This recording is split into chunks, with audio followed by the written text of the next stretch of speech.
Takeuchi dealer. Rent or purchase a track loader, mini excavator, large excavators for your job site, or something in between. Parman is now hiring and seeking qualified candidates for construction equipment truck drivers, service technicians, and more. Apply at parmantractor.com or call 615-865-7800. Come be an employee owner with the Parman team, your Middle Tennessee Link Belt and Takeuchi dealer. Hey, it's Jared for TriStar Moving. If you're looking to move, you need to give my friends at TriStar Moving a call. At TriStar Moving, you'll get 5-star service throughout the entire process. Everything will be taken care of, from covering your floors, banisters, railings, front door thresholds, furniture, TVs, and more. They took great care of my move and made it as stress-free as possible. If you're looking to move, give TriStar Moving a call, 615-640-1219, or visit them at nashvillemoving.org/radio and get 5% off your entire move. TriStar Moving, my official movers. Happy New Year and Happy New You from Houston Clinic Orthopedics, conveniently located where you live and work, with various locations in and around the Nashville area. Houston's physicians specialize in spine, joint replacement, knee, hip, upper extremity, and many other orthopedic conditions. At Houston Clinic Orthopedics, they strictly adhere to all CDC guidelines for the patient's and staff safety. To experience world-class orthopedic care and see a list of all Houston physicians and specialties, visit their website at tn.houston.com and book your appointment online today. From the Hillside Medical Game Studios, WPRT FM Pegram, WPUC HD2 Laverne. Good morning! Morning! Robbie and Rex Road mornings from 6 to 10. It's not bad. Might have to work on that. Not bad. It's a starting point. ESPN 102.5 The Game and the Game Nashville app. A Cromwell Media Station. Live from the Game Nashville studios, it's Stillman and Company. Delivered by TriStar Moving. TriStar Movers with 5-star service. With Jared Stillman on Nashville's best sports talk. ESPN 102.5 The Game and the Game Nashville app. Stillman & Company is delivered by TriStar Moving, ESPN 102.5 The Game, streaming live on Twitter, Twitch, and YouTube, thanks to the law offices of Amanda Gentry. And how could I forget about Facebook Live? You can't forget about Facebook Live. Big shout out to Facebook Live. Ladarius is here with us today because we are live at Bridgestone Arena. We're a Preds Game Day broadcast brought to you by Hermitage Design Center, the professional source for lighting, hardware, appliance, custom kitchens, and baths on the web at gohermitage.com. Caroline Fenton is here today. How are you, Caroline? Doing great. How we doing? Outstanding. Elijah Campbell hanging out with us today. Ian is out, hopefully. We will see Ian back here soon with some good news. So Ian's out today, but Elijah's in for him today. So we are rocking and rolling. Stefania Bell, ESPN's injury expert, will join us in 30 minutes. Now, she came on the day after Derrick Henry, the Jones fracture Monday. She came on the show and broke down for us what a Jones fracture was like and what that. And we promised to bring Stefania Bell back when it was time to talk about good news, because every time we've ever had Stefania on is when there's bad news. So we agreed that we'd have her on when there was good news. Well, now Derrick Henry is coming back, so she'll tell us what we can expect from Derrick Henry and all of that. But I want to start on this. Kyle Brandt, Good Morning Football, or as I'd like to call it, the show that talks about people's cleats on NFL Network. They were talking about teams that get no respect or teams that no one's picking to win the Super Bowl, and you will never guess who they were talking about. Nobody is picking to win the Super Bowl. And so would mine. There's a travesty, and if you look around, apparently an inevitability, that somehow, some way, this team finds a way to lose this weekend. I'm just going to put it up. The Titans, not even playing this weekend, still somehow lose because, and by the way, we don't even have videotape of them because their games didn't happen. They weren't recorded. They don't matter. Peter has thrown down the gauntlet earlier this week that he is asking anyone in the media anywhere who's not in Tennessee and who's not a former Titan to pick the Titans to win the Super Bowl. Anybody. They're a 1 seed with a bye. And have you found anyone? Not one person. They said Shannon Sharp mentioned them as a contender. I go, that does not count. Has Shannon Sharp said No. They are going to win the Super Bowl? Yes. I think they might. I honestly, I think they might lose this weekend. I don't know how they're going to do it. Maybe they fold as a franchise. Maybe they decide, you know what, we're just going to quit now. We're going to forfeit, and just whoever was supposed to play us can just advance to the next round, because apparently we got nothing. So I think the Titans might lose this weekend, and I think that'd be a trap. Least respected 1 seed I've ever of all time, seen, maybe in any sport. And I think they lose this weekend. And JD, do you want to pick the Titans to win the Super Bowl? No, I'm cool. Yeah, that's a rival of mine. We would never do that. Okay. We would never do that. Nobody wants to pick the Titans, which is not surprising. And if the GM were here, he would tell a story about times that nobody picked them and they won and times that they were picked and they lost. And he would always laugh about it and say he doesn't care and things of that magnitude. But I was thinking about this. Mike Vrabel was asked about Coach of the Year last week. And he said, it's interesting but not important.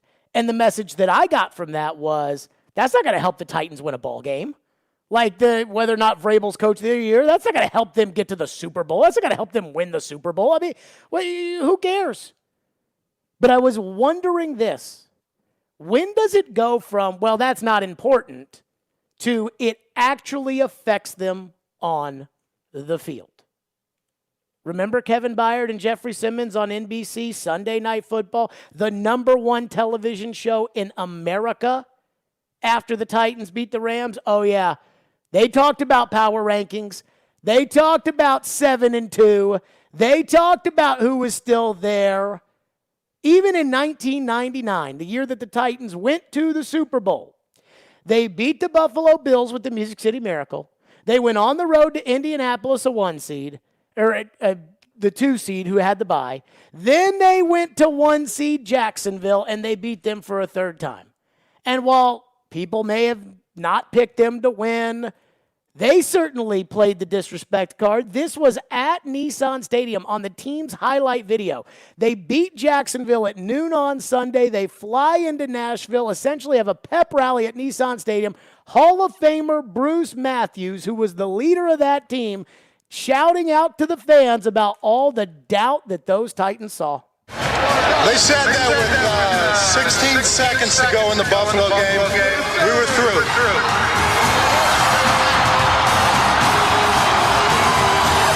They also said we couldn't beat that Peyton guy. And they said we couldn't beat Jacksonville 3 times. I mean, it almost felt like a political rally. Sitting up there saying, they said we couldn't beat Peyton Manning. Crowd goes crazy. So here's my question for the whole group. We're going to start on this, and we'll take your calls today, 615-737-1025. The Titans are going to get the worst TV window in the second round of the playoffs. The Titans are going to be picked against by a lot of people, maybe not in that first game if it's Cincinnati or the Raiders or the Patriots or the Steelers, but they'll definitely be picked against. We talked last week about how everybody's picking the Chiefs to go out there and win the AFC. And I wonder, when does it go from that is talk show fodder and that is local radio saying nobody respects us, and when does it become this is going to affect the Tennessee Titans? Or is it going to affect the Tennessee Titans? Let's kick it around the room. Elijah, you joined in, Caroline.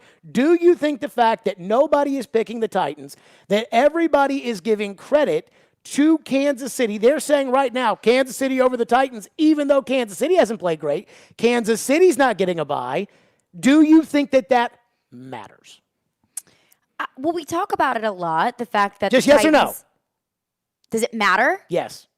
Or will it matter? Yeah. Elijah, do you think it matters? I will say no. Okay. Why do you think it matters? Because I think the Titans and Mike Vrabel are the type of organization and the type of coach that uses that as fuel to the fire. Elijah, why do you think it doesn't matter? I think the motivating factor of actually winning the Super Bowl is a little more than just proving people wrong. I think they'll use it, but I don't think that's the #1 motivating factor. So I'm torn. I really don't have an opinion on this. I think I lean more towards Caroline. I think that there is going to be a lot of talk about nobody believed in us.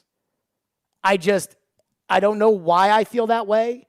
I don't know why I feel like it motivates this team. I would love to see the stats.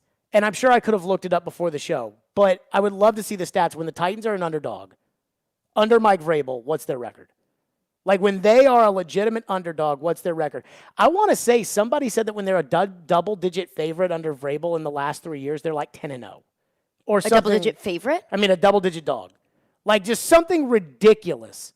And just think over the years of all the games that they won where you looked at it after the fact and you thought, how'd they win that game? They beat the Patriots, the defending Super Bowl champions, at Nissan Stadium. Actually, they weren't the defending champions. They were the defending AFC champions. They ended up winning the Super Bowl that year. They beat the Patriots at home like 28-10. They embarrassed them. Marcus Mariota and Corey Davis literally embarrassed the New England Patriots.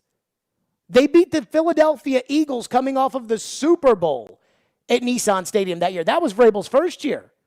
Think about all the games they've won.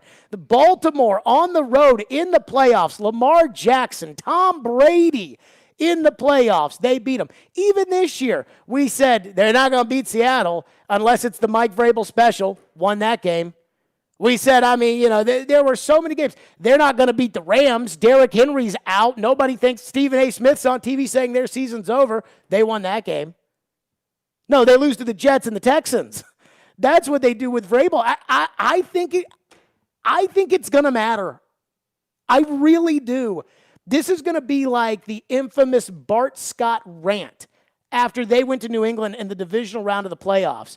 And Sal Paolantonio on ESPN grabs Bart Scott, he puts a microphone in his face, and he's like, and Bart Scott, who, by the way, is now in the media on ESPN, and Bart Scott just goes nuts about Tom Jackson and Keyshawn Johnson and all these guys who doubted the Jets, and that led to the, see you next week in Pittsburgh, and he can't wait. That led to all of that. I'm telling you guys, and this is all a gut feeling. But I think the Titans are motivated by the disrespect card. There's something about Vrabel because guys have come and gone. Logan Ryan, Jarrell Casey, DeMarco Murray wasn't here under Vrabel, but in this group, Marcus Mariota, you name it, they're not here anymore. Corey Davis, Jonnu Smith, and yet it just seems that whenever you count out the Titans go off and show you something and they love to get up there and say nobody expected it. Even when they beat San Francisco, which didn't feel like a Mike Vrabel special game, though we did know the offensive line was a total mess going into that game.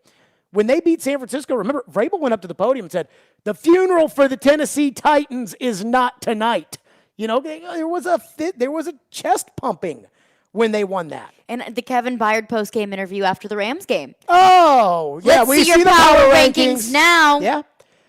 So I think it matters.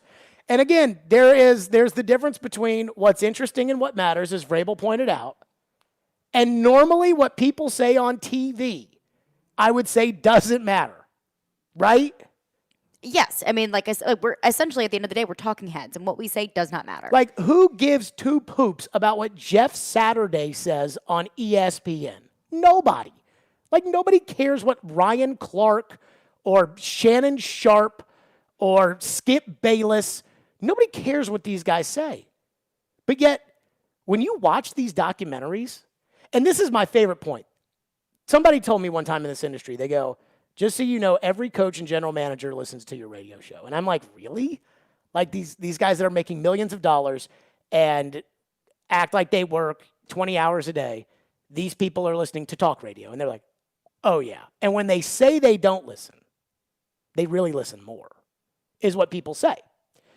Then you watch all these documentaries, and here's Michael Jordan upset because even though he thinks Clyde Drexler is a good player, he sees them on TV saying that Clyde Drexler is as good as him, and he took offense to that.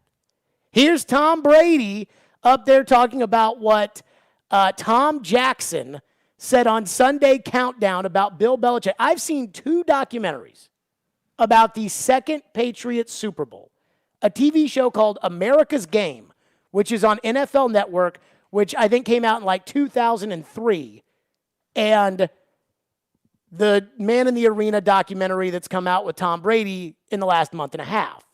And in both of them, they brought up Tom Jackson on Sunday Countdown saying they hate their coach. Both times. And both took offense to it. One of them, Rodney Harrison, took offense to it. The other one, Brady, took offense to it.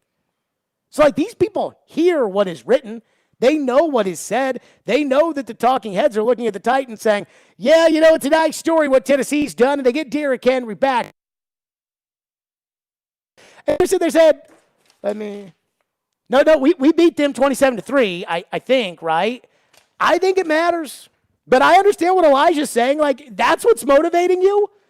The fact that nobody on TV thinks you're any good, that's going to motivate you as opposed to winning the championship and being remembered for forever. And I think it kind of does matter.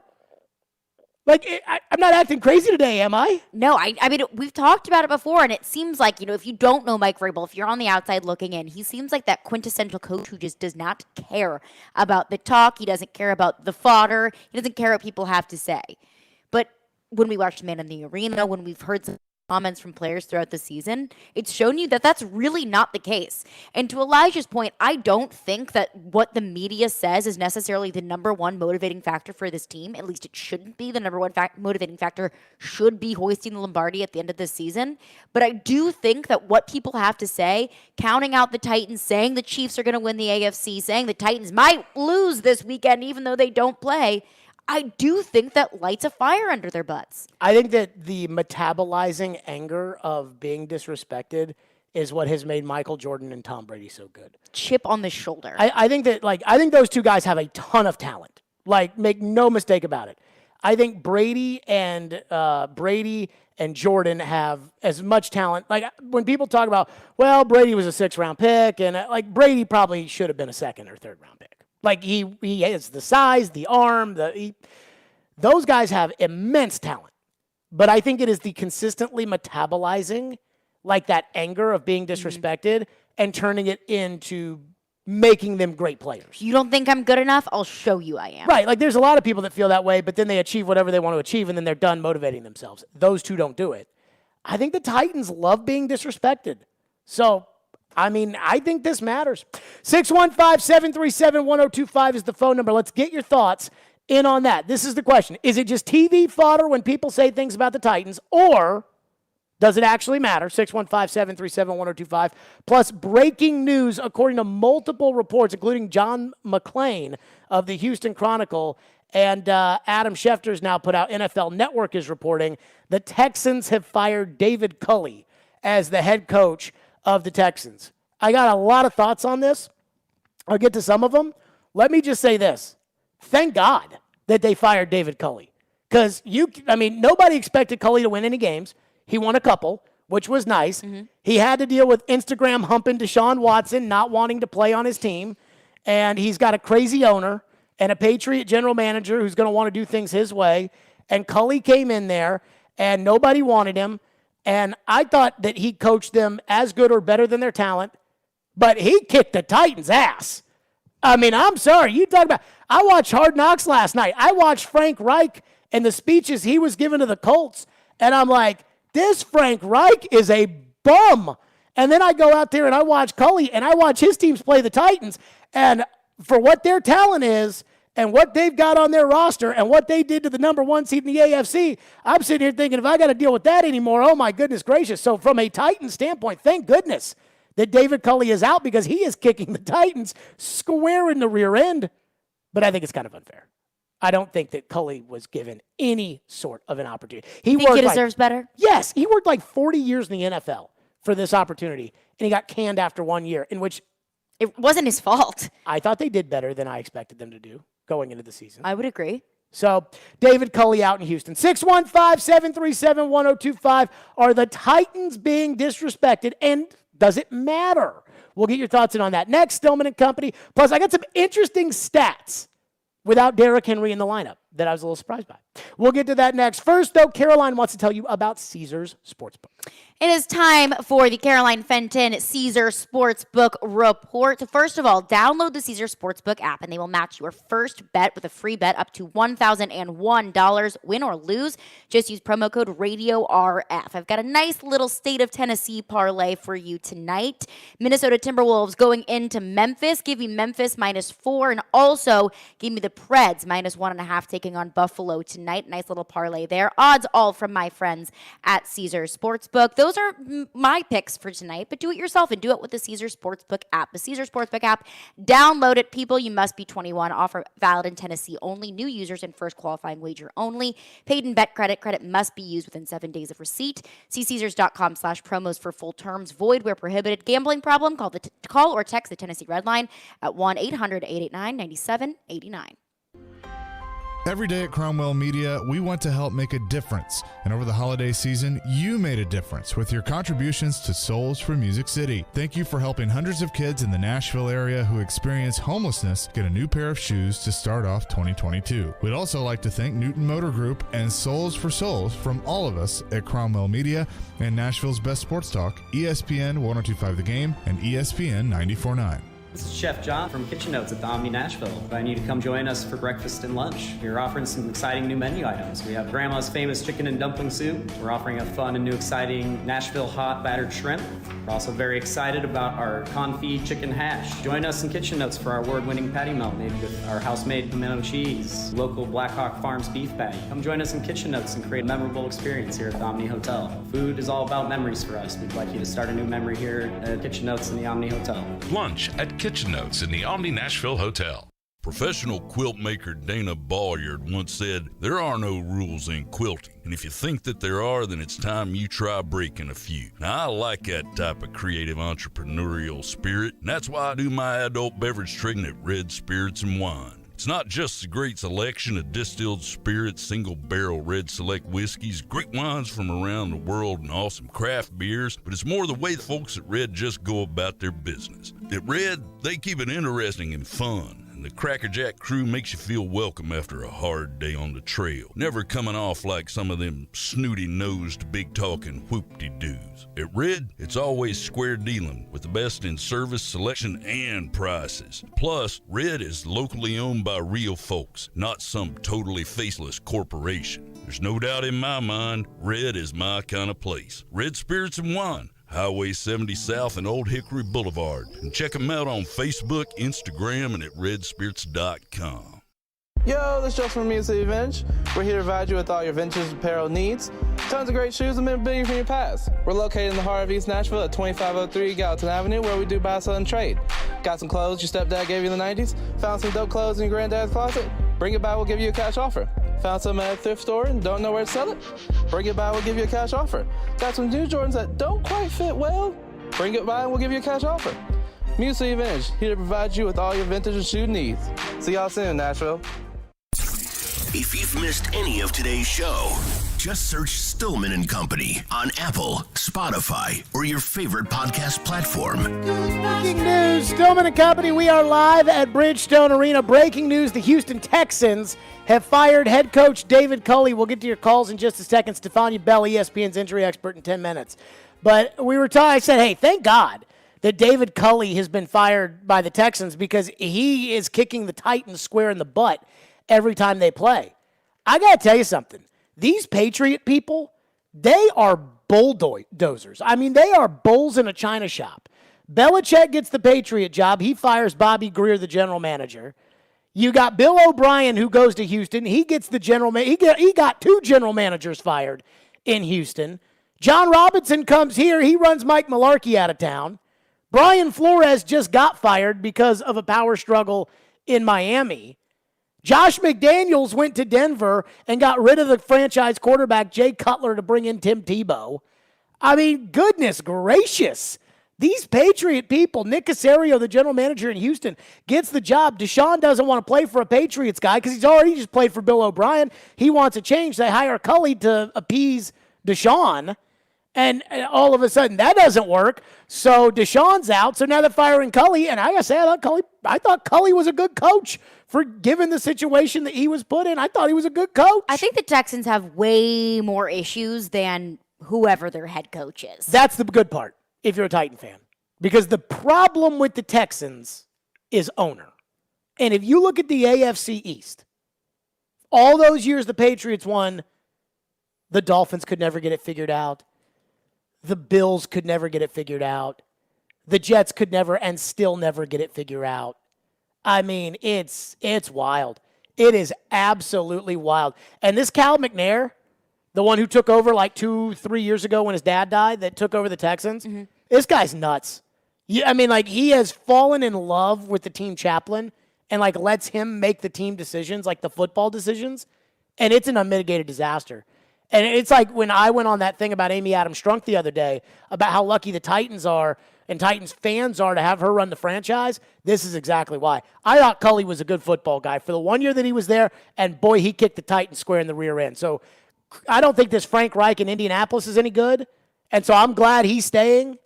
And I thought Culley was actually a good coach, and I'm glad he's gone so they can go out and get a bad coach to come in there. And, Urban Meyer couldn't hang on long enough there. Let's go to your phones. 615-737-1025. Phone lines are driven by WilsonCountyHyundai.com. Nikki is going to start us on the media disrespecting the Titans. Go ahead, Nikki. Yeah, hey, Jared. Long-time listener. I miss the coach, too. I miss the GM. Sure. Hey, listen, man. The biggest story in the NFL was Derek goes down and the Titans win the AFC East. Vrabel is the coach of the year.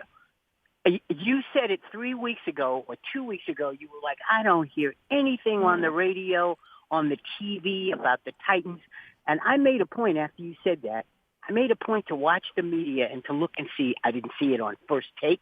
I didn't see it on ESPN Sports Center. I didn't see it with any of the balloon heads that come on.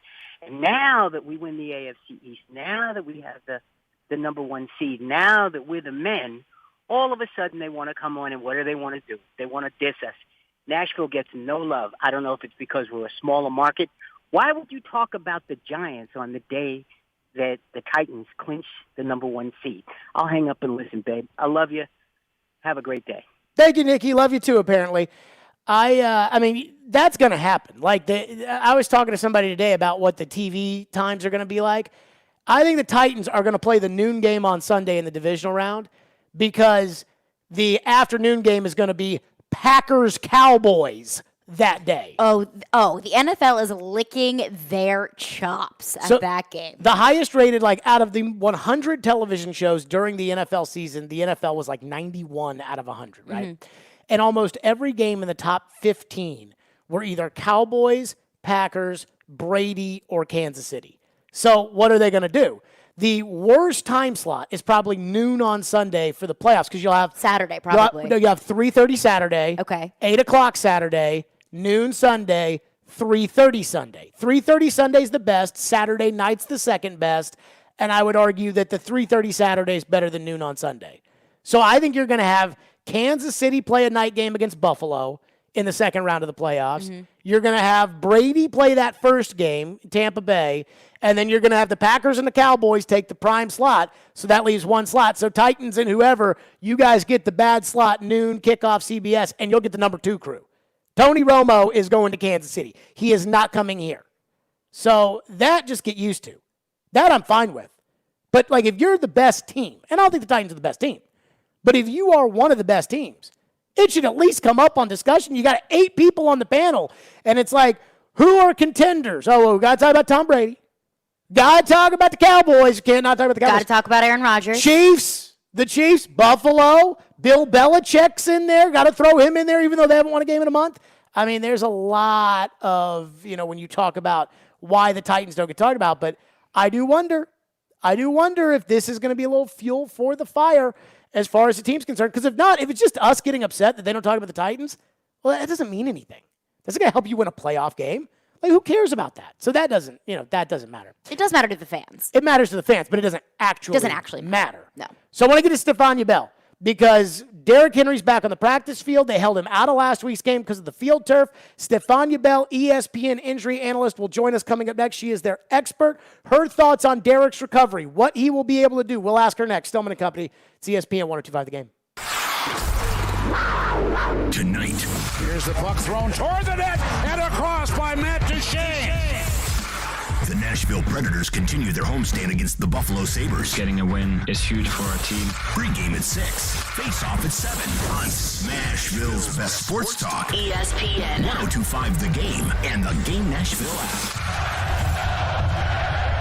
2022 is in full swing. Are you ready for more Preds hockey? Join us to watch your Nashville Predators in action January 13th live from Smashville. It's your Nashville Predators taking on the Buffalo Sabres, a matchup you do not want to miss. Your team is on fire and the atmosphere at Bridgestone Arena is insane. Visit NashvillePredators.com/tickets to make sure you get a seat. Grab your friends and get your goal because Smashville is waiting for you. That's NashvillePredators.com/tickets to make it official. One of the smartest things you can do for the new year is convert some of your home's equity into cash. You can do it right now with a zero-cost cash-out refi from Loan Pronto. Willie here. Call Loan Pronto now. They can fast-track your home refi and get you a check for 50, 60, 70 grand or more. And if you call now, Loan Pronto can even pay your closing costs. Listen, your home value is way up. Use it to your advantage. Get cash out now. Pay off those credit card debts. Consolidate other debts. Start that home improvement project and get your finances in great shape for 2022. Loan Pronto's refis usually close in just 2 weeks, and the process is easy. It's all digital. Call Loan Pronto now. Put that equity in your home to work towards financial freedom for the new year. Do it now, and you can even skip your next 2 house payments. Call 615-499-5780 or go to loanpronto.com. 615-499-5780. That's 615-499-5780. Equal housing lender. NMLS 166-1781. Subject to lender approval. Not all loans apply. Wildcard weekend just got wilder, folks. FanDuel Sportsbook hooking new customers up with 30-1 enhanced odds. Joe Rex here to let you know this means you can bet 5 and win $150 on any team to win any wildcard game. I'll give you my quick tip right here.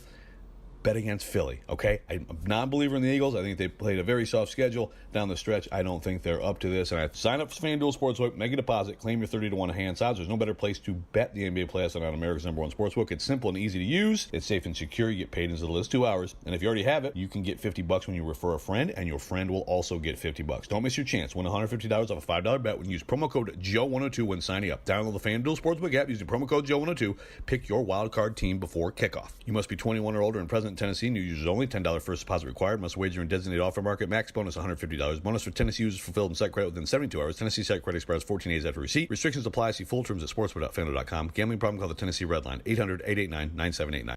Hey, it's Jared. Your body needs water. That doesn't mean it has to be boring. And I'm here to tell you to give Focus a try. Focus is a sparkling water with a spark. It's infused with a boost of natural tea caffeine, so you get clean energy without sugar, calories, or crash. Go to drinkfocus.com to find the full lineup of flavors and get them delivered right to your door. Enter promo code GAME at checkout for 15% off your first order. Focus is also available at your local Publix. That's Focus, P-H-O-C-U-S, on the web at drinkfocus.com. Tonight, double clutching in traffic, scoring, counted for Sims, and he got blocked underneath. The Blue Raiders of MTSU return to the Glass House to take on Florida Atlantic. Coverage begins at 5:30 on ESPN 94.9 and the Game Nashville app. Hey Nashville, this is Dan Lebitard. You're listening to Nashville's best sports talk, ESPN 102.5 The Game. 2 months ago, Derrick Henry suffers the Jones fracture on the Sunday at Indianapolis. Everybody thinks the season is over.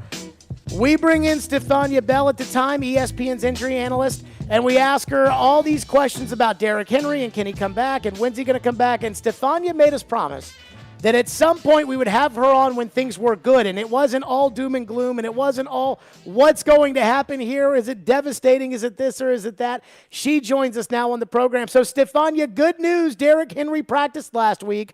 Derrick Henry practicing this week. We were told by our own Teron Davenport of ESPN that they held him back last week because they didn't want that Jones fracture on the turf at Houston. And so he doesn't play last week, but he'll practice all last week, practice a little bit this week, practice all next week, and definitely play in the divisional round. My question for you is this: how effective can he be? I think, well, hello, and thanks for having me on again. Always I told good. You guys it wasn't all doom and gloom. I think he's going to surprise a lot of people. I think that there's no reason to think Derrick Henry will look that different from the Derrick Henry you saw in the first part of the season. Now, maybe he's not going to touch the ball 40 times in that first game back, but, everybody has to shake off a little rust when they've been out for half a season, without a doubt. But I think this gradual ramp up has been really nice for him. You know, you get him working his way back, doing different things in drills, getting used to be doing football-specific activity. And, you know, Derrick Henry's the way he's built. He's not the guy that you're worried about when he takes his first contact. You're worried more about the other people who are going to hit him with his fresh legs. So, again, I'm looking for a strong outing from Derrick Henry in his first game back, and I can't wait. Stefania, what is the likelihood with that screw in the foot that it could be re-injured? Well, you know, the thing that is key when you're coming back from an injury like this, and we've seen guys come back earlier, I would point out, and then we've seen guys wait longer. Sometimes they wait longer because the seasonal calendar just falls that way. But he's not having any pain. And believe it or not, you know, when you get to a certain point with the bone healing, that becomes really the distinguishing factor. If you go back and look at different cases where guys have had setbacks or had re-injury, it's been because they're trying to push through a little discomfort, a little bit of soreness in the foot, some residual pain. But sometimes they're doing that because it's a timing issue, because it's the playoffs, et cetera. They're trying to make it back, and they know there's a risk involved. Now, it's not a non-zero risk, but the goal really is to have him be, when he steps on the field, like the risk would not be that different from him injuring the other foot. And I think when you can see that he's doing everything that's being asked of him, he's repeatedly stating that he's not having any pain or discomfort or soreness, I think you look at it like, hey, it could be the same risk as any other day of stepping on the football field, and you shouldn't really see it as much greater than that. ESPN's injury analyst Stefania Bell's joining us on Derrick Henry's foot. I was watching the Man in the Arena, the Tom Brady docu-series, and Julian Edelman had a torn ACL and came back from it. And obviously this is not a torn ACL, but he talked about how his first game back, he felt like he had never played football, you know, like he had to like retrain the knee and get used to how to cut and play football. And would there be a fear there? I know that this isn't a torn ACL, it's a broken foot, but would there be a fear about how's it going to react the first time in a game he's got to launch off that foot? How would you anticipate that? I think that it won't be the same in that regard. One of the things about the ACL, when you have ligament damage, the ligament gives your body a lot of information about where that joint is in space. And so there's a loop internally that essentially when you plant your foot and cut, that the brain is receiving information about where your body is in space, and everything reacts accordingly. Now, you have damage to that ligament, and all of a sudden that feel is off.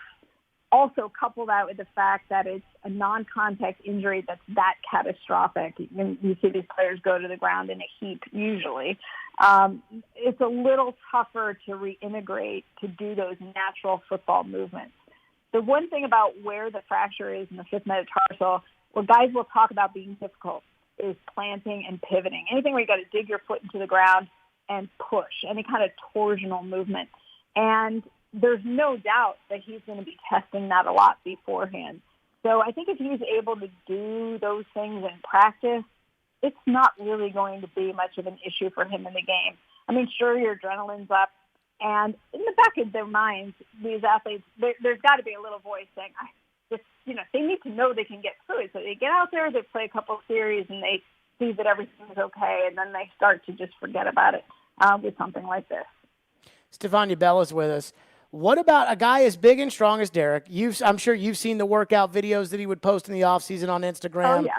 I mean, you don't look like that without the hard work. He can't do all of that for the 8 weeks or whatever it was that he was keeping off of that foot. Is there a fear of perhaps his body not being as strong as it normally is when he goes from training all offseason to preseason to the regular season? Would there be a fear for you about his body and his lower half specifically not being as strong as he's used to it being?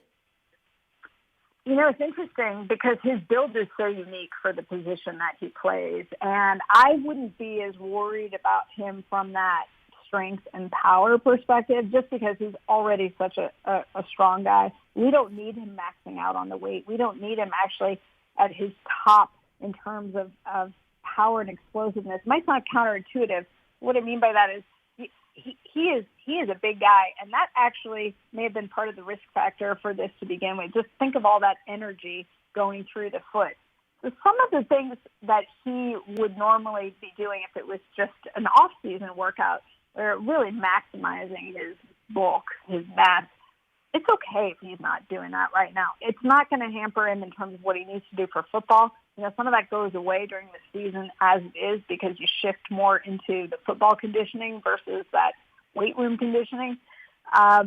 Again, I don't think that's a negative for him now. I think it may actually be a bit of a bonus, and he'll be able to recapture that element when he hits the next offseason. What I would say is there's a lot of stuff you can do nowadays. There are a lot of ways to compensate, even when you're not able to directly weight bear. Guys are doing blood flow restriction training, things that are able to get your muscle mass back so you don't atrophy, you don't decondition the way that you used to when you were non-weight bearing for such a period of time. He might not be at 100% of Derrick Henry performance, but I think it would be indistinguishable to most of us. Stefania Bell with us, ESPN injury analyst. So last one for you. Is there any fear of a compensation injury where he would put that weight on the foot, now he's trying to use his quad or he's trying to use his hamstring or something like that? Is there a fear there at all? That's a really good question. And that to me is probably the thing that's more of a concern. And I put concern in air quotes because I'm not overly concerned. Like it's not enough to take away why you put him back on the field. But that's a natural thing for anyone coming back from an injury is you want to make sure they're actually doing things through that limb the way that they used to do things through that limb. And that's why it's so important to see him in the drills, going, moving both directions, moving side to side. Is he able to do what he needs to? There's going to be a risk for that. We see soft tissue injuries that are compensatory often following these more significant orthopedic injuries. And you can't totally erase that possibility, but they have measurements that I'm sure the strength and conditioning crew as well as the rehab crew is checking those things out. There's so many metrics that they use in terms of things like the GPS systems that can measure velocity and workload and power and fatigue and give you an idea of how the athlete's performing overall. And if they see differences there, that's going to cue them into things that they need to target with him. With having this kind of ramp-up time, I'm sure everybody will feel better about his chances when he steps on the field versus, if he didn't have this gradual increase in his workload over time. But you're right. I probably worry more about something like that, like a secondary hamstring injury or calf injury, as opposed to a re-injury of the foot. Sounds like a clean bill of health from Stefania Bell. I got to say, for somebody who's always a little skeptical of everything involving the Titans, that actually sounded very, very positive. Stefania, appreciate it as always. It was finally nice to have you on and not be talking about an active injury and more so like the positive of the injury being in the rear view. Yeah, well, I'll have you know, on the website, we have a bunch of predictions coming out tomorrow. I picked the Titans earlier. About a month and a half ago, I picked them to win the AFC Championship, and I said Derrick Henry would be back for it. Well, I'm going to have the Derrick Henry back part right. Now the Titans just need to do their part, but I still think that's a possibility. So Sounds good. That was one of my predictions for our site. Stefania Bell, as always, joining us. Very gracious with her time. We appreciate you, Stefania. Thanks for having me. Yep. Stefania's dog, though, does not like the idea of the Titans winning the AFC. Apparently. He's a big Chiefs fan. Apparently so.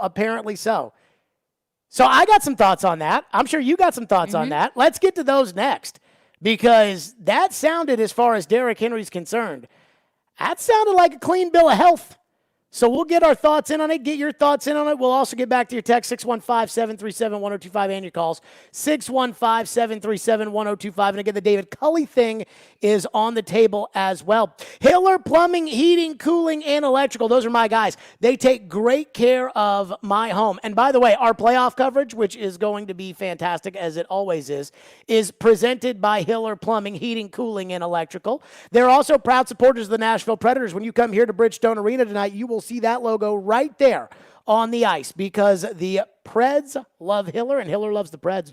To help customers tackle necessary replacements, Hiller is extending their lower 2021 pricing through the end of January, and this is the lowest pricing expected all year. You noticed all the inventory shortages and empty shelves, and now there are serious shortages on equipment and products for your home. HVAC systems, tankless water heaters, and generators are going to be extremely limited in 2022. And because of supply chain issues and rising costs of parts, manufacturers are rapidly increasing the price of the equipment. So if you need a replacement, call my friends at Hiller today. Do not wait until you are out of options. We got another storm coming, by the way, supposedly. You want to make sure you get this taken care of. Hiller's work is backed by the Happy You'll Be Your Services Free guarantee, and I know that because they take fantastic care of my home. Learn more at happyhiller.com. From the Fox 17 News Code Red Weather Center. I'm Fox 17 Code Red meteorologist Greg Bobus. Today starting off mainly cloudy. Temperatures climbing into the low 50s for the afternoon. Chance for a passing shower or two late morning into the afternoon hours. Most of us will stay on the dry side, and then we'll continue into tonight with lows in the 30s. This weather report brought to you by Hiller Plumbing, Heating, Cooling, and Electrical. Call the Happy Face Truck today. Do you really want to go through another year with that awful joint pain? Well, don't do it. Resolve right now to get yourself moving again for 2022. Willie Donick here. It's time to call the folks at QC Kinetics. Non-surgical regenerative treatments for joint pain. We're talking lasting results using natural biologics. No surgery, no pain meds, no steroids, and no downtime. This is really exciting stuff. Regenerative, restorative treatments that actually encourage your body to heal itself using highly concentrated natural biologics. Patients rave about it for hip pain relief, knee pain relief, shoulder and back pain relief. Don't let them give you the steroids. Don't let them tell you your surgery is the only option. Get a free second opinion at QC Kinetics and do it now. And imagine life in 2022 without pain. Call the local medical professionals at QC Kinetics. 615-249-4024. That's 615-249-4024. That's 615-249-4024 for QC Kinetics. Signs First is the official sign company for 1025 The Game. Go to sfnash.com. 312 Pizza Company is family owned and operated, bringing you a slice of Chicago to Nashville. 312 Pizza Company specializes in deep dish pizza, thin crust pizza, and all things Chicago style. Always made from scratch using secret family recipes passed down generation to generation. 312 Pizza is open every day except for Tuesdays and is located in Germantown with dine-in, takeout, and curbside available. Call 615-730-7888 to order 312 Pizza Company, Nashville's authentic Chicago pizzeria. Hey, it's Chase McCabe of Darren, Donick, and Chase. I started my radio career as an intern right here at ESPN 1025 The Game. Now we're looking for our next great batch of interns. You think that's you? Send your resume to together@cromwellmedia.com to apply today. Robbie Stanley. Maybe it doesn't hurt their bottom line this year. I don't know. I don't know what's going to happen on that front. Joe Rexrode. 5 guys who are on the roster are not going to be on the roster. Get your morning started with Robbie and Rexrode every weekday from 6 to 10. Presented by Volunteer State Bank on Nashville's best sports talk. ESPN 1025 The Game and the Game Nashville app. This is Stillman and Company, delivered by TriStar Moving. So I don't look at myself as a homer. I think that's one thing that Titan fans would agree with, Preds fans would agree with. I mean, I feel like I get all the tweets and all the, you just love it when the Titans lose, don't you? And I'm like, no, I don't love it when the Titans lose. 1, it's bad for business. 2, I'm a fan. I buy tickets. I go to games. I want them to win. I cried at the Super Bowl when they lost. Predators, same way. I got season tickets to both. I don't want them to lose, but I'm going to do my job the way that I feel like doing my job. And sometimes I think maybe it gets blown out of proportion, like the fan stuff gets so blown out of proportion that it almost like makes me root. And I don't mean root, but it like makes me like stand up more against the crazy takes when the crazy takes get a little crazy. Well, they're fans. But Stephania Bell just gave Derrick Henry what I felt was a completely clean bill of health. Fair? Very fair. It sounded very optimistic. Okay. So what's that make us think? And again, the thing I harp back on is She just told you all. She is ESPN's #1 injury analyst. She's on all of their fantasy shows during the year. Now, I don't give two poops about fantasy football, but obviously they have her on the fantasy shows to sit there and tell you who's going to play and who's not going to play, which might be the most important decision in fantasy football. And she just said, I'm picking the Titans to win the AFC because of Derrick Henry. And if the doctor is telling you that she's picking the Titans because of Derrick, that tells you she has absolutely no reservations about the foot. So you've got the Tennessee Titans, and now they get the best player in the NFL at the time of his injury back. And she's saying, I'm excited to watch it, and I think they're going to win because of it. What do you make of it?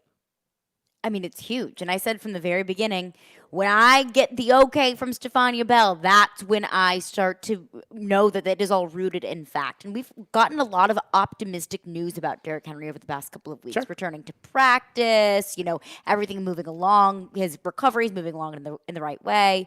But hearing it from Stephania feels like it is rooted in absolute fact and truth. And I do fully believe that Derrick would have been healthy enough in Week 18, but they wanted to keep him off of the turf. So if I think that, then I think he's absolutely going to be in there for the playoffs. Here's my thing with Derrick Henry.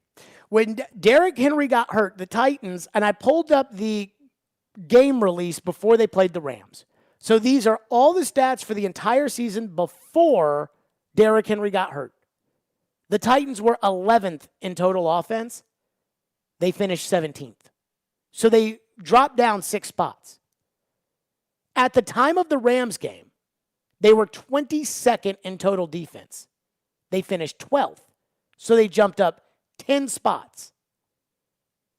If you can give me the 11th ranked offense, which is what they were before the injury, and you can give me the 12th ranked defense, which is what they are now, starting at 22nd. I don't know what they are when you talk about ranking the defense.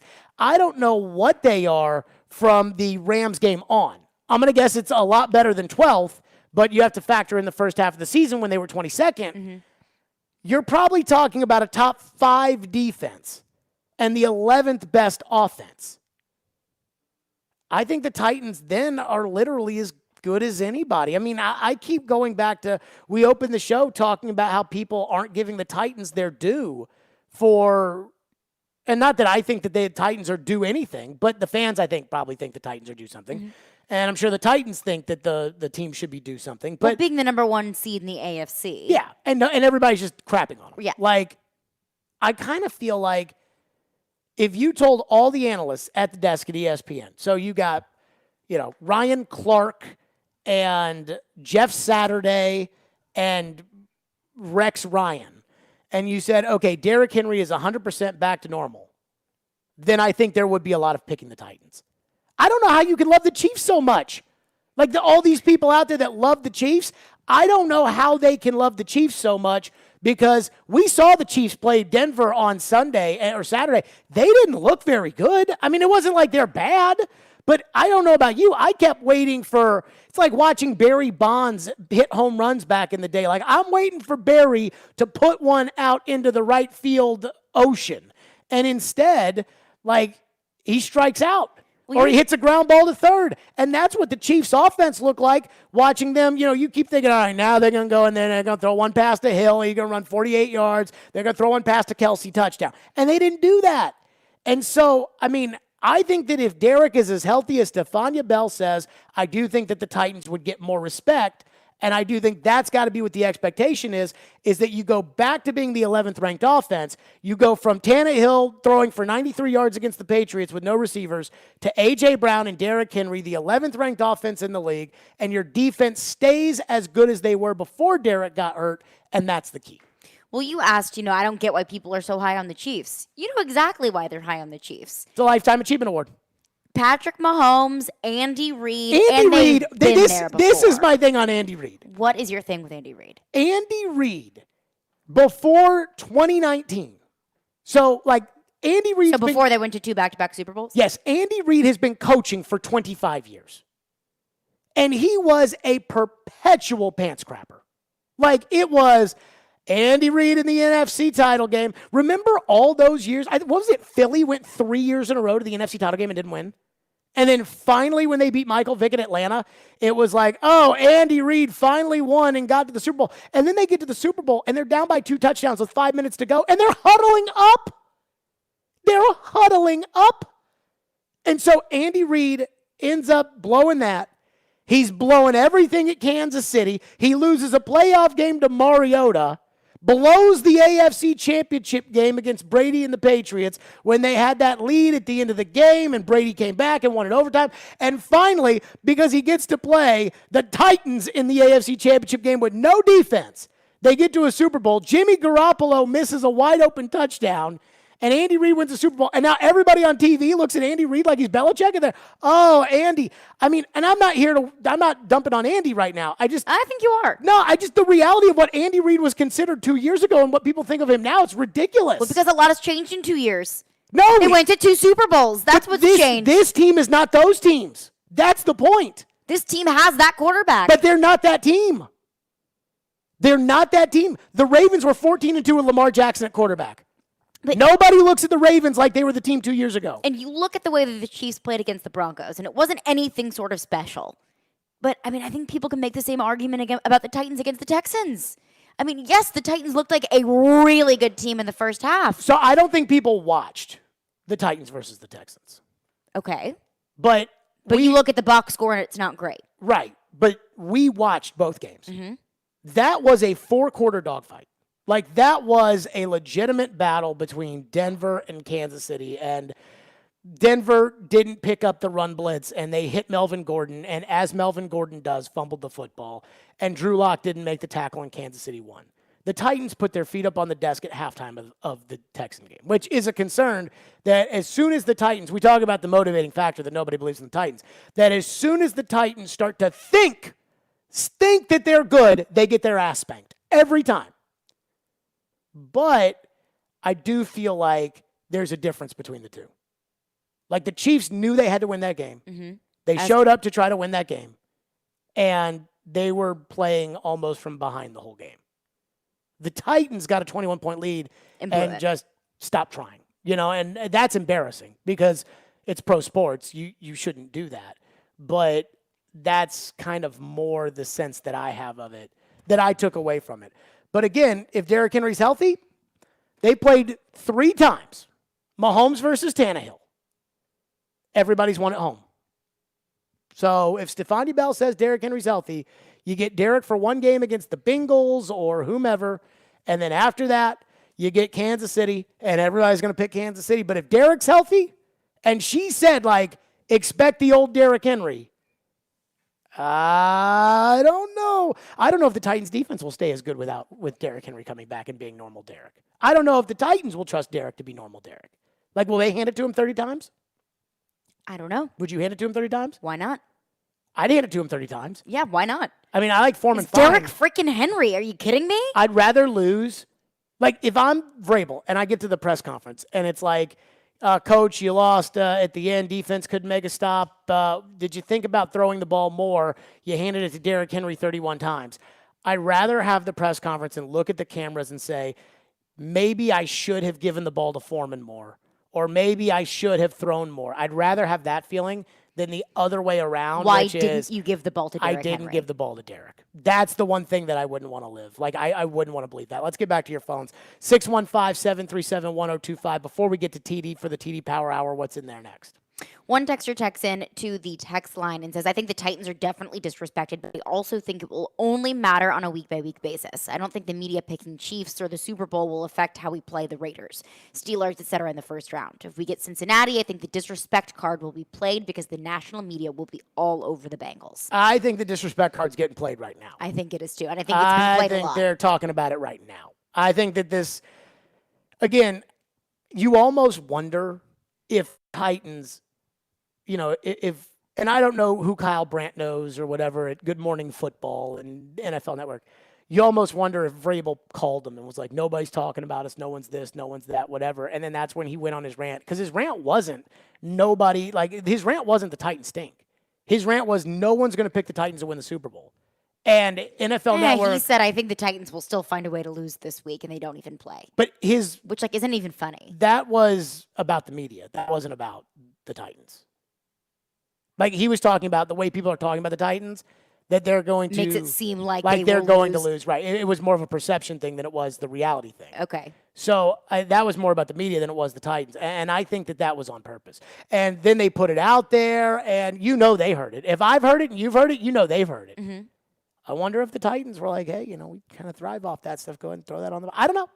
That is just me speculating. It's and fodder. not the Diana Rossini level of speculating. That is, Diana goes on TV, says there's nothing to do with Bud Dupree's arrest, and voila, has the Derrick Henry story an hour later. That feels a lot less like speculating and just realizing reality. TD is going to join us, the Teron Davenport Power Hour. His thoughts on the Titans as the 1 seed, his thoughts on the AFC playoff picture, his thoughts on Derrick Henry's return. All of that is coming up. And, of course, TD will be taking your questions as we always do. Teron Davenport joins us next. We're live at Bridgestone Arena. It's Stillman and Company on ESPN 102.5 The Game. The voice of reason. 274 yards, 2 interceptions, 0 touchdowns. You're not going to win a game that way. The voice of the fan. I'm tired of let's just give it to a quarterback. The voice of Nashville sports is your home of Nashville's best sports talk. ESPN 102.5 The Game and the Game Nashville app. ElectronicExpress.com. We make it happen. Victory Award-winning New Amsterdam Vodka knows all about it, but in life, it's not always so clear. So New Amsterdam Vodka believes that in life, you've got to find your own wins. You've got to overcome your fears, go all in, even when you've got nothing at all. Find your wins. And when you do, raise that glass of New Amsterdam Vodka in victory. You've earned it. New Amsterdam Spirits Company, Modesto, California. Hey everybody, Robbie Stanley here to tell you about my friends at Jasper's. Jasper's is a casual restaurant and bar located on West End Avenue, equipped with TVs, a game room available for private events, a grab-and-go market, and free parking. Yes, free parking. This neighborhood spot is Nashville's new go-to restaurant and bar. You can try their selection of elevated bar food ranging from appetizers to chicken sandwiches to flatbread pizzas and the famous Smash Burger, as well as any of their delicious cocktails. So visit my friends at Jasper's, located at 1918 West End Avenue, and tell them that Robbie sent you. Did you know that doctors use Mucinex? That's right. Mucinex is the #1 OTC brand doctors trust for themselves and their families. When you have cough and chest congestion, you need a medicine that's effective and long-lasting. So with cold and flu season upon us, why would you use anything else? Mucinex 12-hour DM extended release bilayer tablets allow for immediate and extended release, relieving cough and chest congestion for 12 hours. Grab Mucinex and put yourself back in control. Use as directed. Progressive is America's #1 motorcycle insurer, so we understand motorcycles. No, really, we have a bike translator. Okay, so this bike says she is struggling with her place in the motorcycle community. Well, she says she hasn't peaked yet, but she's having a little epiphany, okay? Oh, that maybe life itself is the peak. Interesting. In my experience, I found that... Oh, so I just translate. Not allowed to have opinions. Got it. Quote with Progressive and see if you could save with America's #1 motorcycle insurer. Progressive Casualty Insurance Company and Affiliates. This is a metaphor for your business's journey. Sometimes it feels like the course keeps changing right before your eyes. And in order to maneuver it, you need an expert by your side. That's what Dell Technologies advisors do. They have the Windows PC and tech solutions you need to help you get out in front and stay ahead of the game. Call an advisor today at 877-ASK-DELL. That's 877-ASK-DELL. A start to a simpler experience with Windows 11 Pro.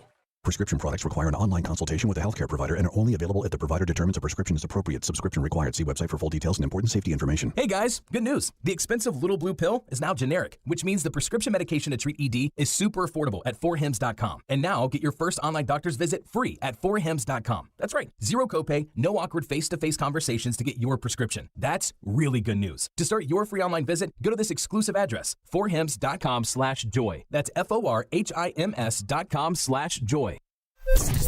From the Hillside Medical Game Studios, WPRT-FM Pegram, WPUC HD2 Laverne, broadcasting 97.5 Murfreesboro, 106.3 Williamson County, ESPN 102.5 The Game, and the Game Nashville app. A Cromwell Media Station.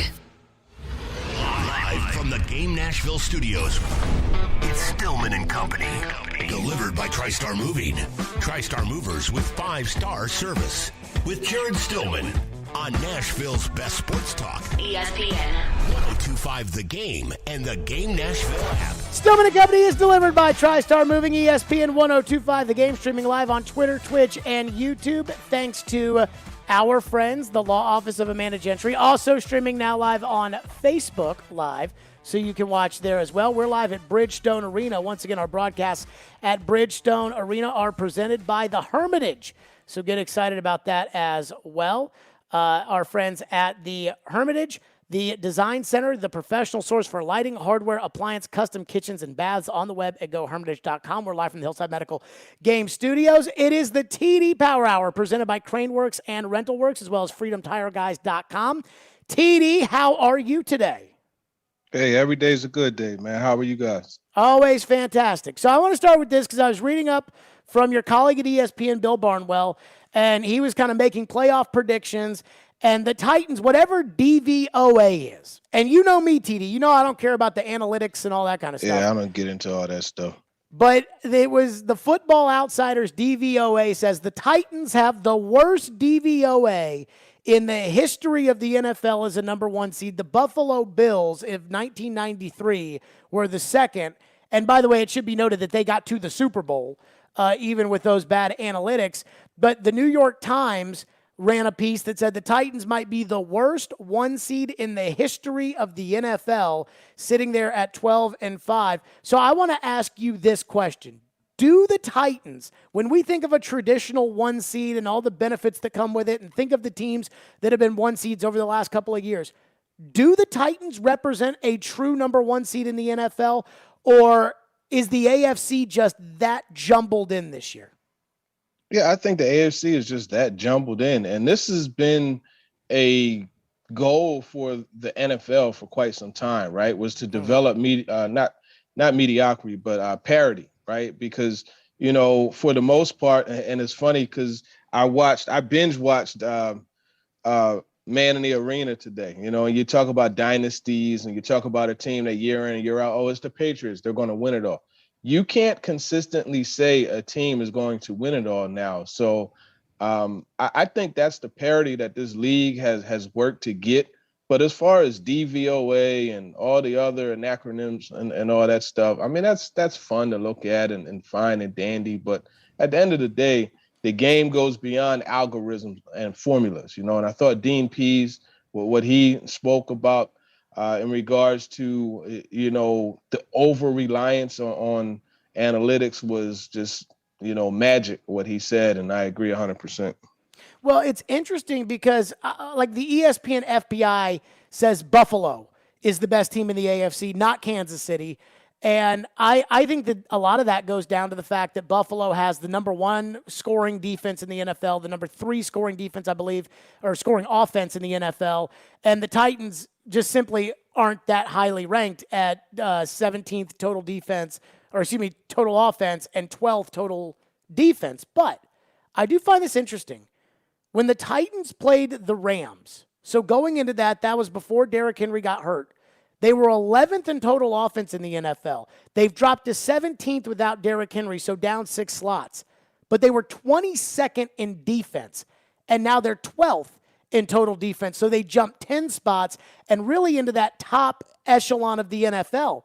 And we were just talking about it after we talked to Stefania Bell, and I'm like, if they can get back to that 11th ranked offense with Derrick Henry, but stay with what the defense has been since Derrick's gone out, that is, I believe, like a traditional number one seed kind of team. And then the other thing is, if the Titans had won 2 more games, the Steelers and the Jets or the Texans or whatever, then most people would be looking at them as a 14-3 team.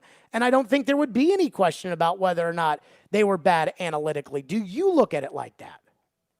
Yeah, I don't really look at ifs. I mean, if I ran 4-3 instead of 4-5-5, True. I may have gotten to play on Sundays, you know, so it doesn't really do any good to look at ifs. But I'll put it to you this way. The stat that you mentioned, going from 22 to 12, I think that's just a testament to how this team had to shift, right? Mm-hmm. The defense took it upon themselves to step it up and pick up for what was going to be lacking offensively. And how many times did we hear Jeffrey Simmons say, hey, our job is to go out there and put out fires, and that's what they did week in and week out. And that's why you saw that rise for the defense, because they were like, hey, man, like we got to step it up because we're probably not going to score the same amount of points as we did before. So we got to hold the opposing team from scoring. We got to keep them scoring as little as possible. And I think that's really what you saw from the defense. So at the end of the day, like this finished product that we have right now at 12-5, when we look at that team, I don't really, again, get into too many formulas and things like that. I just look at, hey, they're 12-5. They beat the Chiefs. They beat the Bills. They beat the Rams. They beat the 49ers. They beat the Colts twice. They have wins, all quality wins. And if you look at the beginning of the season, their strength of schedule was right up there with a lot of other teams. They've withstood that fire, and here they are, the top seed. So I don't think we should look at, using some alphabetical formula or whatnot to say, hey, they're a bad team. I think we should look at it for what it is. They're the top seed in the AFC. What'd you make of Sunday's game against the Texans in the tale of two halves? Was it as much as just putting your feet up on the desk, putting the cigar in your mouth a little too prematurely?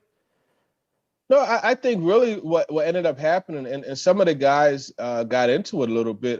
Coach Vrabel did as well. I mean, they went empty, and Danny Amendola, he found the fountain of youth, as Coach Vrabel said. And, you go empty, you're getting the ball out of your hands quickly, and they found a matchup that seemed to work for them as far as Amendola, going against Elijah Molden from time to time. He was able to beat Chris Jackson as well. I think that's really what had happened. They found something to go to. They had a different sense of urgency, and they played well. And the Titans did not play as well in the second half. See, I guess I looked at the Chiefs game on Saturday because we were just kicking this around. Everybody's still talking about the Chiefs. They're going to talk about the Chiefs. I get it. But you can watch the game against Denver and say, boy, it really felt like they were really in a dogfight with Denver. Denver's a tough place to play. But then the Titans only won by 3 against the Texans, too, at the same time. And that's divisional what makes me games. And that's what makes me think about these AFC playoffs, that, like, the difference. The Steelers, I think, are probably by far the worst team in the AFC playoffs. But other than that, I mean, I could totally see the Raiders or the Patriots winning road games. I could see Buffalo beating Kansas City. I could see the Bengals coming in here. I mean, I can see a lot of possibilities in the AFC playoffs. It feels to me like, as we talked about it being jumbled up, it feels like it's totally wide open this year. Yeah, it really is totally wide open. And those games that you mentioned, right, the Titans, Texans, the Broncos, Chiefs, I mean, those are divisional games. Those are tough games. These are teams that typically know each other, a little bit different with the Titans, Texans because of, David Coley being there for his first year. But you're right. I mean, you look at the Bengals, man, they've shown that they could go into a hostile environment and win, right? They went, they actually, the Chiefs came to them and they beat them. So I'll put it this way. They've shown that they could beat a big time team when they really need to do so. And I think you look at them, you look at the Chiefs. I mean, the Raiders, listen, sometimes teams have that year where everything bounces their way. And I think that's what's going on there. And coach, their coach definitely deserves credit, and nomination mention at least for Coach of the Year, because all the storms that they've weathered has been outstanding. But it seems like through all of that, they've rallied together. And now you have a team that is capable. I mean, they got the pass rush. They got Darren Waller. They got a pretty solid quarterback in Derek Carr. I mean, they have some things going for them. So that's going to be an interesting team to watch. You brought up the fact that you watch Man in the Arena. I've been all about it. The Patriots always talk about ignoring the noise, and then they just happen to know everything bad that everybody said about him. It's truly amazing. I do wonder this. You brought up Simmons, and we were talking about after the Rams game, Byard on NBC, talking about you guys can have your power rankings. Look who's 7-2.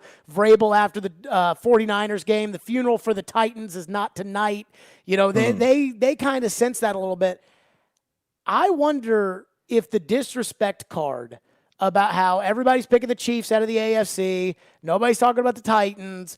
I wonder when that goes from just television fodder that people like, me and you talk about to, no, those players are going to have a huge chip on their shoulder come playoff time.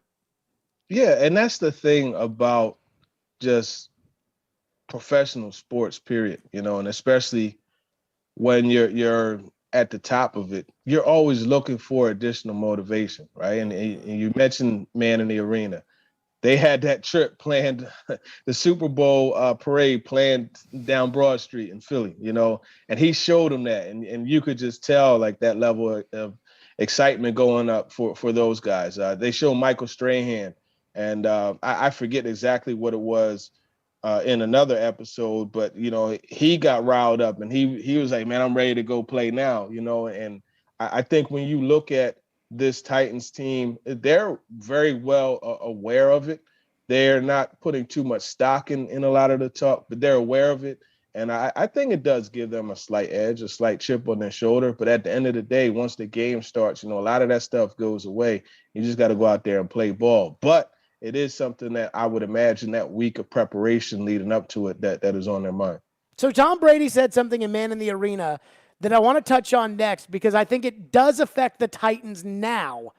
And I wonder what TD thinks about it and what TD thinks Mike Vrabel's focus about this is going to be. We'll get into that coming up. The TD Power Hour is presented by Craneworks and Rentalworks and FreedomTireGuys.com, Nashville's premier mobile tire company, online at FreedomTireGuys.com. We're live from Bridgestone Arena, Stillman & Company. It's ESPN 102.5 The Game, and we're streaming on the Game Nashville app. Shop Mattress Firm's new bed, new you sale, and shop select beds starting at $159.99. Plus, in-stock items even get immediate delivery. Every day at Cromwell Media, we want to help make a difference. And over the holiday season, you made a difference with your contributions to Souls for Music City. Thank you for helping hundreds of kids in the Nashville area who experience homelessness get a new pair of shoes to start off 2022. We'd also like to thank Newton Motor Group and Souls for Souls from all of us at Cromwell Media and Nashville's Best Sports Talk, ESPN 102.5 The Game and ESPN 94.9. Check out the January clearance sale going on now at Social Furniture. You can save up to 70% off Ashley Furniture. Come first for the best selection of furniture before it's gone, and you don't want to miss out. Social Furniture has truckloads of the best selection of furniture. Get your nightstands, mattresses, bar stools, sofas, and recliners all on sale now with no waiting. You can take home your new furniture today. Visit Social Furniture on the west side at 5412 Charlotte Avenue or on the web at mysocialfurniture.com. If you snore, it may be a sign of a more serious, possibly life-threatening condition. Most people think of snoring as a nuisance, but it's a much more serious medical condition than you think. Snoring has been associated with chest pain, sleep apnea, high blood pressure, chronic pain, obesity, headaches, and sore throat. Take a listen to what some of our patients are saying about the revolutionary Vivo system. Right after I started using it, I noticed the results really, especially with the snoring. My sleep apnea episodes are a fraction of what they were before. This product's phenomenal. It changed my life. I am 100% happy that I did this, and I'm thankful every day that I have it. If you're curious about our sleep devices, call now for a sleep consultation. Don't let your spouse have to sleep in the guest room, and don't risk the severe health complications of snoring and sleep apnea. Dr. Kelly Rice is certified to provide the Vivo system to open the airway for a better night's sleep. Call 615-373-4488 or go to BrentwoodSleepApnea.com now to see which therapy can work best for you. Individual results may vary. Always seek the advice of your health provider with any questions regarding a medical condition. Hey guys, it's the new year. Are you still struggling with erectile dysfunction? I've yet to meet anyone that enjoys timing those intimate moments around a pill. Well, now you don't have to. The advanced wave technology at Hillside Medical has been shown by Cambridge University and the Cleveland Clinic to restore and even regrow blood vessels. It can improve circulation and eliminate erectile dysfunction. No pills and no side effects. If you're ready to put a stop to your ED, call us in the next 2 minutes and you'll receive a consultation, assessment, and blood flow ultrasound free, plus a special gift that produces immediate results in the bedroom. You're going to love that. Trust me. This is a $600 value, free to callers now. 615-576-5000. That's 615-576-5000. Guys, get rid of your ED and get that spark back. Call Hillside Medical now to qualify. 615-576-5000. Who brought the sauce? I brought the sauce. Who made the sauce? I made the sauce. What's in the sauce? I am the sauce. Who brought the sauce? Spilled the sauce? Quick, the quicker picker-upper. Bounty picks up spills and messes quicker. And each sheet is 2 times more absorbent, so you can use less than the leading Ordinary brand. Who brought the sauce? I brought the sauce. Who made the sauce? I made the sauce. What's in the sauce? I am the sauce. Who brought the sauce? Okay. Bounty, the quicker picker-upper. Interact with Stillman and Company. Call or text the show at 615-737-1025. Driven by WilsonCountyHyundai.com. You guys have had a lot of success coming off bye weeks and extended time off since you've been the coach here. How much of that is in your philosophy of coaching was built off of what you learned as a player coming off those type of situations? Not really. I mean, I think you try to reference some things. I just try to focus on, how much time do we have? What do we need to do? What does each player need to do? Try to have a plan for each guy, based on health or based on how much they've played and based on things that I think that we need to do. And it changes. It changes based on when you have the bye or, this particular week coming after 17 games. There you go. That was Mike Vrabel. By the way, TD, when he answers questions whenever they're asked about his playing career and he talks, kind of brushes it off to the side or something like that, do you buy that when he says, I don't base that off my playing career really all that much? Or do you buy that or no?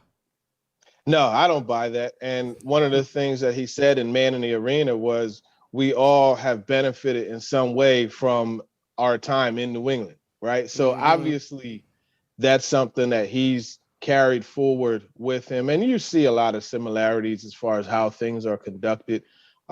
So without a doubt, his past experience as a player has helped mold him as a coach. And I think that is frankly one of the reasons why he's one of the top coaches in the league.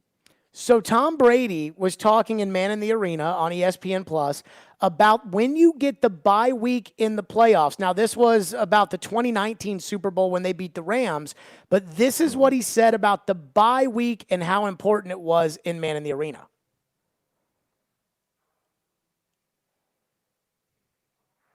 Chase? I guess not.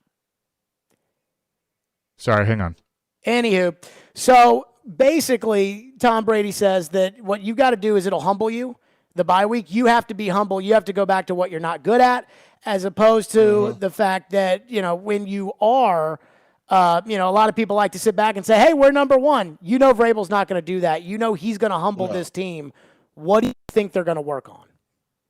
Well, he's already started to do that, right? When we talked to him on Monday, he said one of the things that he was going to do, he had already started doing, in fact, was approaching each of the guys. Hey, what is one thing that you could do better? What is one area in which you could improve? And I think that right there, that just pushing these guys to have more self-reflection, I think that's something good. And he himself, is self-scouting, and looking back on some of the things that they could do better as a coaching staff. So I think that right there has really been what it's about.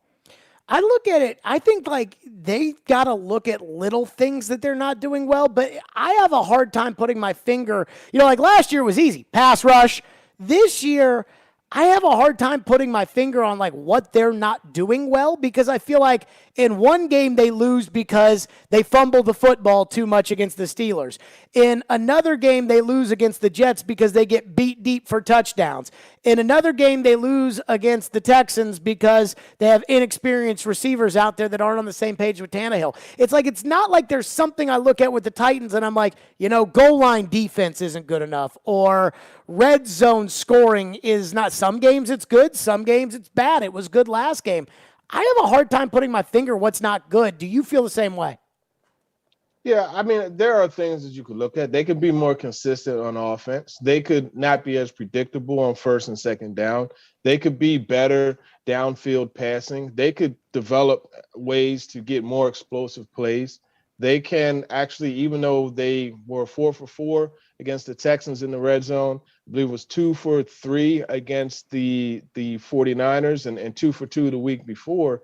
I think there are still some improvements that could be made. I mean, they could get Julio Jones more involved and have him be more of a factor. They could get A.J. Brown to be a more consistent player and to come up with a big-time play in a big-time game, a.k.a. the postseason. So there are things that they could do. Defensively, they could tighten some things up on the back end as far as not giving up explosive plays. They could, be a little bit better up front as far as consistently getting to the quarterback. There's plenty that could be improved, and that's just me off the top of my head saying things. So you could only imagine what Coach Vrabel and that staff have as far as things that are in front of them that they want to improve upon. I just look at this. Like, if you want somebody to believe in you, sometimes you've got to kind of show, that there's reason for them to believe in you. This Titan team, I know that, the talking heads can say whatever they want. I feel like they've given the people that watch them every week, the fans, people like me, you who covers them, you're at every game.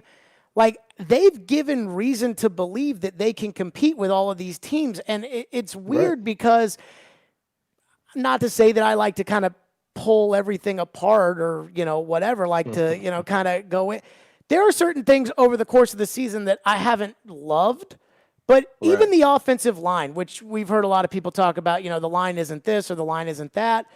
I mean, the line, it's just not a glaring mistake. And I almost wonder if not having any seminal flaw may be one of the biggest elements of strength for the Titans going into the playoffs. Well, you mentioned the offensive line and, a guy that you felt should have been moved on from Ben Jones just happened to have probably one of his best years. I wanted him to take a pay cut. That was more so than move on, but yeah.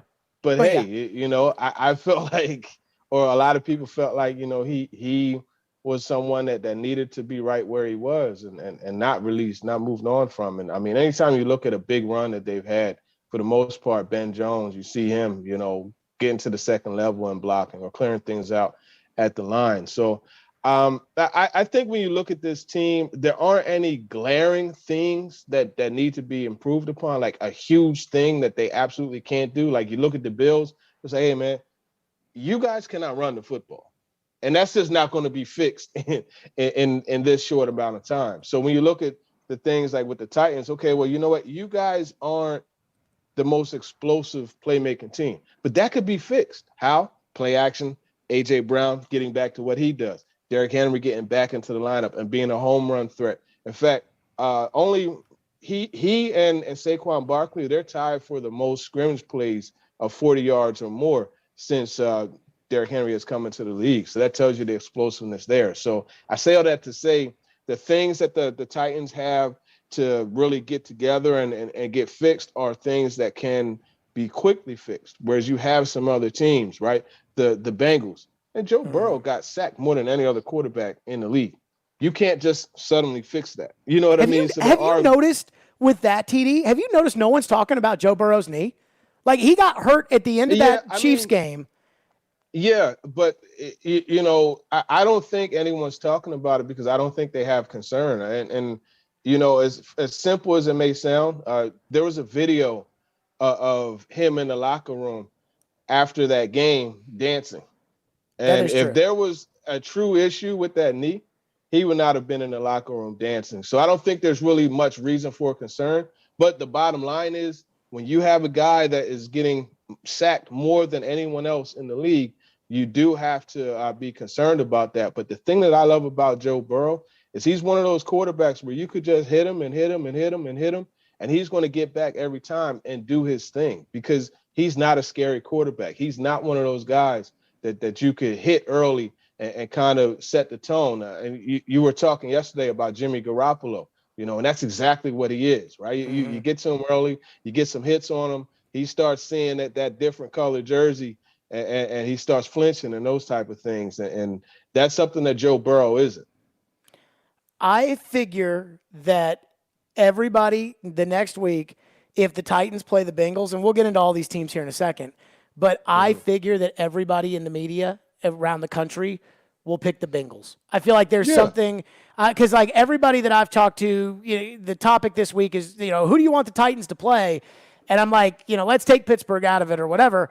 But everybody's like, I don't know about Cincinnati, Burrow and those receivers. And I'm like, any of these great quarterbacks the Titans are going to have to play, Mahomes, Allen, or Burrow, I'm like, the pass rush has to get home on all of those guys. If it doesn't get home, you lose to Buffalo. If it doesn't get home against Kansas City, you lose to them. And if it doesn't get home to Cincinnati, you lose to them. Cincinnati's probably got the worst offensive line of the three of them.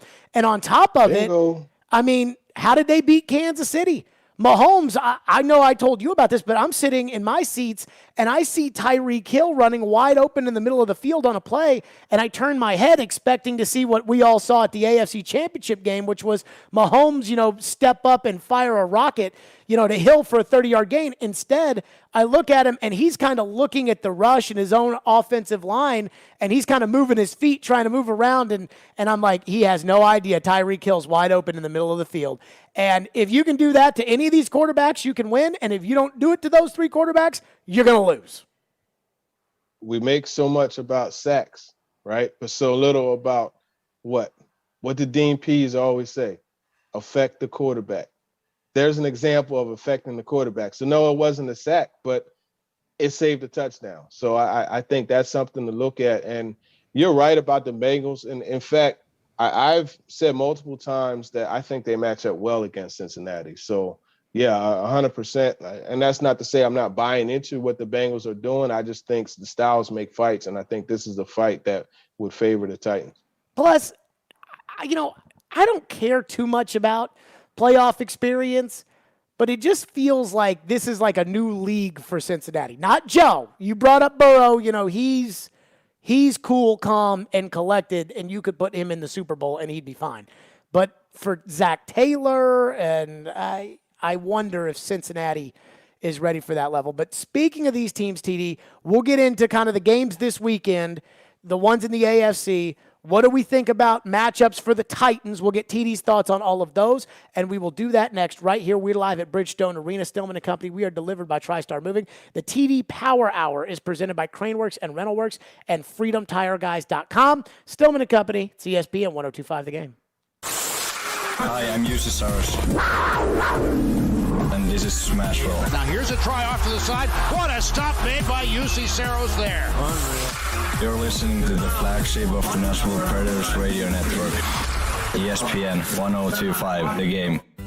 Blood Assurance is the only nonprofit blood centers in Middle Tennessee where 100% of your blood donations go to help save lives for people right here in our community. Blood Assurance is proud to announce the opening of its newest location at the Oakwood Commons Shopping Center at 4686 Lebanon Pike in Hermitage. Find it in your heart to donate today. Go to bloodassurance.org/schedule for information.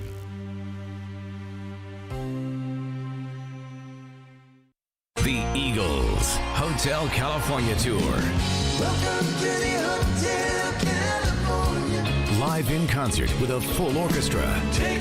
Performing their iconic album Hotel California, beginning to end, plus a greatest hit set. The Eagles, Bridgestone Arena, April 28th. Get tickets this Friday at 10 a.m. at livenation.com. This is Stan Harrison, CEO of Apple Collision Centers. We understand that no one likes to deal with auto body repair and the inconvenience it becomes in your day-to-day life. I want to personally invite you to stop by and let our experienced staff see how we can help you make your vehicle look good as new. Apple Collision Center has 3 convenient locations, Old Hickory, Hendersonville, and Gallatin, ready to serve you. Come by and see us or visit us online at applecollisioncenters.com. Cannonball's Covers wants you to join their team of experienced car and boat trimmers. If you want for good pay, atmosphere, and culture, you need to apply to Cannonball's Covers today. Join qualified associates in a great place to learn the craft and grow your career. If you're an experienced trimmer or are looking to elevate your career in trimming, call owner Cannonball White at 615-828-6571. Visit Cannonball's Covers on Facebook or visit their new location at 4010 Clarksville Pike for more information. Men, let's have an honest talk about sex, because for just about all of us, sex is a pretty big deal. Here's the problem. If you're a man over 40, it's likely you're living with erectile dysfunction. But men don't talk about ED because it's embarrassing, it's taboo, and so many of us just suffer in silence year after year. And all the while, ED affects your relationships, your attitude, even your outlook on life. If ED is affecting you, call the Tennessee Men's Clinic. They offer treatments that are effective in nearly 90% of cases, even if pills and herbals have failed, and often regardless of medical condition. For just $99, you'll get a medical consult, blood work, and if medically advised, a test dose. And if that test dose doesn't work in the office, your visit is free. Get treated. If you're like most men, you could get your sex life back. Call the Tennessee Men's Clinic at 615-208-9090 or go to TennesseeMen'sClinic.com. Contact your doctor if an erection lasts more than 4 hours. Visit our website to learn more, including side effects. Treatments extra. Results vary. This tax filing season could be one for the record books. There are thousands of dollars worth of new tax credits on the table, and Jackson Hewitt will help make sure you get every one you deserve. Tax credits for being a parent, taking care of a parent, taking classes, and so much more.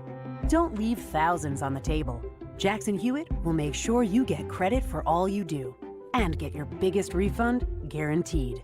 Learn more and find your nearest location at jacksonhewitt.com. ESPN's Turon Davenport breaks down the Titans like no other. On the field chemistry, I don't think it's going to be a problem. It's just going to be a process. Catch TD Mondays at 11, Thursdays at 3, and Fridays at 8. Plus, the Talking with TD podcast drops every Wednesday. When you draft players, it's not just for one season, it's for a career. Presented by FreedomTireGuys.com, Nashville's premier mobile tire company, and Craneworks and RentalWorks, your source for crane and equipment rental. Visit Craneworks.com. Nashville's best sports talk. ESPN 102.5 The Game and the Game Nashville app. Hey, it's ESPN NFL analyst Tim Hasselbeck on Nashville's best sports talk, ESPN 102.5 The Game. With you guys not knowing obviously who you're facing right now, is this week more so you prep today in terms of field stuff and then let them have a little time off, or how are you utilizing the week? Yeah, they'll be off. I'm sure they'll be in here. Guys with treatment, guys. The weight room will be open. Coaches will work a little bit. Coaches will have some time off as well, and then get back on Sunday just to be able to reset and kind of do some of the stuff that we're going to do today. There you go. That was Mike Vrabel, Titans coach, talking about the bye week, the week that they've got ahead of them. TD Power Hour is presented by Craneworks and RentalWorks and FreedomTireGuys.com. So, first of all, TD, you know as well as I do, the Titans players are going to be watching these games over the weekend, especially on Saturday, since Vrabel says they'll all be back in on Sunday. You know they're going to be watching these games just like we're watching the games on TV. 2 AFC games on Saturday, Vegas and the Bengals, Patriots and the Bills, and then obviously the Sunday nighter, Kansas City versus Pittsburgh. The Titans can only play the Steelers, Raiders, Bengals, or Patriots. They cannot play the Bills, and they cannot play the Chiefs, which most people would tell you is probably good news. So I ask you this question, TD. What do you think of these AFC playoff matchups, and which ones do you think Titan fans should be rooting for? Yeah, they should be rooting for the Steelers above everyone else. True. But I think when you look at the matchups that are left, there's some interesting games. The Raiders game is interesting. If anything, though, I feel that the Steelers, that's the team that they should be rooting for. But definitely, they would play either the Bengals or a wild card team. That's more or less what it boils down to. Yep. I would say you want the Steelers above all else because that's a team that the Titans are just clearly better than. You know what's funny is that I feel like it almost hurts you at your core when I'm like, who should Titans fans root for? Because it's like, TD doesn't root. So it's like hard for him to like put the rooting hat on when it comes to what the Titan fans should do. I think about it like this. I kind of feel like it's either going to be the Bengals or the Raiders. And I know it's not like a sexy television game, like how CBS and Fox are just so excited about the idea of the Packers playing the Cowboys next weekend in the second round. But I ask this, I don't know about this Raiders-Bengals game. I am excited to watch it because you got 2 good quarterbacks. The Raiders, they look like the team that's playing with, all the energy after all the bad things that have happened to them. But Cincinnati's got all these wide receivers. I think this is a great game. I think the Titans are ultimately going to play the winner of this game What do you think of these two teams and kind of the matchup between them and what a matchup with the Titans would be like? Yeah, the matchup between them is really interesting because you got Max Crosby. We had him on talking with TD when he was coming out for the draft, and I was always high on this guy, man. Like he's a motor guy that gets plenty of sacks, gets plenty of pressure, all effort. Just finds a way to get to the quarterback. So you got him, and then you got Yannick Ngakoue on the other side. And these guys together, they get a lot of pressure. Now, granted, they lost Darius Philon to injury in that Chargers game, but they still could get that pressure off the edge. So you match that with Derek Carr, who is just kind of like finding a groove, and that daggone Hunter Renfrow. I'll tell you a quick story, man, since we're like close to the Senior Bowl time. Mm-hmm. I remember down at the Senior Bowl that year when he was there and watching one-on-ones. And those DBs, when it was time to match up with him, they were like, hey, man, go ahead, man, you got it. Let somebody else go against him because he was just freaking him. And that guy, his routes are really good. So he's always going to have that team, from in a good spot offensively. And you got Darren Waller, too. So I think the Raiders, from both sides of the ball are an interesting team. You look at the Bengals.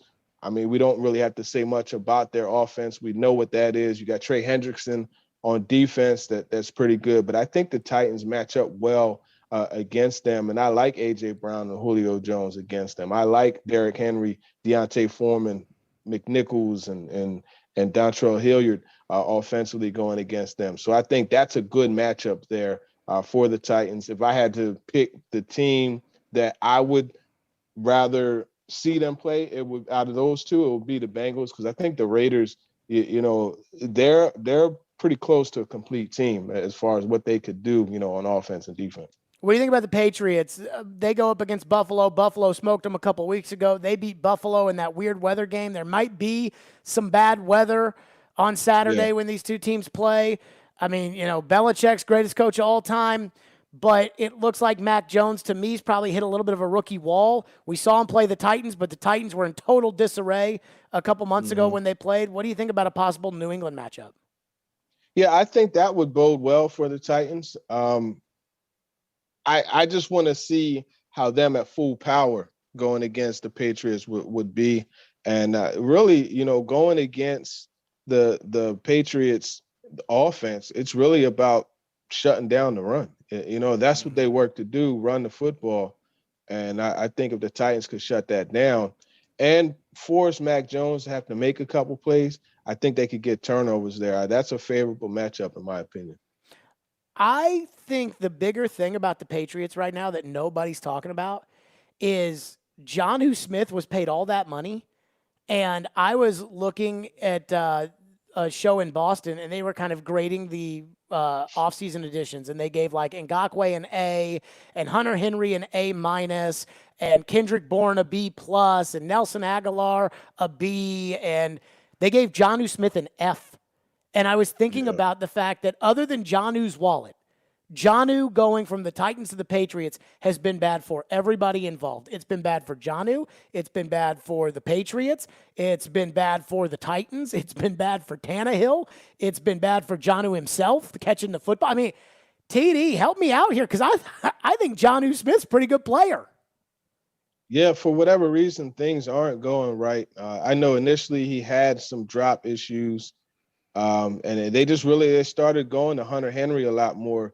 They signed Jonnu Smith specifically, with improving their red zone offense in mind. And it has turned out that Hunter Henry has been the guy that has gotten all those red zone targets and kind of elevated above Jonnu Smith in the pecking order when it comes to snaps and things like that. But, I mean, hey, if something should go right for him in this playoff, in this postseason, that move, that F becomes something different. But without a doubt, they haven't used him enough, and they haven't really found a way to get him involved like you thought they would. I mean, when they signed both of those guys, I was saying to myself, like, hey, man, they're trying to recreate Rob Gronkowski and Aaron Hernandez. That's what they're trying to do, and it just hasn't exactly worked out. TD is with us, the TD Power Hour presented by Freedom Tire Guys, Craneworks, and Rentalworks. Get your questions in for TD right now, 615-737-1025, and we're right to your questions. Again, your questions for TD in the TD Power Hour. I will say this, though. I do want, on the other side, TD's thoughts. Two big, huge, major AFC South stories today. I want TD's thoughts on those, and we're right to your phones and your questions for TD again at 615-737-1025. We're live at Bridgestone Arena where the Preds take on the Buffalo Sabres tonight. It's ESPN 1025 The Game. File in a way that fits you and get the refund you deserve. Jackson Hewitt Tax Pros can help you discover thousands worth of new tax credits so you get every dollar you deserve. Learn more at jacksonhewitt.com. From the Fox 17 News Code Red Weather Center.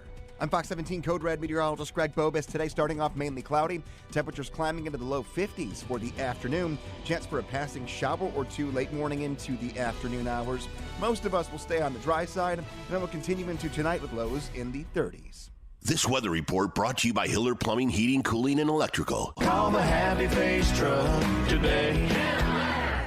Are you a father that is passionate about your fundamental constitutional right to parent your own child or children? Has your parenting time or your income been affected by COVID? This is Amanda J. Gentry, and I am a fierce defender of your constitutional rights. The courts in Tennessee are under an obligation to maximize equal parenting time. We do not live in an every other weekend world anymore. At the law offices of Amanda J. Gentry, fathers are extremely important, much like my own father was. Go to AmandaJGentry.com or call or text 615-604-6263. That's AmandaJGentry.com.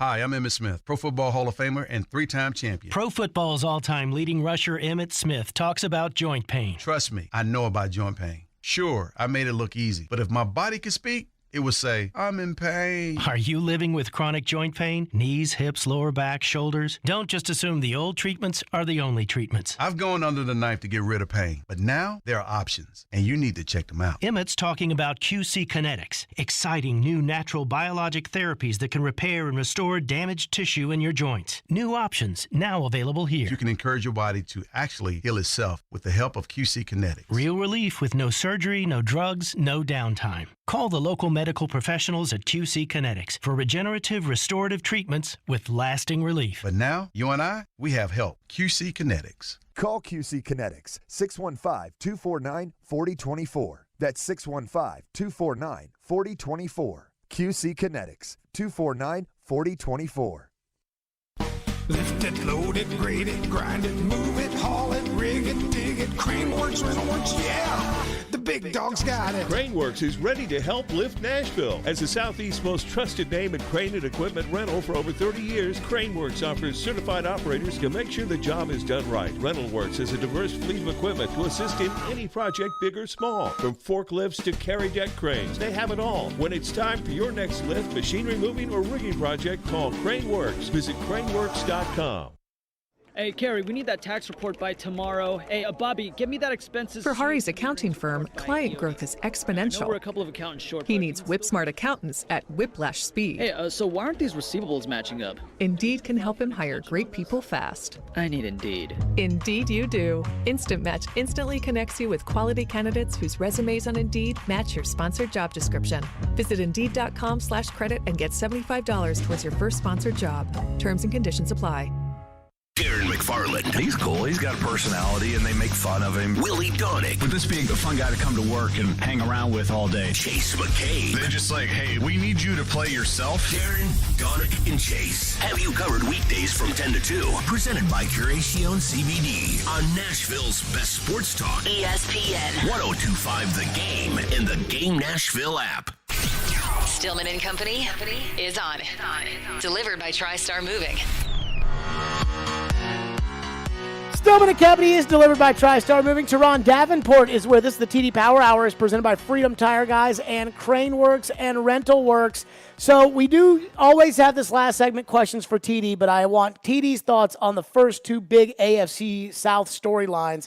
Number one, David Culley getting canned in Houston. I cannot think, TD, of a more unfair treatment of a coach in the last couple of years than Culley getting that job, the reason that they probably gave him the job, the way they treated him when he had the job, and now how they've treated him firing him, and the fact that I thought the Texans were pretty good and they for what they were supposed to be, and they really spanked the Titans rear end pretty hard this year. What do you make of the Culley firing in Houston? Yeah, it's trash. I think it's ridiculous, and for me, if you fire him, like, what did you even bring him in here for in the first place? Because this team was 4-12 last year, right? And that was with Deshaun Watson, with JJ Watt. This past season, they had the same record without those guys. So that tells you right there. And unlike some of these other teams, they didn't quit on that coach. They continued to play, and they played hard. And you saw that all the way up until the final second of the season finale against the Titans. So it's trash, but that's the way this league works. You know, you have over 70% black players and one black coach. The math ain't mathing. What did they expect Cully to do? Like, what? I mean, did they expect him to come in here and take this team to the Super Bowl? Like, I mean, they played their hearts out for him in that last game against the Titans, and they had nothing to play for the whole season. And I don't know. I'm with you. And I will say this, as far as optics are concerned, you can tell me whatever reason you want as far as firing a coach or hiring a coach. But when Brian Flores and David Culley get fired in the same hiring cycle or the same firing cycle, you know, it's very hard for me to take people seriously when they say that, no, they take the Rooney Rule seriously, or they take minority coaching in the NFL seriously, when they just fire Brian Flores, who did, I thought, a good job with the Dolphins, and Culley, who I thought did a good job with the Texans. The other one was Indianapolis. Frank Reich says after the game Sunday, Carson Wentz is our quarterback. Doesn't say it on Monday. Press conference today, Chris Ballard asked about, is Carson Wentz the quarterback going forward? Said it felt like the right move at the time, but he's not ready to comment on anybody on the roster for next year. That is a shocking lack of an endorsement. TD, you wrote the book on Carson Wentz. What do you make of kind of Reich and Ballard not putting it down on the table, saying Carson Wentz is our quarterback for next year? Yeah, just real quick on the Texans, though, I will give them credit. Brian Flores, according to Aaron Wilson, is one of the top guys that they are looking at as their coach, and Gerard Mayo, who is one of the coaches for the Patriots, you know, is a guy that Adam Schefter reported that they're looking at. But as far sounds as like Nick Caserio is trying to do the John Robinson, he wants bring the Patriot way. He wants the Patriot way. But as far as the Carson Wentz situation is concerned, that is something that they have to be careful with, because Carson Wentz is a guy that, you know, you have to show full confidence in and belief in, you know, and I think that situation was proven in Philly, right? And that was why they ran Nick Foles out of town. That was why they ended up having issues after Jalen Hurts was drafted, and that's why the locker room, frankly, was divided, you know, on the Nick Foles versus Carson Wentz thing. So they're walking a dangerous walk there, and this is something that, you know, they opened themselves up to when they traded for Carson Wentz. But after a season that was disappointing like that, a loss to a 2-win Jaguars team to boot you out the playoffs, no one should be secure with their job. You should make everyone feel like, you know, there's somebody that could replace them. I'm going to tell you, I think the next book on Carson Wentz might be more interesting, DD. I mean, all the crazy, you know, stuff going on at the end of Philadelphia, now in Indianapolis. But it is time for your questions for TD. 615-737-1025. Phone lines are driven by WilsonCountyHyundai.com. Caroline, what do we have for TD? Ron texts in and says, hey, TD, coming off the offseason, the Titans will be in a dilemma with the linebacker position. Do you think that we will still have Jayon Brown and Rashaan Evans come next year? Yeah, unfortunately, I think those guys are going to be moving on. And, you know, it kind of told you what their prospects are as far as the Texans game is concerned, right? Rashaan Evans played 2 snaps. Jayon Brown was inactive, you know.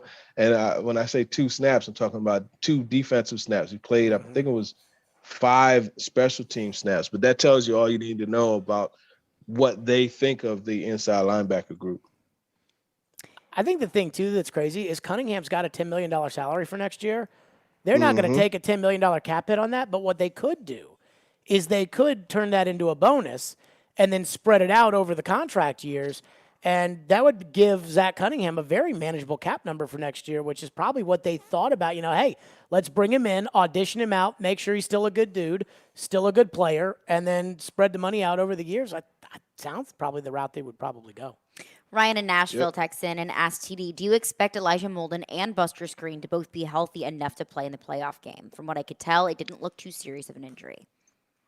Yeah, I mean, I would imagine with this amount of time off that they'll be fine, but it's way too early to make that determination. Molden didn't practice on Wednesday, but it was just a sweats type of practice. It was their last practice till they come back. So we'll see more of that next week. But I think Molden is fine. I'm not exactly sure about Screen. Joe texts in and asks, how scary do you think it is for other teams that a fresh Derrick Henry is back for the playoffs? I don't think it's scary at all for other teams. And frankly, at this point, if you're in the playoffs and you're scared of something, then you don't need to be in the playoffs. I do think that it's something that these other teams should take notice of because, like I wrote in my Derrick Henry post this morning, it gives the Titans offense a different level of explosiveness. So that is something to watch, but I don't think that teams are going to be scared. They're going to be interested in how he comes back, though. You know what's crazy when it comes to Derrick Henry and the stats? The Titans, I was looking at different stats. The Titans averaged before the Henry injury 337.1 yards. They average for the season 342. It wasn't like it transformed like crazy. Their rush yards per game, 147.6, 141.4. Time of possession, 32.49, 32.40. For the season. What are the points, though? What are the points? That's a fair point. That's what it is. So. Another texter texts in and asks, what potential head coach could come in as head coach of the Texans that would make the Titans fans most nervous? Good question. The first things first, you got to figure out what's going to happen with at quarterback. But I think,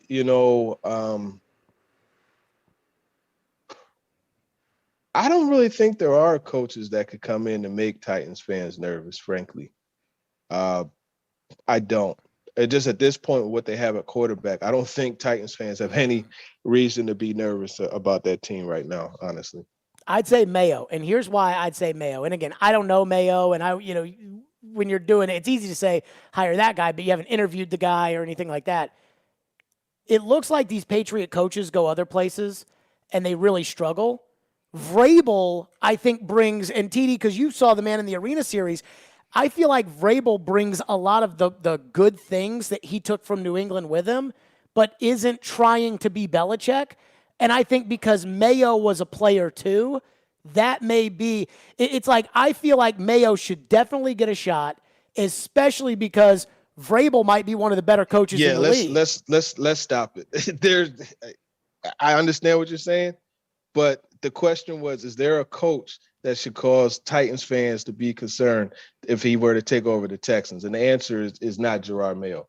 No disrespect to him, but the answer is not Gerard Mayo or pretty much any other coach. What's the other question? Another texter checks in and says, Frank Reich seemed incredibly non-committal to Carson Wentz, and the Jags and the Houston Texans both have open coaching positions.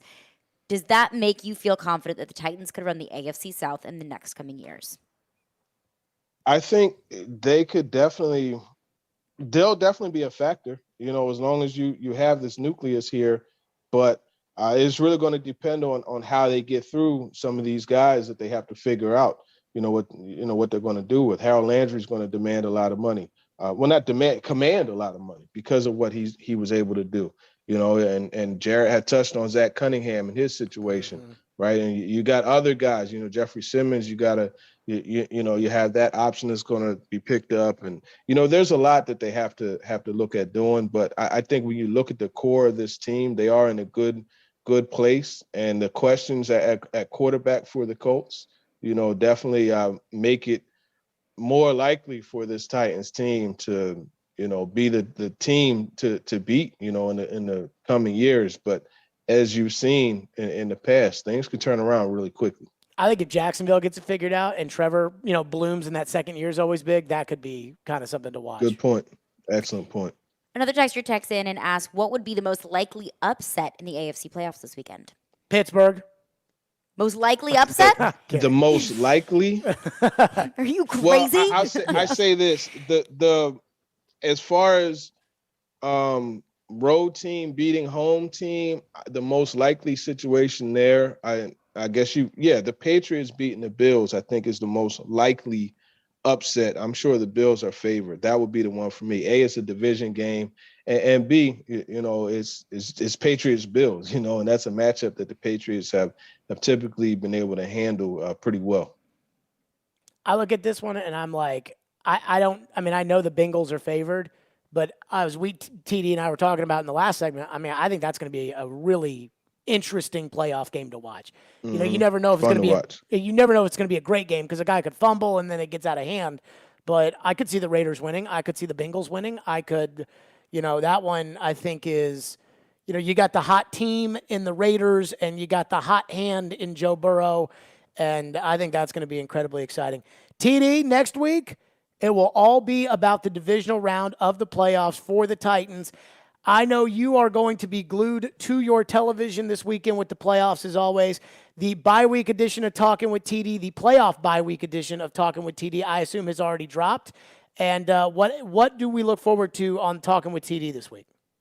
Yeah, it's dropped already. I talked some shop with Chris Sanders like we do each week. We looked at the playoffs, and we'll be doing that in more detail tomorrow evening, 5 to 7. So make sure you guys tune into that. But another segment of that was Dan Orlovsky, and he said the Titans are the top team to beat in the AFC. So there you go. You got your national attention, and I had him elaborate on that. And he also mentioned who he thought was the best and worst options for the Titans. He gave some insight on Ryan Tannehill as well as far as the confidence. So definitely make sure you tune into that. And I make a case for Coach Vrabel being the coach of the year. I know he said it's interesting to him. It's something that I like to talk about because I think, it's good to give a person roses while they're here, and he deserves it. Teron Davenport, as always, ESPN, the TD Power Hour, presented by FreedomTireGuys.com and CraneWorks and RentalWorks. TD, appreciate you as always. For sure. Appreciate you. Have a good time tonight. TD, nobody covers the Titans like TD. I'm going to tell people about FanDuel Sportsbook here in a second. I got to get on Robbie and Rex Road, though. Now? So this FanDuel Sportsbook, enhanced odds, 30-1 odds on any team. And I'm listening to their spots, and Robbie's like, I feel pretty good about the Cowboys against the Niners. And Joe's like, I think Tampa Bay is going to beat Philadelphia. And I think those things too. But I don't feel that as strongly as I feel about how Kansas City is going to beat the Steelers. That one feels like the gimme. That is such a the team whose quarterback said we don't belong here. It would make you feel good about Patrick Mahomes beating that team that doesn't even think that they belong there. But hey, to each his own. Coming up next, there's something that TD and I were just talking about that I am convinced of. And I think it's a great thing.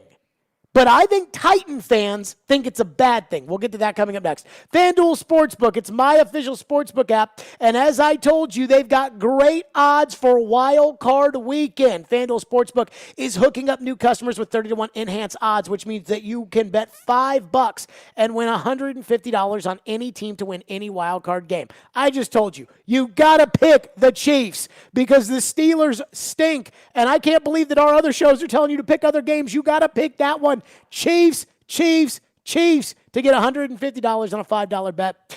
Again, there's no sportsbook like FanDuel because it's America's #1 sportsbook app, and it's my official sportsbook app. And when you win, FanDuel will pay you your winnings in as little as 2 hours. If you've already got FanDuel Sportsbook, they are hooking up all customers with $50 when you refer a friend, and your friend will get $50 too. Don't miss your chance for these enhanced odds for you to pick the Chiefs to beat the Steelers and win $150 on a $5 bet with the promo code JGM. Again, that's promo code JGM. Get it in there before kickoff. 21 and older in present Tennessee. New users only $10 first deposit required. Must wager in a designated offer market max bonus $150. Bonus for Tennessee users fulfilled in site credit within 72 hours. Tennessee site credit expires 14 days after receipt. Restrictions apply. See full terms at sportsbook.fanduel.com. Gambling problem? Call the Tennessee Red Line 1-800-889-9789. Take us wherever you may go. There is going to be a whole lot of work going on. Tune us in anywhere, anytime. I think he has some big play in him. Just search The Game Nashville in your app store and download today. And keep it locked on Nashville's best sports talk. ESPN 1025 The Game. ElectronicExpress.com. We make it happen. Hal Gill here from my good friends at Dunkin'.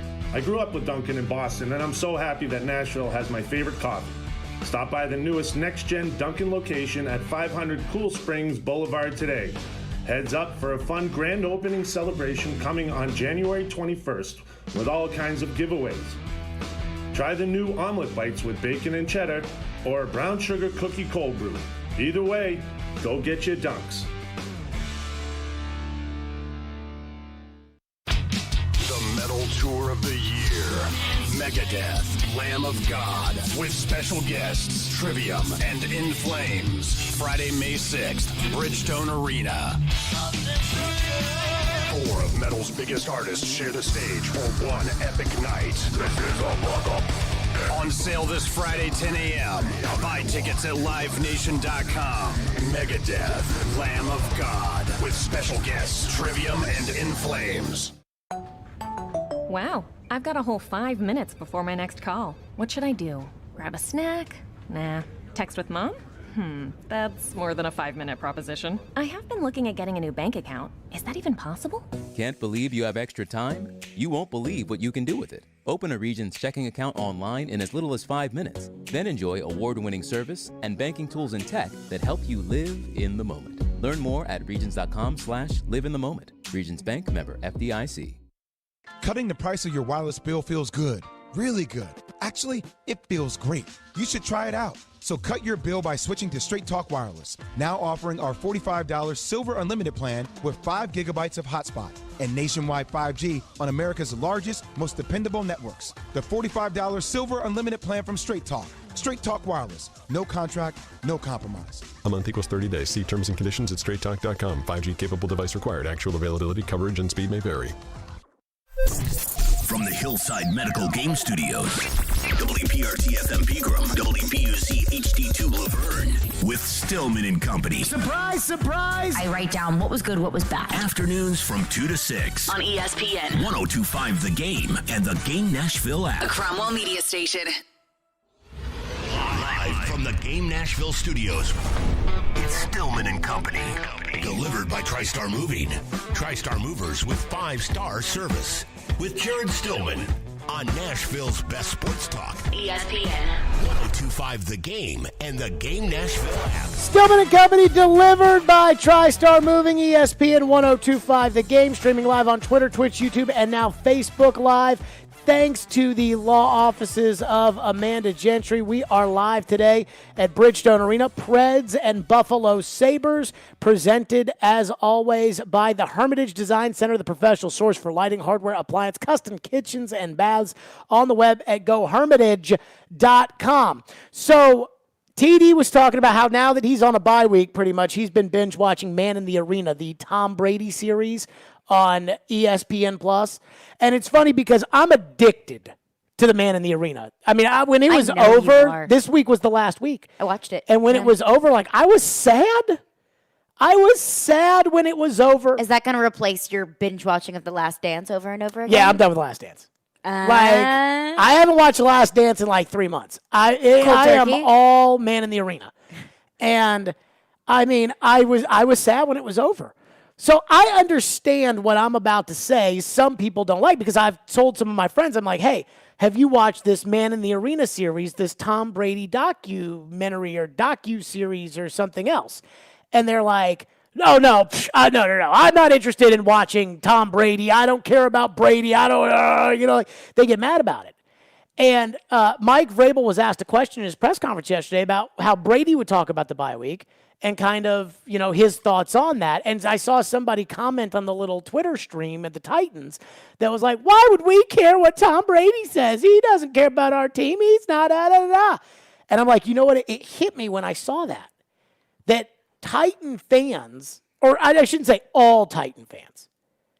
I think there's a lot of Titan fans that don't want to think this is a Patriot organization. Like they're like, no, we're the Titans. It's not the Patriot way, it's the Titan way. Even though the general manager is a Patriot and the coach is a Patriot, and they have brought in a lot of ex-Patriots, Logan Ryan and Malcolm Butler and Dion Lewis, and they brought in a tight end last week from the Patriots, Ryan Izzo. I mean, this is a Patriot organization. It's the first Patriot organization outside of Foxborough to ever kind of work. None of the other ones worked. Pioli and Crennel didn't work. Dimitrov maybe a little bit, but he didn't run it like a Patriots organization because he got goofball Dan Quinn, and that was more Pete Carroll, Seattle. And it didn't work with McDaniels, and it didn't work with O'Brien and the Texans. And the Texans are going to try it again with Caserio and somebody, and that's probably not going to work. And it hasn't worked with Joe Judge in New York. And so this is the one where it's worked. But I think Titan fans have a hard time with the idea that they have successfully recreated the Patriot way. I think they hate, and again, I say Titan fans. I think there's a lot of Titan fans who are like me that are like, what's been of the salary cap era the best dynasty or the only dynasty in the NFL? The Patriots. The Patriots. Who's been the best team in the NFL for the last 20 years? The Patriots. The Patriots. And so if you would want to emulate that. Just like Georgia. Watch Georgia. Their quarterback stinks. They got the biggest, fattest offensive lineman, the meanest, fattest defensive lineman that can run like gazelles. That's Alabama.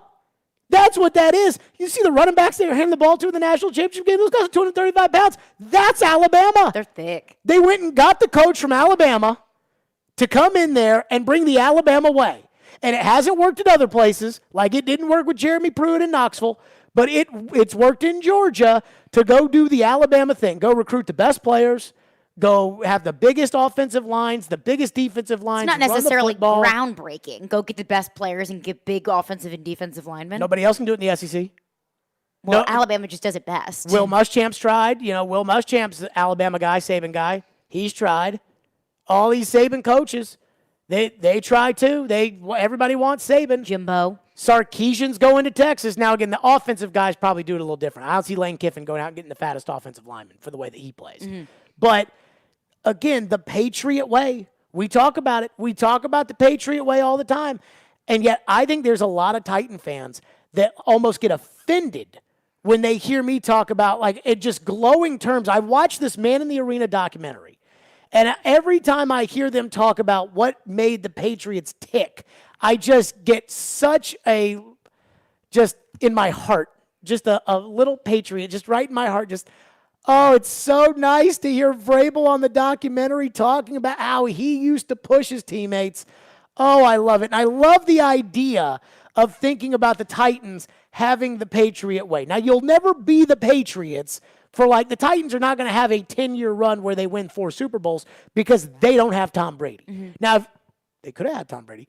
But if you were to put a Tom Brady in his prime on this team with Derrick Henry and A.J. Brown and the way they do things, this team, I think, would win 3 Super Bowls out of 5 or 6 years. But Tannehill's never going to be Brady, and they're not going to go get another quarterback. And even if they got another quarterback, it wasn't going to be Tom Brady in his prime. So I'm okay with that. But I think there is something about this Patriot way that Titan fans probably know in their heart is exactly what the Titans have emulated, and that's why they've been to the playoffs in 4 out of the last 5 years, and that's why they've had 6 winning seasons in a row. But I also feel like they don't want to admit it. Well, I mean, you say why you don't understand why Titans fans wouldn't like that.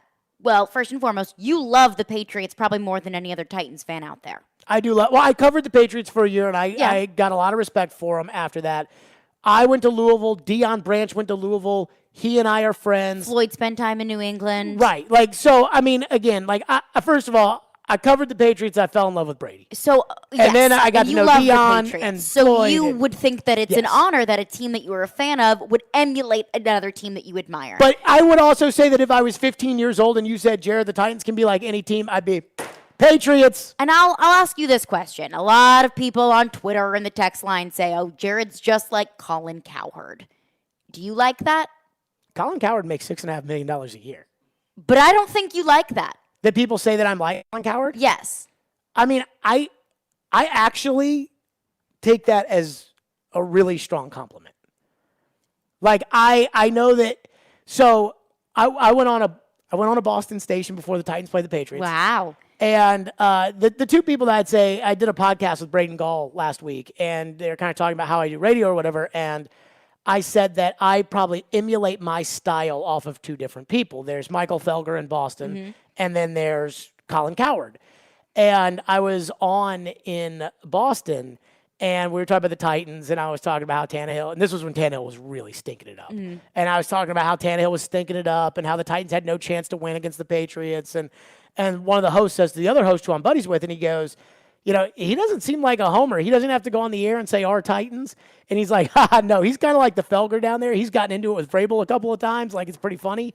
And I was like, man, what a great compliment that they said that I'm like Michael Felger, who I think is the most talented local radio host in America. Because he has a 25 share in Boston. Well, I didn't say Michael Felger. I said Colin Cowherd. Colin Cowherd is like one of the most successful national sports radio hosts and one could interpret that as being not a compliment, as something that is bad. Why would that be bad? And I think it's the same thing as Titans fans look at it. Why would that be bad? Because Colin Cowherd doesn't have, he has a great reputation, but he also has a not so great reputation for being a quote unquote shock jock and for having crazy out there takes. And you could also look at it as, I don't want to be Colin Cowherd, I want to be Jared Stillman. And that's what it is. Titans fans think. That's what it is. They don't want to be they don't want to be a Patriot team. They want to be the Titans. That's what it is. Because they're Titans fans. And I get it. I understand it as a fan that you want to have your own identity because you don't want to be in the shadow of anyone else. And I get it.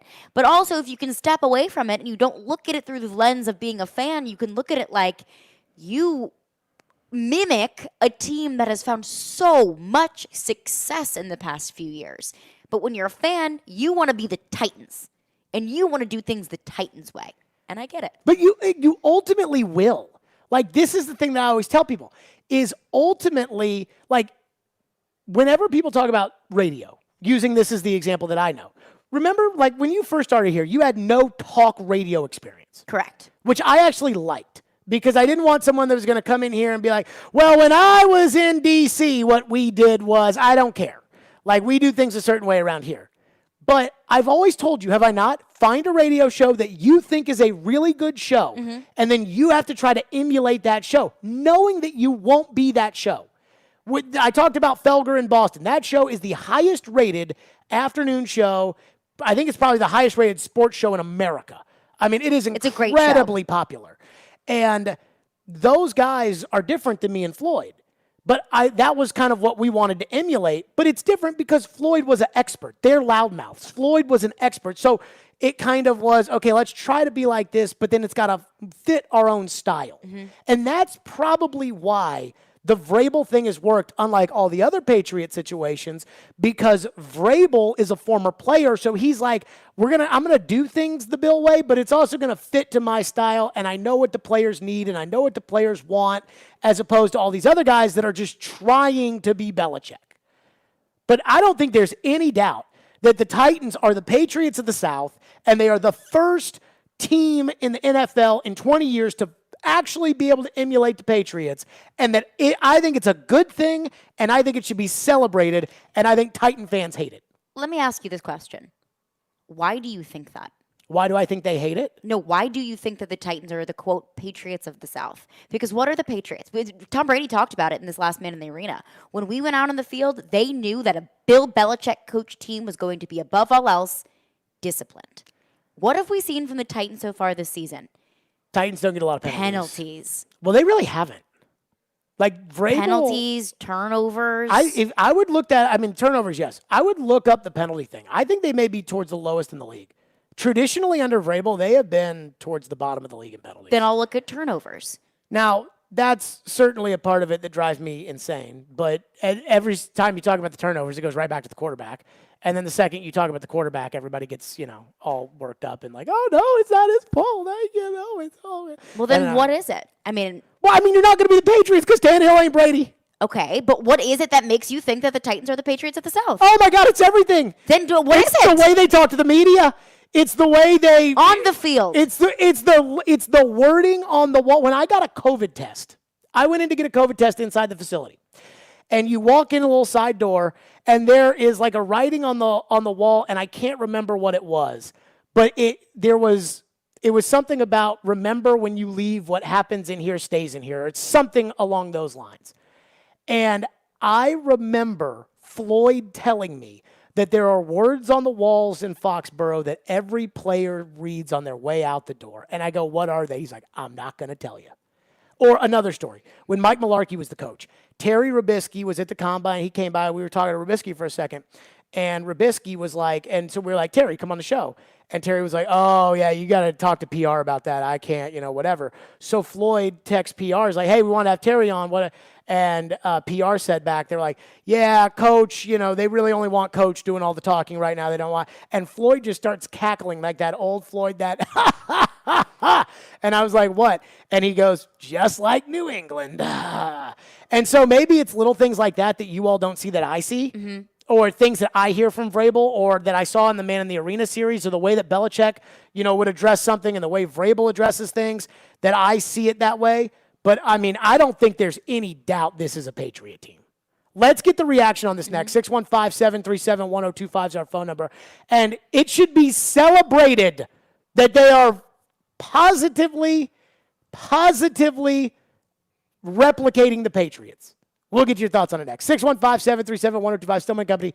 It's ESPN 1025 The Game. Come rain or shine, high winds or mild breezes, blue skies or gray, it's a great time to consider getting vaccinated against COVID-19. Sponsored by BioNTech and Pfizer. Every day at Cromwell Media, we want to help make a difference. And over the holiday season, you made a difference with your contributions to Souls for Music City. Thank you for helping hundreds of kids in the Nashville area who experience homelessness get a new pair of shoes to start off 2022. We'd also like to thank Newton Motor Group and Souls for Souls from all of us at Cromwell Media and Nashville's Best Sports Talk, ESPN 1025 The Game and ESPN 94.9. Mow, dig, haul, lift. The versatile Kubota BX Series subcompact tractor does it all. Easy to switch attachments, a smooth hydrostatic transmission. The BX Series is part of our under 100 horsepower tractor lineup rated #1 for reliability. Talk to your local Kubota dealer today to schedule a demo. Go to KubotaUSA.com for full disclaimer. Come see why Coleman Tractor Company is one of the largest Kubota dealers in Middle Tennessee, Paris, Clarksville, Nashville, and their new location in White House. Spring Hill Heating and Cooling is here to serve you. Is your AC or heating unit old and inefficient? Is it breaking down yearly? Now is the time to replace it. With Spring Hill Heating and Cooling, get a unit that lasts with their 10-year parts and labor warranty. Get ahead of the game now and call Spring Hill Heating and Cooling, offering 60 months no-interest financing and 10 years parts and labor warranty on all new units. Restrictions apply and not available on all equipment. Schedule now at springhillac.com or call 615-778-8855. Hey, Darren McFarland here, and I want to talk to you about my friends at Creation CBD. You hear me talk about them every single day because they present Darren, Donick, and Chase, and we are proud to be associated with them and happy about it. And if you have aches and pains, on your body, whether it's from working out, being active, getting older, and you're looking for a solution, well, I've got it. Creation CBD. Creation means healing, and that says a lot. Creation is locally and organically sourced CBD products right here in Middle Tennessee. From seed to final sale, Creation is passionate about providing quality products for everyday use, including your pets, and you've heard me tell this story. Our female German Shepherd has had seizures for over 3 years, and lots of them. No matter how many pills a day she was on, the vet visits, nothing changed. But since putting her on the pet tincture, everything has changed. The seizures have stopped, she's lost weight, and she's a dog again. Right now, Creation CBD has got a special offer for DDC listeners. Go to CreationCompany.com, get 25% off your order by using the code DDC25 at checkout. DDC25 at checkout for 25% off your Creation CBD products. It's Creation CBD, curated for life. Ryan Porth back again to tell you about Dr. Kelly Rice, Family Cosmetic and Dental Sleep Medicine. I was reading some stats recently, Dr. Rice, and I did not realize the ADA says that 80% of people in the U.S. have some form of gum disease. That's right, Ryan, but our non-surgical periodontal therapy is painless and effective in keeping your mouth healthy, and the mouth is the window to the health of the rest of the body. What else is new and different at Cool Springs Laser Dentistry? Well, first, who doesn't want whiter teeth? Our new Zoom LED whitening system is less sensitive, and you get more than 5 shades of whitening. And we just upgraded both our lasers to kill bacteria during your cleaning. Some people get painful cold sores. Can lasers help that too? Yes, the gentle laser setting will kill the virus in your cold sores all naturally while reducing the healing time by half. And our special soft tissue wand uses warm, light laser therapy to give instant relief to severe TMJ pain. Our approach to holistic dentistry is unique. Give them a call today at 615-373-4488 or visit kellyerice.com. You'll be glad you did. Hey guys, it's the new year. Are you still struggling with erectile dysfunction? I've yet to meet anyone that enjoys timing those intimate moments around a pill. Well, now you don't have to. The advanced wave technology at Hillside Medical has been shown by Cambridge University and the Cleveland Clinic to restore and even regrow blood vessels. It can improve circulation and eliminate erectile dysfunction. No pills and no side effects. If you're ready to put a stop to your ED, call us in the next 2 minutes and you'll receive a consultation, assessment, and blood flow ultrasound free, plus a special gift that produces immediate results in the bedroom. You're going to love that. Trust me. This is a $600 value, free to callers now. 615-576-5000. That's 615-576-5000. Guys, get rid of your ED and get that spark back. Call Hillside Medical now to qualify. 615-576-5000. If you've missed any of today's show, just search Stillman and Company on Apple, Spotify, or your favorite podcast platform. You guys have had a lot of success coming off bye weeks and extended time off since you've been the coach here. How much of that is in your philosophy of coaching was built off of what you learned as a player coming off those type of situations? Not really. I mean, I think you try to reference some things. I just try to focus on, how much time do we have? What do we need to do? What does each player need to do? Try to have a plan for each guy, based on health or based on how much they've played and based on things that I think that we need to do. And it changes. It changes based on when you have the bye or, this particular week coming after 17 games. So I absolutely hate the fact that Mike Vrabel will never talk about his playing career. Why? Because he wants the tea? No, because he's lying. Well, yeah, of course he is. Everyone lies. But especially Mike Vrabel. If Vrabel had played, if you asked him a question about Bill Cowher or what he learned being in Pittsburgh, he'd probably get up there, oh yeah, Coach Cowher, but because it's New England, because it's Belichick, because it's active coach, he just wants to downplay that so badly. I appreciate him, but I'm focused on our team and the challenge that we have at hand this weekend. Sure. One time he was asked about Brady before they played, and he kind of cut it off pretty quickly about Brady. And I said to Floyd, I was like, do you think that he doesn't want to say something that'll slip up about Brady? And Floyd's like, no, he doesn't want to sit there and do 2 hours of everybody strumming a guitar singing Kumbaya stories about Tom. And I was like, makes sense to me.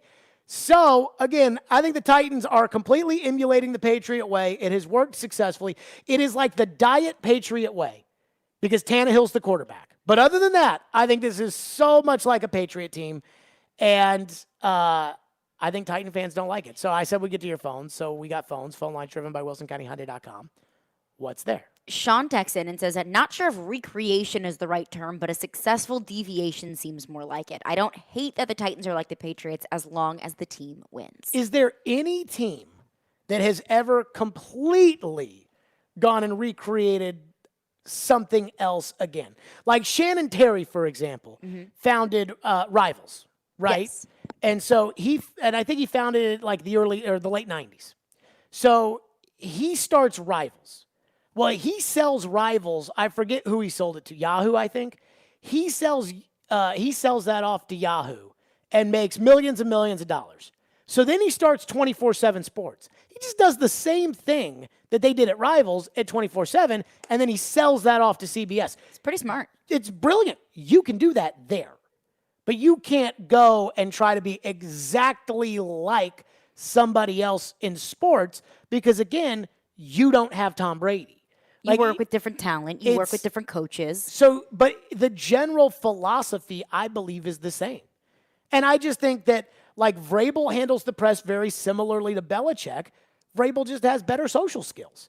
I mean, that to me is pretty simple. Like, he can relate to the players better than Bill. He's also 40 years younger than Bill, so like, I think there's something to, like, I don't think it's exactly like the Patriots. It's pretty darn close. The one thing that bothers me about their experiences in New England that I know is Floyd very risk averse when it comes to drafting players. Robinson, very pro taking a risk for value drafting. It worked when Robinson convinced Bill Belichick to draft Rob Gronkowski.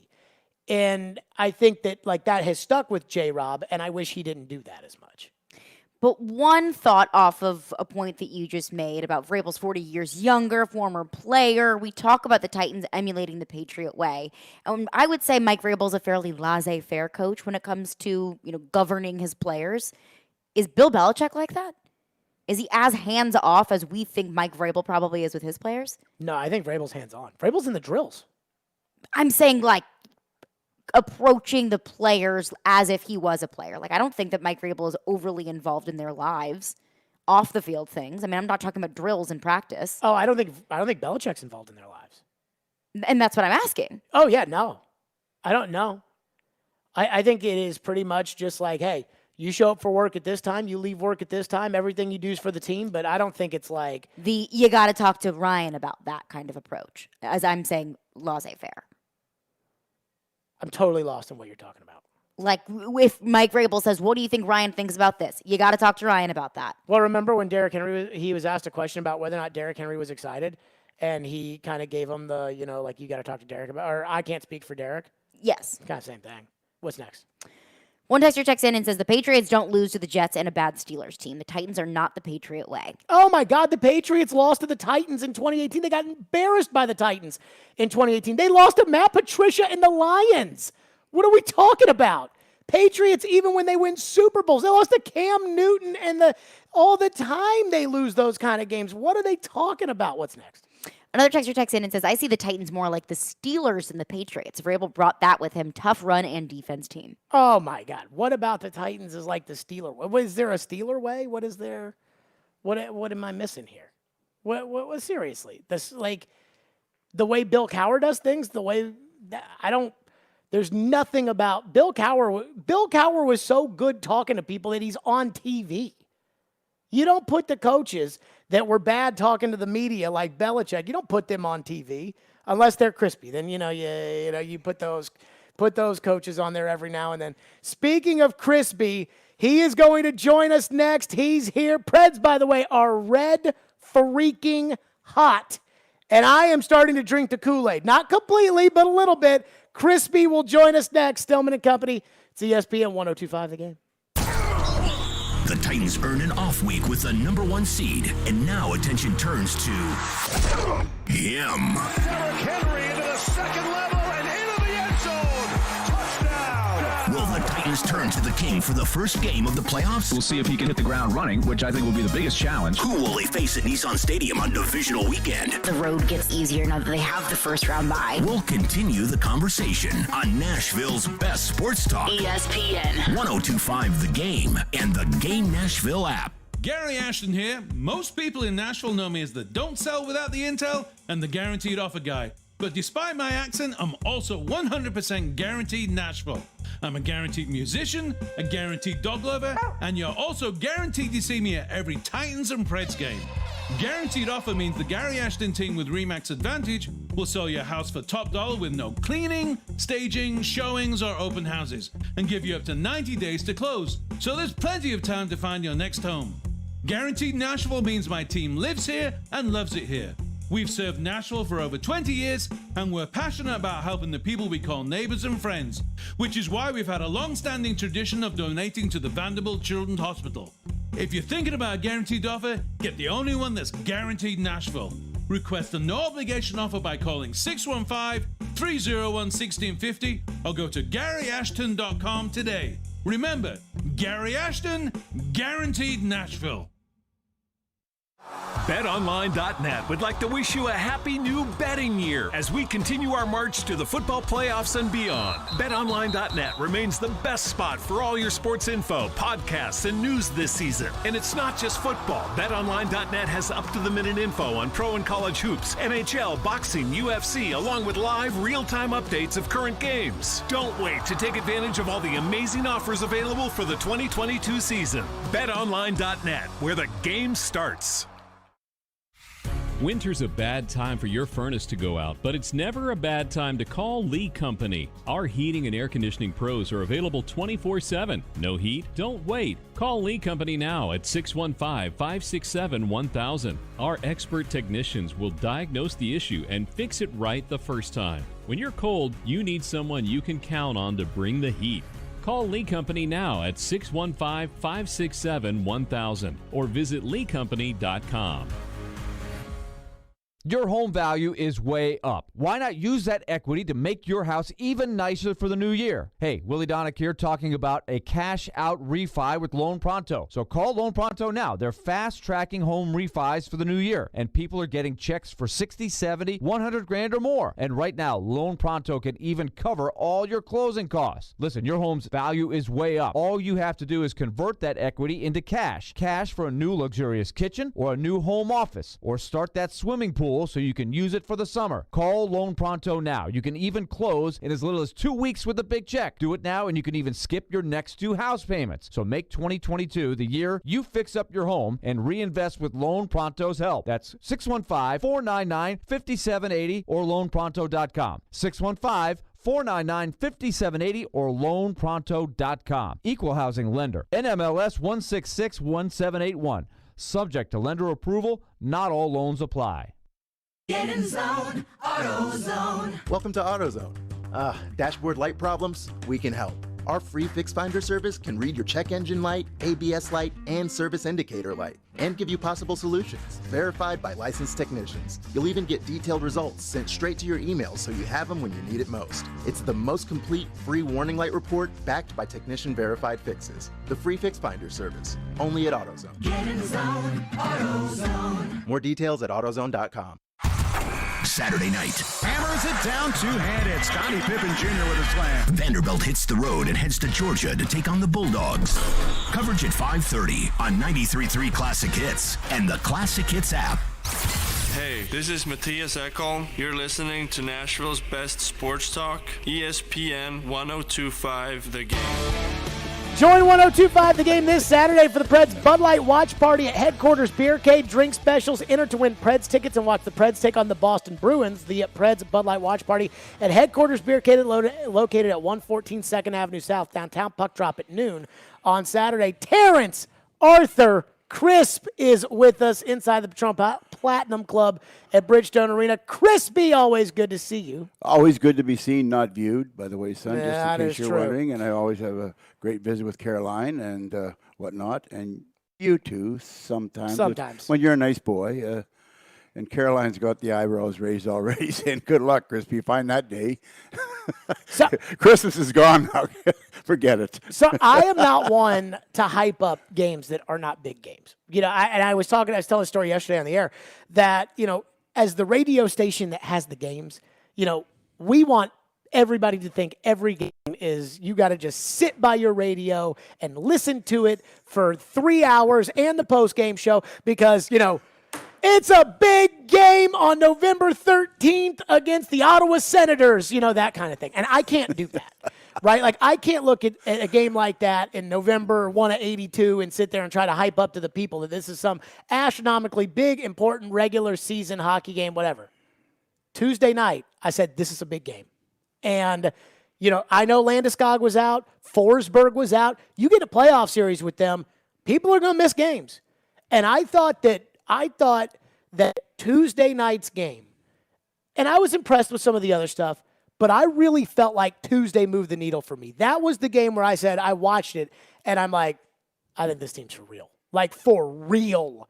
And I don't want to get too carried away because we're still relatively early in the season, not even close to approaching the trade deadline. But you look at where they are in the Western Conference. You look at how they matched up over the last week with two of the best teams in the conference, the class of the conference in Vegas and Colorado. And I'm having a hard time, Crispy, thinking to myself that this team hasn't proven to us this is going to be a long season. I was just trying to figure out when you're doing all your talking and your spewing doing that, yeah, you do pick your spots, I got to admit. You're either with us or against us or whatever, and the Titans love you too the same way, with us or against us, so it ain't going to change anything. No, that is true. But I always use that expression the other night in that road trip. I don't know where it came from. Caroline might know. She's a well-educated young lady. The litmus test. And I like using it, but I'm not sure what it means. But I just know it means that it's going to tell you at the end of that game, are you for real? Are you a contender, pretender? Are you hurting? What do you have to do?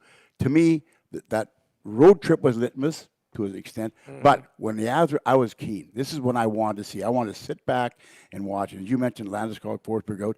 That didn't matter to me. The rest of the teams were there. McKinnon, etc. I thought it was a whale of a hockey game. Mm-hmm. And it went exactly the way you expected it to do. We come out gunning, figuring we had to stay with this team.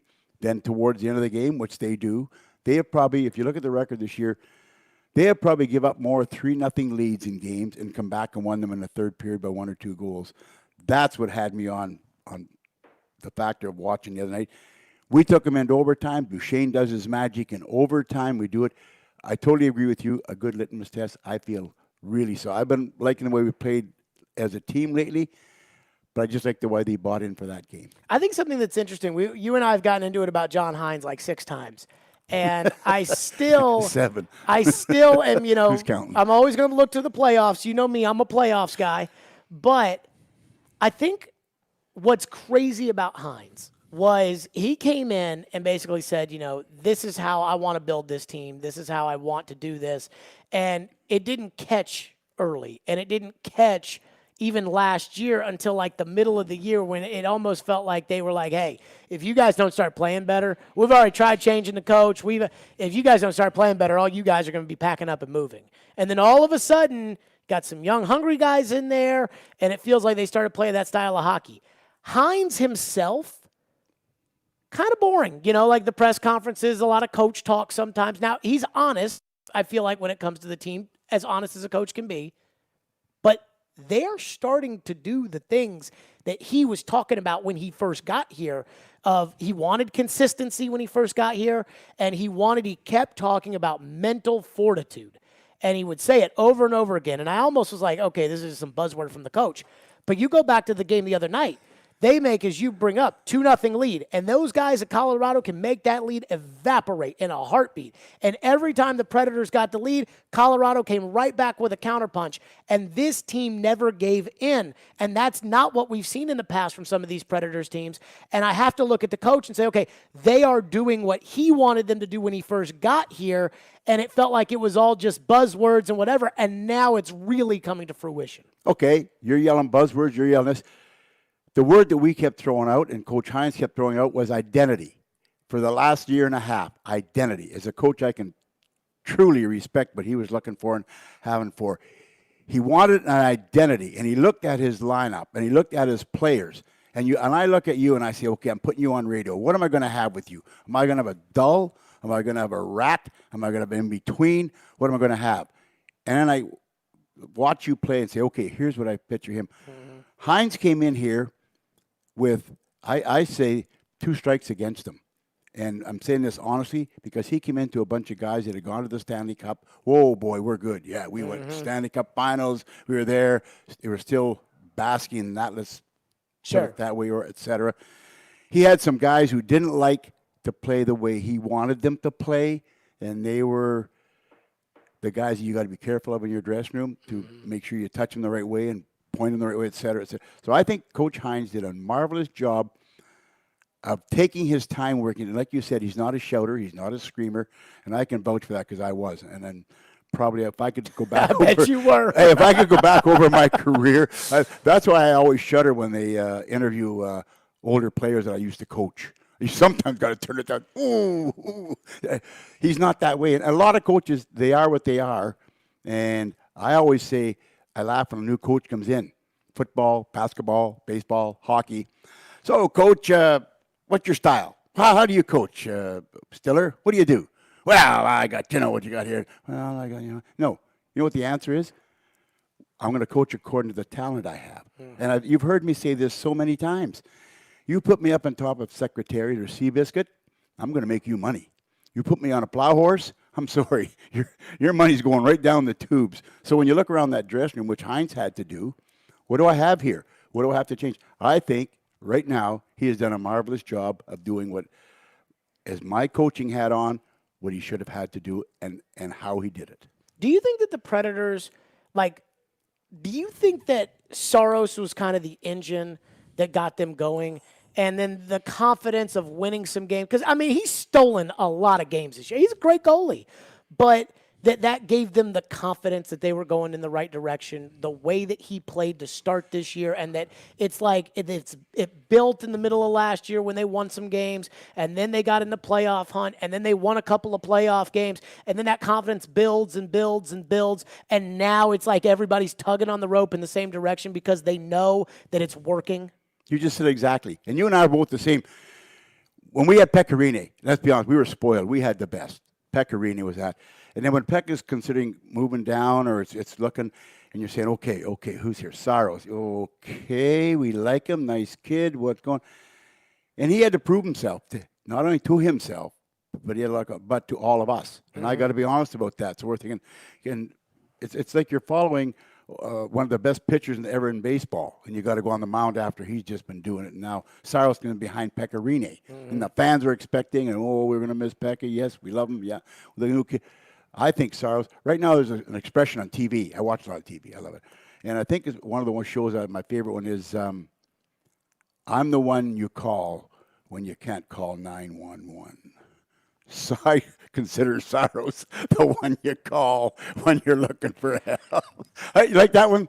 Probably Caroline? saw it on Hey, TV Land or something, Crispy. Come on. Yeah, it was. It was. We don't even watch TV nowadays. We get the little streaming. We do all the different. Oh, I wore out 3 remotes this year. Just wore them out. Terry Crisp is with us. Last one for you, Crispy. How sustainable is what this team's doing? The worst thing in the world is for us at the Terry Crisp retirement party next year or this year for us to be sitting there and having it in the middle of April as opposed to May or even June. And the worst thing would be to sit there and say, boy, I tell you, they really peaked in January. That December and January they had was fantastic. And they still made the playoffs and, they got knocked out in it. But how does this team sustain this and have this be who they are and not, they were really hot in January? Be what they are. Be what does bring? Just keep bringing it. What does Duchesne bring? What do you do? Bring it. It's not rocket science, guys. It's what do you bring? And all we ask you to do is bring it. The coaches are putting the pieces together to make it successful. Bring it. And you and I both know that if certain guys take certain nights off, the whole machine breaks down. Everything now, and like Coach Hinote, I love when he talks to us about it. He says, we got to quit taking minor penalties that are dumb, lazy, cheap, of no value. We're wearing our team down. We're ruining the flow. We're sitting a lot of guys on the bench that should be out there playing. We don't get to be, et cetera, et cetera. No, if they keep playing the way they are, we'll be fine. But let's be honest now. Saros is the man.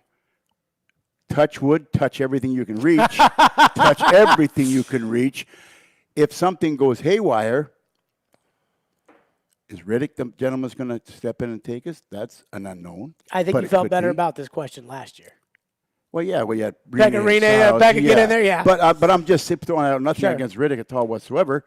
But that's something that goes through his coach's minds and fans, et cetera. Let's be honest. Sure. Terry Crisp, as always, he'll be on the broadcast tonight on Bally Sports. Crispy, always good to see you. I cherish these, knowing that we only got like 8, 10, however many more of these left until the Terry Crisp retirement tour, and we're just so glad to be on the leg. Caroline, when I'm not here, just do a little quiet, silent recording of what he does to talk about me, will you? Thanks. You got my back? I'll just do what you do for the players. Instead of criticizing the players on TV, this is my favorite thing about Crispy. I don't know if I've ever said this on air. My favorite thing is instead of criticizing the players or the coach on the air, Crispy will go, he'll listen to the interview, and he'll be like, Lindsay, it was really interesting hearing what he said with Kara, because he said to Kara, we did not get into the deep areas today. And that's exactly what he's right. And so he's like, he uses what the players said to be like, this is what they did wrong, and it's what the player or the coach said. So it can't be like, well, Crispy, you said. It's like, no, you said it, not me. And I love it, and I'm going to miss it. And all broadcasters should learn that from you. And on our tirade, we say, good evening, ladies and gentlemen. It's been fun. Crispy, as always, joining us at the desk. Stillman and Company. It's ESPN 102.5 The Game. Looking to save money this year? Look at Allstate. You can get the protection you need at the low rates you want. Visit allstate.com or call an agent for a quote today. From the Fox 17 News Code Red Weather Center. Partly cloudy skies as we head into the evening for tonight. Temperatures should drop to around the freezing mark for early Friday morning. Staying quiet for the day Friday, highs in the upper 40s. Rain Saturday with snow coming Sunday. For Fox 17, I'm Chief Meteorologist Katie Morgan. This weather report brought to you by Hiller Plumbing, Heating, Cooling, and Electrical. Call the Happy Face Truck today. Do you really want to go through another year with that awful joint pain? Well, don't do it. Resolve right now to get yourself moving again for 2022. Willie Donick here. It's time to call the folks at QC Kinetics. Non-surgical regenerative treatments for joint pain. We're talking lasting results using natural biologics. No surgery, no pain meds, no steroids, and no downtime. This is really exciting stuff. Regenerative, restorative treatments that actually encourage your body to heal itself using highly concentrated natural biologics. Patients rave about it for hip pain relief, knee pain relief, shoulder and back pain relief. Don't let them give you the steroids. Don't let them tell you your surgery is the only option. Get a free second opinion at QC Kinetics and do it now. And imagine life in 2022 without pain. Call the local medical professionals at QC Kinetics. 615-249-4024. That's 615-249-4024. That's 615-249-4024 for QC Kinetics. When Nashville is in need for tire sales or service for their business, the Tire Man has been there for over 20 years to help. The Tire Man repairs new and used tires for construction equipment, dump trucks, 18-wheelers, box trucks, fleets, plus they sell new tires for vehicles of all sizes. When your company needs tires, call the Tire Man, 615-663-6040, where they come to you, fully licensed and insured, and they can't wait to work with you. That's the Tire Man at 615-663-6040. Yo, this is Justin from Music City Vintage, here to provide you with all your vintage apparel and shoe needs. We've partnered with 102.5 The Game to provide you all with an exclusive discount today. Come to our shop today, located in East Nashville at 2503 Gallatin Avenue, and say The Game at checkout and get 10% off your entire order. If you're unable to make it in, we got something for you as well. All of our products in store are also available on our website at musiccityvtg.com. Just use promo code GAME at checkout and get 10% off your order. Cutting the price of your wireless bill feels good, really good. Actually, it feels great. You should try it out. So cut your bill by switching to Straight Talk Wireless, now offering our $45 Silver Unlimited plan with 5 gigabytes of hotspot and nationwide 5G on America's largest, most dependable networks. The $45 Silver Unlimited plan from Straight Talk. Straight Talk Wireless. No contract, no compromise. A month equals 30 days. See terms and conditions at straighttalk.com. 5G capable device required. Actual availability, coverage, and speed may vary. Robbie Stanley. That size and that speed just doesn't grow on trees. That can be something that you can really turn into. Joe Rexrode. Just hold out and somebody will call in the bad signal. Get your morning started with Robbie and Rexrode every weekday from 6 to 10. Presented by Volunteer State Bank on Nashville's best sports talk. ESPN 102.5 The Game and the Game Nashville app. This is Stillman and Company. Delivered by TriStar Moving. Stillman and Company is live at Bridgestone Arena. So a couple of AFC South headlines I want to get into here. Number one, the Texans fired David Culley. And there's a report that's out that I think people are going to get super, super worked up about.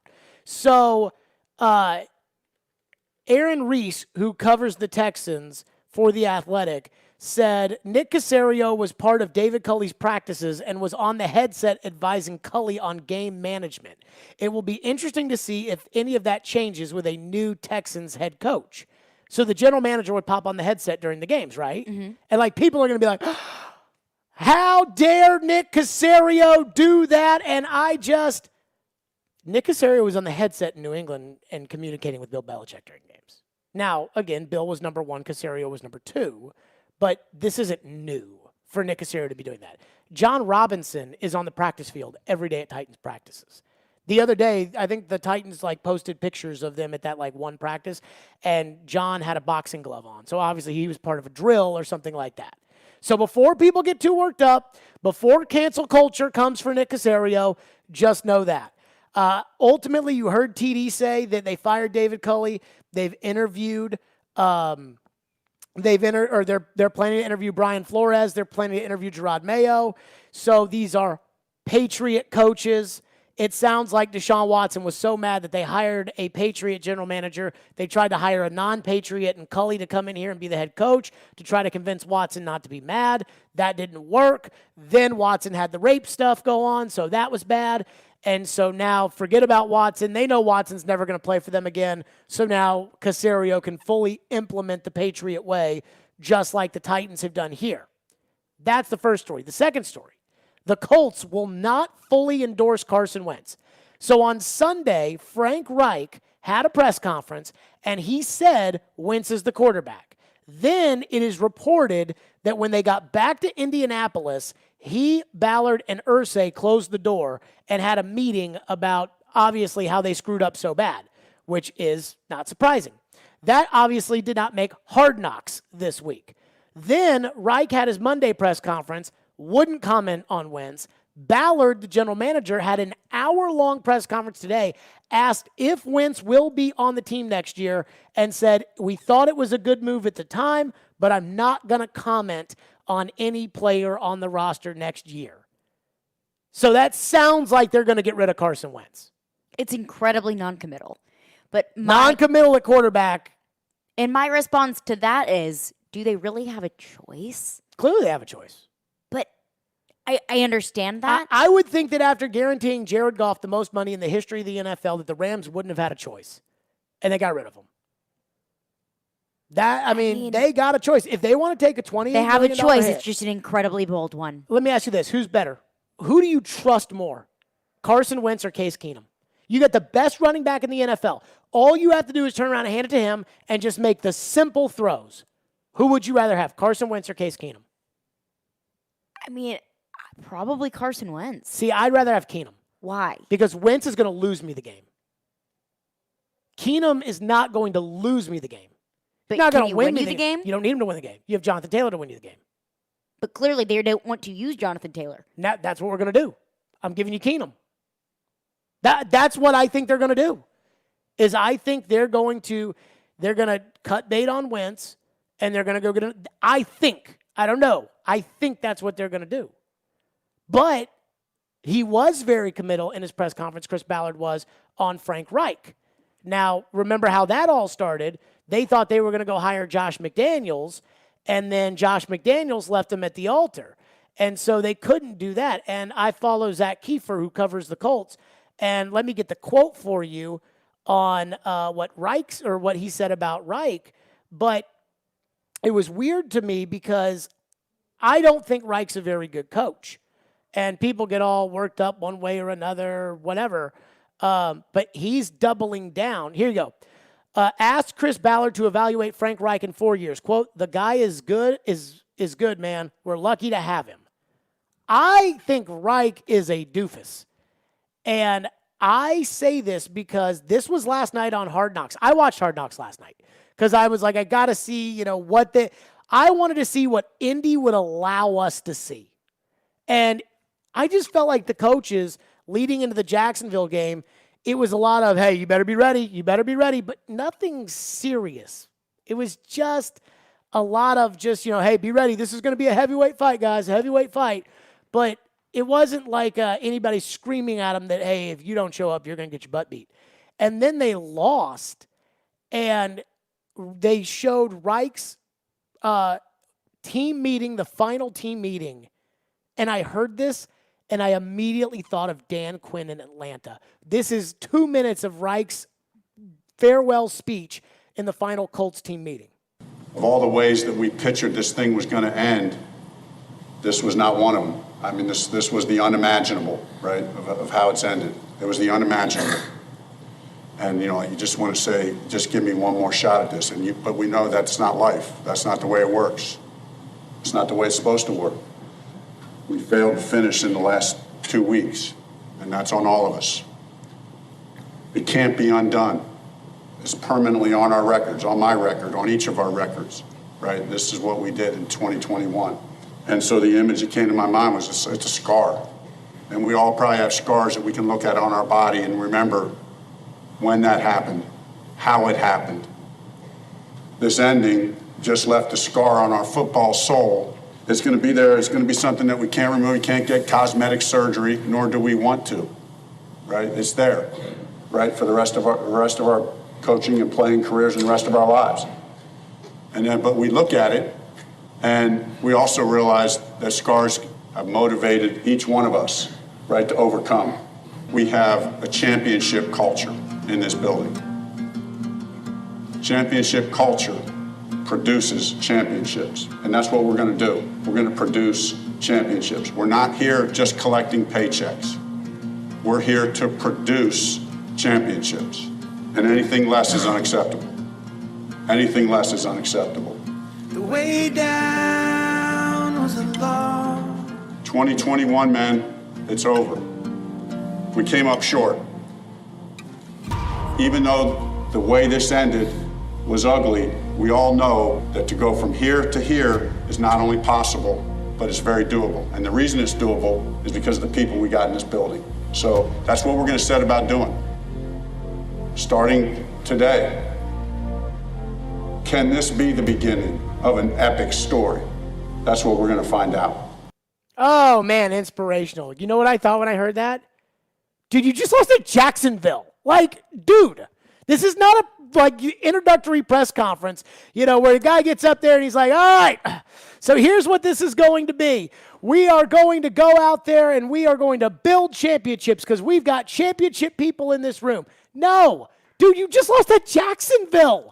It just felt so much like Dan Quinn. It was so cheeseball. Oh, and if you just played me that audio sans music, I would say, I don't know how that can get any worse. And then you throw in that music. Dramatic ukulele ensemble that just makes Down it the so road much we go. worse. Like Christian rock underneath it. It's like a senior year of high school slideshow after graduation. Dude.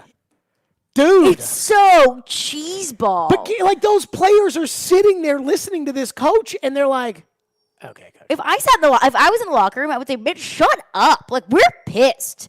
We don't want to have a championship culture. We want to have a championship, dude." And it's like, dude, and you know what? It's losses like these that are going to propel us to win championships. To the Jags against a rookie quarterback, a team that has no coach. So when I was a kid, the Phillies, I was a big Braves fan. The Phillies had a manager by the name of Larry Boa. Now, he's like a long-time Philly all-star, great shortstop. And Larry Boa was their manager, and he was a knucklehead. I mean, just a total, you just knew they were never going to win with him. And I remember oh, please don't fire him. Please don't fire him. Please don't fire him. They finally fired him. They hired Charlie Manuel, who ended up winning the World Series with Philadelphia, and I hated it. And I look at Frank Reich, and I'm like, as a Titan fan, you should want this guy to stay the coach. Because I think Frank Reich is all bullcrap. I think it is all smoke and mirrors. I think it is all just cheesy, corny. It's just the Dabo Swinney effect. Yes, but Dabo can't win in the NFL. That's not the NFL style. And I hope Frank Reich never leaves. I hope the Colts keep Frank Reich. You think Tony Dungy's having that speech right there? You think Bill Belichick is getting up there after they lose to Jacksonville and is like, I think we have a championship culture. What do you think Bill Belichick says? I'll give you an example. Vanderbilt played a NCAA tournament game against Northwestern. Bryce Drew was the coach. And Matthew Fisher Davis fouls. He thought Vanderbilt was down by one. They were up by one. So he fouls with 13 seconds to go. Northwestern goes to the line, hits both free throws, and ends up winning the game. And so I put on the show grid for the next day, how would Floyd coach Matthew Fisher Davis? And Floyd looks at me and he's like, what do you mean by how would Floyd coach Matthew Fisher Davis? I was like, well, what would you say to him after the game? What would you? He's like, I'd look at him and be like, you cost us the freaking game. I'm like, really? Yes. He's like, I spend all this time getting us ready for this game. You go out there and lose it? Yes. Cutthroat. And I don't think Frank Reich can do that. Now, maybe this was playing to the cameras on Hard Knocks. I don't know. But I don't. You think Vrabel's having that kumbaya speech after that bull crap? Absolutely not. Of course not.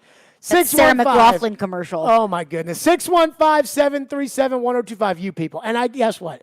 It'll be about 3 months of everybody remembering how the Colts lost this year. And next offseason, Ballard and Reich are the best. Just wait for it. Speaking of the media and not the best, the analytics. Boy, they do not like the Titans. Coming up next, an interesting breakdown of the Titans. We'll get to the bottom of this and why most people don't think they can win. Stillman and Company, CSP at 102.5 The Game. Your speaker at home is so smart that even Alexa knows where to find Nashville's best sports talk. 102.5 The Game is Nashville's best sports talk. Ask Alexa to enable 102.5 The Game. Once enabled, ask Alexa to play 102.5 The Game. Welcome to 102.5 The Game. We are Nashville's best sports talk, ESPN 102.5 The Game. ElectronicExpress.com. We make it happen. Get some relief from the wintry mix outside with the hottest deals at Electronic Express. Deals are heating up on all 4K TVs, computers and gaming, smart home, housewares, and more. Avoid the roads with in-stock and ready-to-deliver appliances. Up to 40% off brands like LG, Whirlpool, GE, Samsung, and more. Plus, get up to 36 months free financing. The prices are falling faster than the snow at Electronic Express. We make it happen. Hey, it's Jared. Your body needs water. That doesn't mean it has to be boring. And I'm here to tell you to give Focus a try. Focus is a sparkling water with a spark. It's infused with a boost of natural tea caffeine so you get clean energy without sugar, calories, or crash. Go to drinkfocus.com to find the full lineup of flavors and get them delivered right to your door. Enter promo code GAME at checkout for 15% off your first order. Focus is also available at your local Publix. That's Focus, P-H-O-C-U-S, on the web at drinkfocus.com.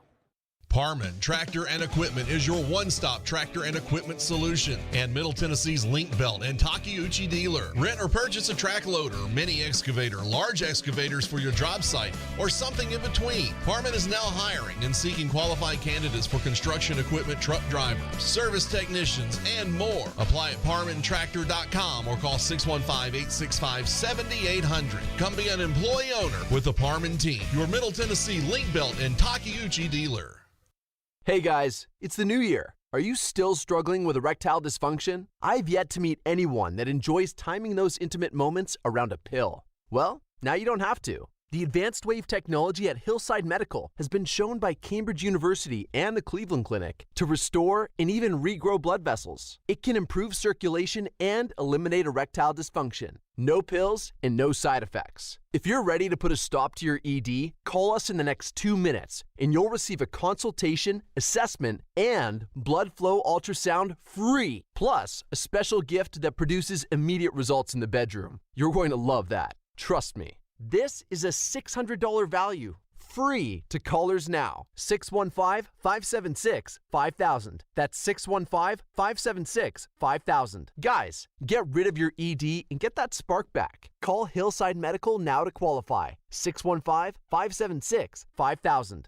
312 Pizza Company is Nashville's authentic Chicago pizzeria, and they're now hiring. Work for a family-owned business and be a part of their incredible team. 312 Pizza Company is hiring for all positions, including host, waitstaff, bartenders, cooks, and more. 312 Pizza Company offers health insurance and paid time off to full-time employees. Contact Kimberly at 615-730-7888 or email at contact@312pizzaco.com. 312 is an equal opportunity employer. Wasp, with special guest Armored Saint, live at Ryman Auditorium November 23rd. It's Wasp with special guest Armored Saint.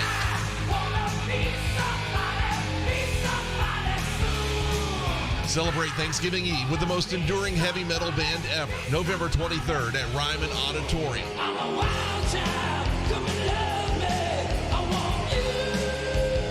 Tickets on sale Friday morning at 10 at Ryman.com. From the Hillside Medical Game Studios, WPRT-FM Pegram, WPUC HD2 Laverne. NASCAR is back. Kyle Larson returns to Nashville Superspeedway a winner. Nashville's exclusive home for NASCAR. ESPN. 102.5 The Game and the Game Nashville app. A Cromwell Media Station. Live from the Game Nashville studios, it's Stillman and Company. Delivered by TriStar Moving. TriStar Movers with 5-star service. With Jared Stillman on Nashville's best sports talk. ESPN. 102.5 The Game and the Game Nashville app. Stillman and Company is delivered by TriStar Moving. ESPN 102.5 The Game, streaming live on Twitter, Twitch, and YouTube. Thanks to the law offices of Amanda Gentry. We are live at Bridgestone Arena. Pre-game in less than 1 hour. Preds and Sabres. Puck drop in less than 2 as they get set. The Preds are red freaking hot. Our game day broadcast presented by Hermitage, the Design Centers. Again, we are live at Bridgestone Arena inside the Hillside Medical Game Studios. So, ESPN Bill Barnwell does a lot of different breakdowns and stuff, whatever. And he has his NFL playoff bracket predictions, predicting winners for each game, including the final score for the Super Bowl. So I'm like, okay, this will be pretty interesting. And I assumed they were going to pick the Titans to lose. Honestly, when I clicked this, I was like, this will probably have the Titans losing in the divisional round. He goes full chalk in the AFC. Mm-hmm. So he's got Buffalo beating New England, Cincinnati beating the Raiders, Titans play the Bengals, and the Chiefs play the Bills. And I'm reading what Bill Barnwell has, Cincinnati at Tennessee. Quote, the reward for the Bengals would be a trip to Nashville to play the top-seeded Titans, who might be the most difficult team in the league to figure out. Advanced metrics don't just see them as less impressive than their record, they see them as a pretender. DVOA ranks Tennessee as the league's 20th best team, below the likes of the Vikings and the Broncos. Football Outsiders has data going back through the early 80s and suggests that the Titans would be both the worst number 1 or number 2 seed ever. ESPN's FPI also has the Titans as the worst number 1 seed going back through 2008. Is there something the numbers are missing, Barnwell writes? One thing clearly comes to mind, health. The Titans were without A.J. Brown and Julio Jones for chunks of the season and didn't have star back Derrick Henry in the lineup for the second half of the campaign. Their big three played just 120 snaps together this season, and they're expected to be present and accounted for when the Titans take the field in the divisional round. So then he goes over the game, and ultimately he picks the Titans to beat the Bengals 27-20, and then he predicts the Titans to lose to the Chiefs in the AFC title game, which most people are picking the Titans to lose to the Chiefs if they don't lose before they get to the Chiefs, but he's picking the Chiefs to win by 10, 30-20, which, again, we'll worry about the AFC title game in 2 weeks, if we can worry about the title game in 2 weeks. My thing, though, is all these analytic numbers that are talking about the Titans and how the Titans aren't very good. Now, I've already said, I don't care about the analytics. So you can tell me what your, footballgurunerd.com says. I don't care. Because for me, I just look at that and I think back to the book Moneyball. Not the movie, but the book. And they were obsessed with a player in the draft, Nick Swisher, because they wanted this college player and they were ready to throw a parade because they drafted Nick Swisher. Well, Nick Swisher made it to the major leagues and had a nice career, but the guy that was picked after him, a high school pitcher, Cole Hamels, has had like 3 times the career of Nick Swisher. World Series MVP, won the team that drafted him a World Series. Nick Swisher didn't. So the analytic nerds are celebrating, hey, we got Nick Swisher, and the guy that was picked after him that the analytics said don't take, that guy was a better player. So I don't believe in the analytics. I'm not saying that I don't believe in any number, but I don't care what DVOA says. I also look back at it. The second worst team to the Titans in DVOA, which, again, I don't even know what that is, but the second worst team in the history of the NFL to be a 1 seed, to have as low of a DVOA as the Titans, that team is the Buffalo Bills in 1993. And the Buffalo Bills in 1993 went to the Super Bowl. And I will take going to the Super Bowl right now out of court. They lost to the Dallas Cowboys. That was when Dallas was on their run, and Buffalo was on their run of losing Super Bowls. But I would take that. I mean, the Super Bowl, I would take it. So how much does DVOA really mean? But again, the numbers do not like the Titans. And so people and nerdfootball.com and all these things are going to talk about the Titans, and they are going to say that the Titans are not good. That's what their numbers say. You read right there, or I read out to you, how they said the Vikings and the Broncos are better than the Titans according to this. Do you buy the analytics that the Titans aren't that good? Or do you think, more importantly, that the analytics are all BS and that the Titans are actually good and should be respected as such?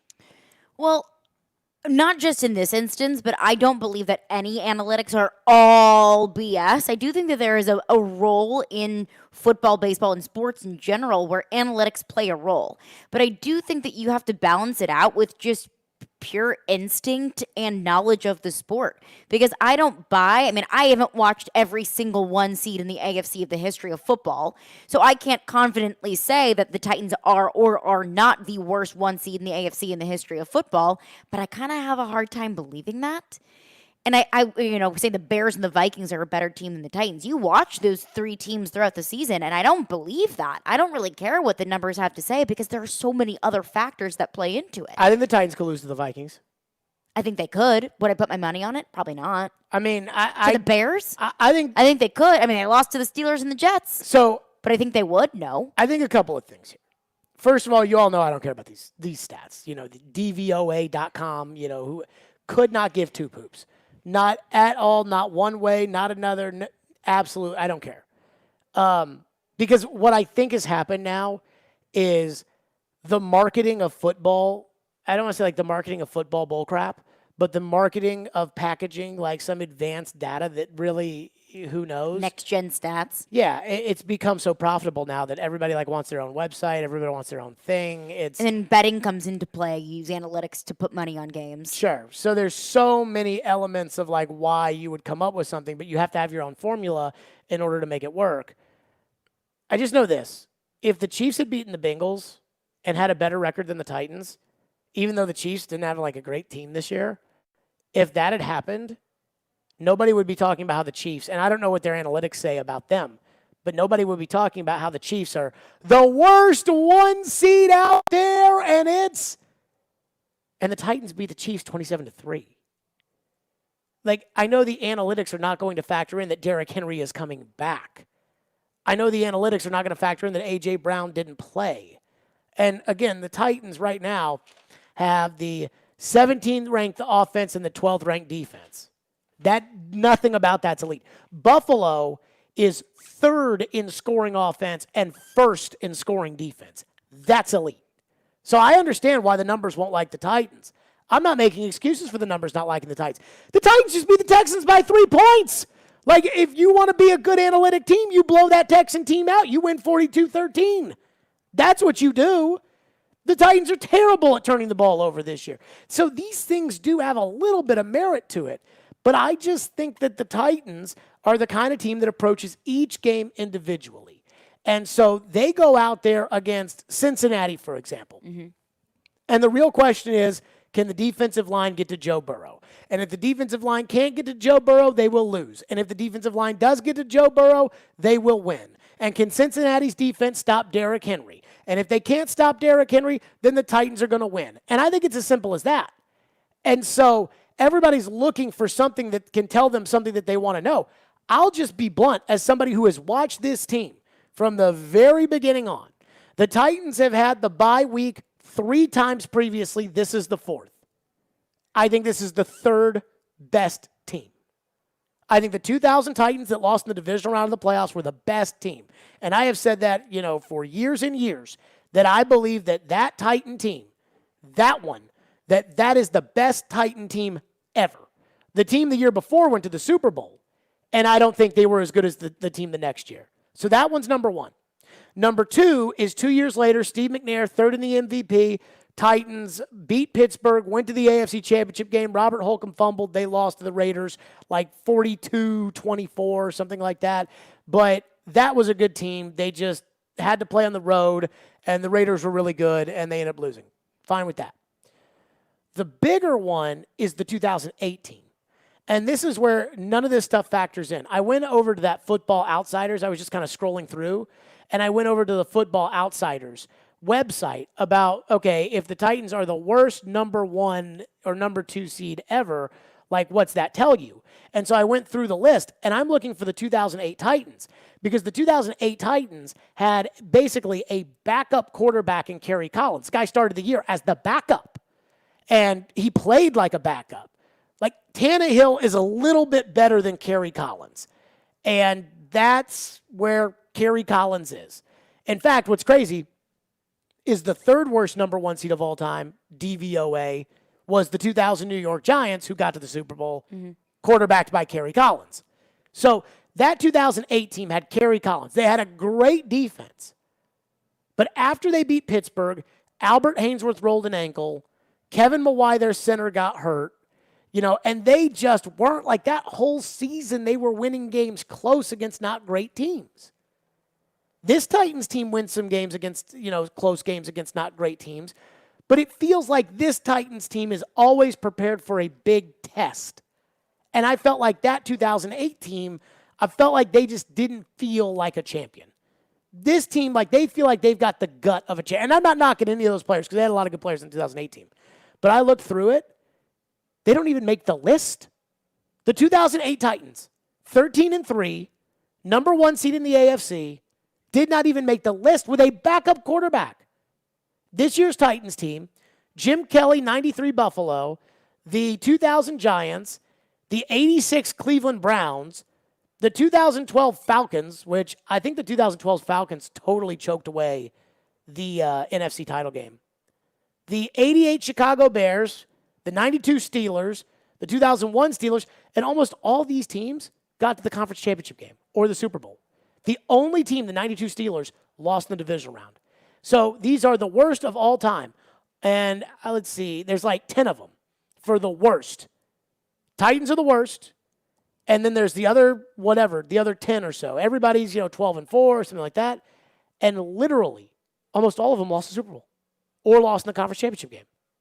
But they didn't lose in the divisional round, regardless of what this analytic.com data stat DVOA says. Well, Bill Barnwell did have the Titans going to the AFC He did have the Championship Titans round. winning the game. And that's exactly why I say, analytics are important to the game. I think that it's added another level, another layer to the game. But you also have to integrate actual human knowledge into that. How has it? Because we don't ever talk about, we don't ever sit here and say, well, it's an interesting matchup against Buffalo because they don't run the ball very well, and we don't even really know who their running back is, but they've got Stephon Diggs, and they've got Isaiah McKenzie, and they've got Cole Beasley, and nobody ever sits there in that same conversation and says, well, actually, their DVOA rating is 2.7. Because it's incredibly difficult to look at things head-to-head when you're playing with different opponents, when you're playing with players that are in or maybe out or injured or whatever it may be. So I think analytics show, stats and analytics both, they're two different things, and I think that gets mixed up a lot. Are they two different things? Yeah. Analytics are just stats combined. Yeah. So they are stats. So it's a different layer of stats. It's a different okay, level of trigonometry is different than algebra, but they're both math. Okay. That doesn't really apply here. No, I'm saying that analytics. Stats is you threw for 350 yards and 2 touchdowns.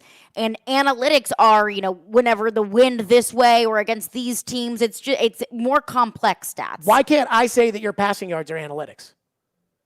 Because that's a stat. If you want to call it whatever you want. But the point I'm making here is that I think it's all bullcrap. I think it tells a different story. But I think it has to be, you cannot go just on stats. You cannot go just off of analytics because that doesn't tell the full story. Because you could look at, the Titans winning 27-3 against the Chiefs and then they're losing to the Jets and then that's a confusing story there because you have to add in the fact that who was hurt. You have to add in where the game was played.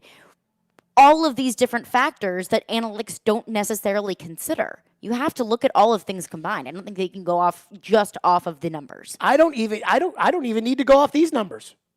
We're talking about these numbers, the DVOA, whatever. I told you before they played the Jets, they're going to lose to the Jets. I told you before they played the Steelers, they're going to lose to the Steelers. Okay, well then that's because you know how the Titans. The way that you sound right now there's says that no stat that says that Ryan Tannehill is going to fumble a snap against the Pittsburgh Steelers.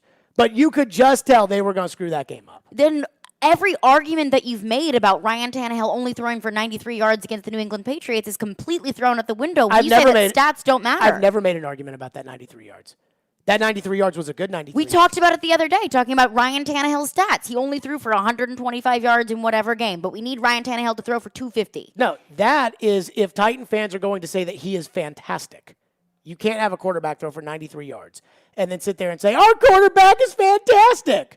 But that's different than these analytics help tell the story. What story do they tell? They don't tell any story.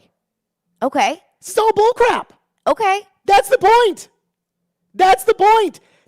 What this is it's packaged numbers that allow somebody to make something up to go on television to be like, well, Bob, it's interesting that you bring this up, but according to my algorithms, it's Jimmy the Greek Snyder times 50. It's like they're trying to make it like seem more than it is. And it's like ESPN FPI. Does anybody see that on TV? When it's like, according to the ESPN FPI, Alabama has the best chance to win the national championship. And it's like, okay, who cares? Trevor comes on all the time. It's like, according to the FPI, this is a game they should win. Nobody cares about the FPI. But I'm sure it allows, what it does is it allows people that don't know football to be able to talk about football. That's what I've decided it's done. People that don't watch the games, people that just want to sit there and plug things into the computer. You don't think it's interesting at all? No. Okay. I mean, I can't really argue because your mind is so made up that anything I say is going to go in one ear, not the other. I think it's interesting, yeah. I do not. Am I married to the numbers? No. But I think it's interesting. Why? Because I think it's a different way to look at the game. To look at it through numbers, to look at it through stats. So, okay, what about the numbers are interesting?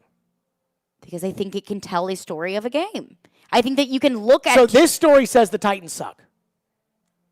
Okay. So that's not what I'm saying. And but do you believe that? No. And I said so many times do you believe it at all? that you have to look at the analytics and also you have to look at it through a football mind. No, we're getting a tattoo. You're either getting a DVOA tattoo or a no DVOA tattoo. Why?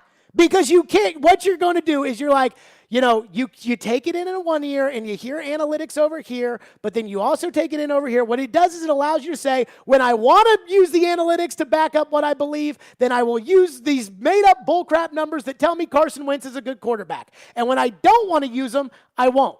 And for me, no, I'm saying you have to look at both. Me. I'm not going to choose one or the other. Hear me come up. I just told you. Do you believe in the DVOA of the Titans? Worst number 1 seed ever. I told you that I haven't seen every single number 1 AFC seed, so I cannot say for sure yes or no. Am I going to lean no? Yes. Okay. But that's because that's what you want to believe. Or is it just what I believe? No, it's what you want to believe. No, you're putting words in my mouth, and your mind is so made up that anything that I say, you are going to counter with some dumb argument. No, this is a fair argument.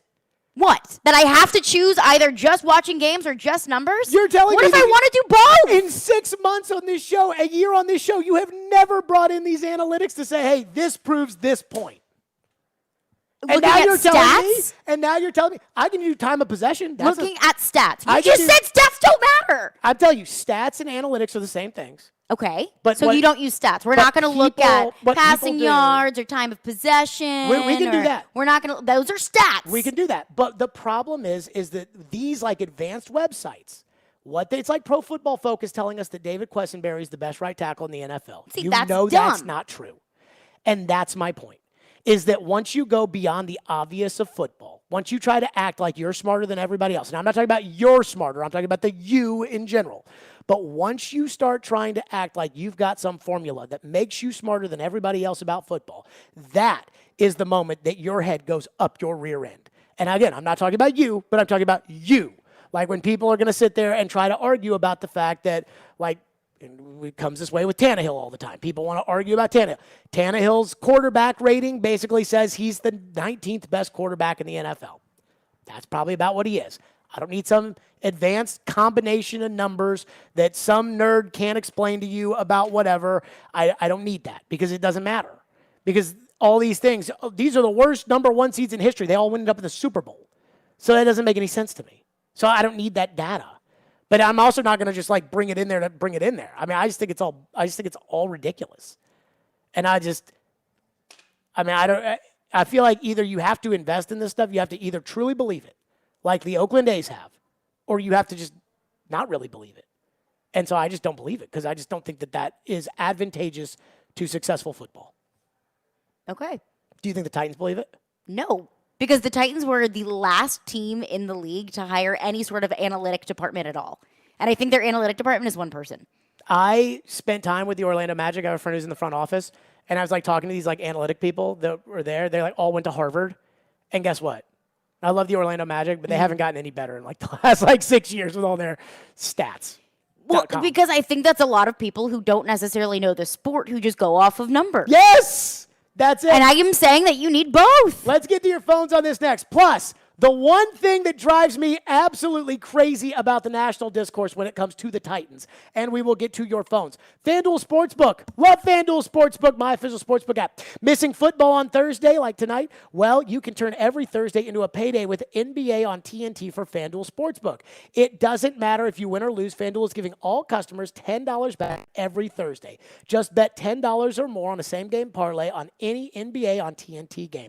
And the same-game parlays will let you combine the money line, point spread, player props, and more all into one wager.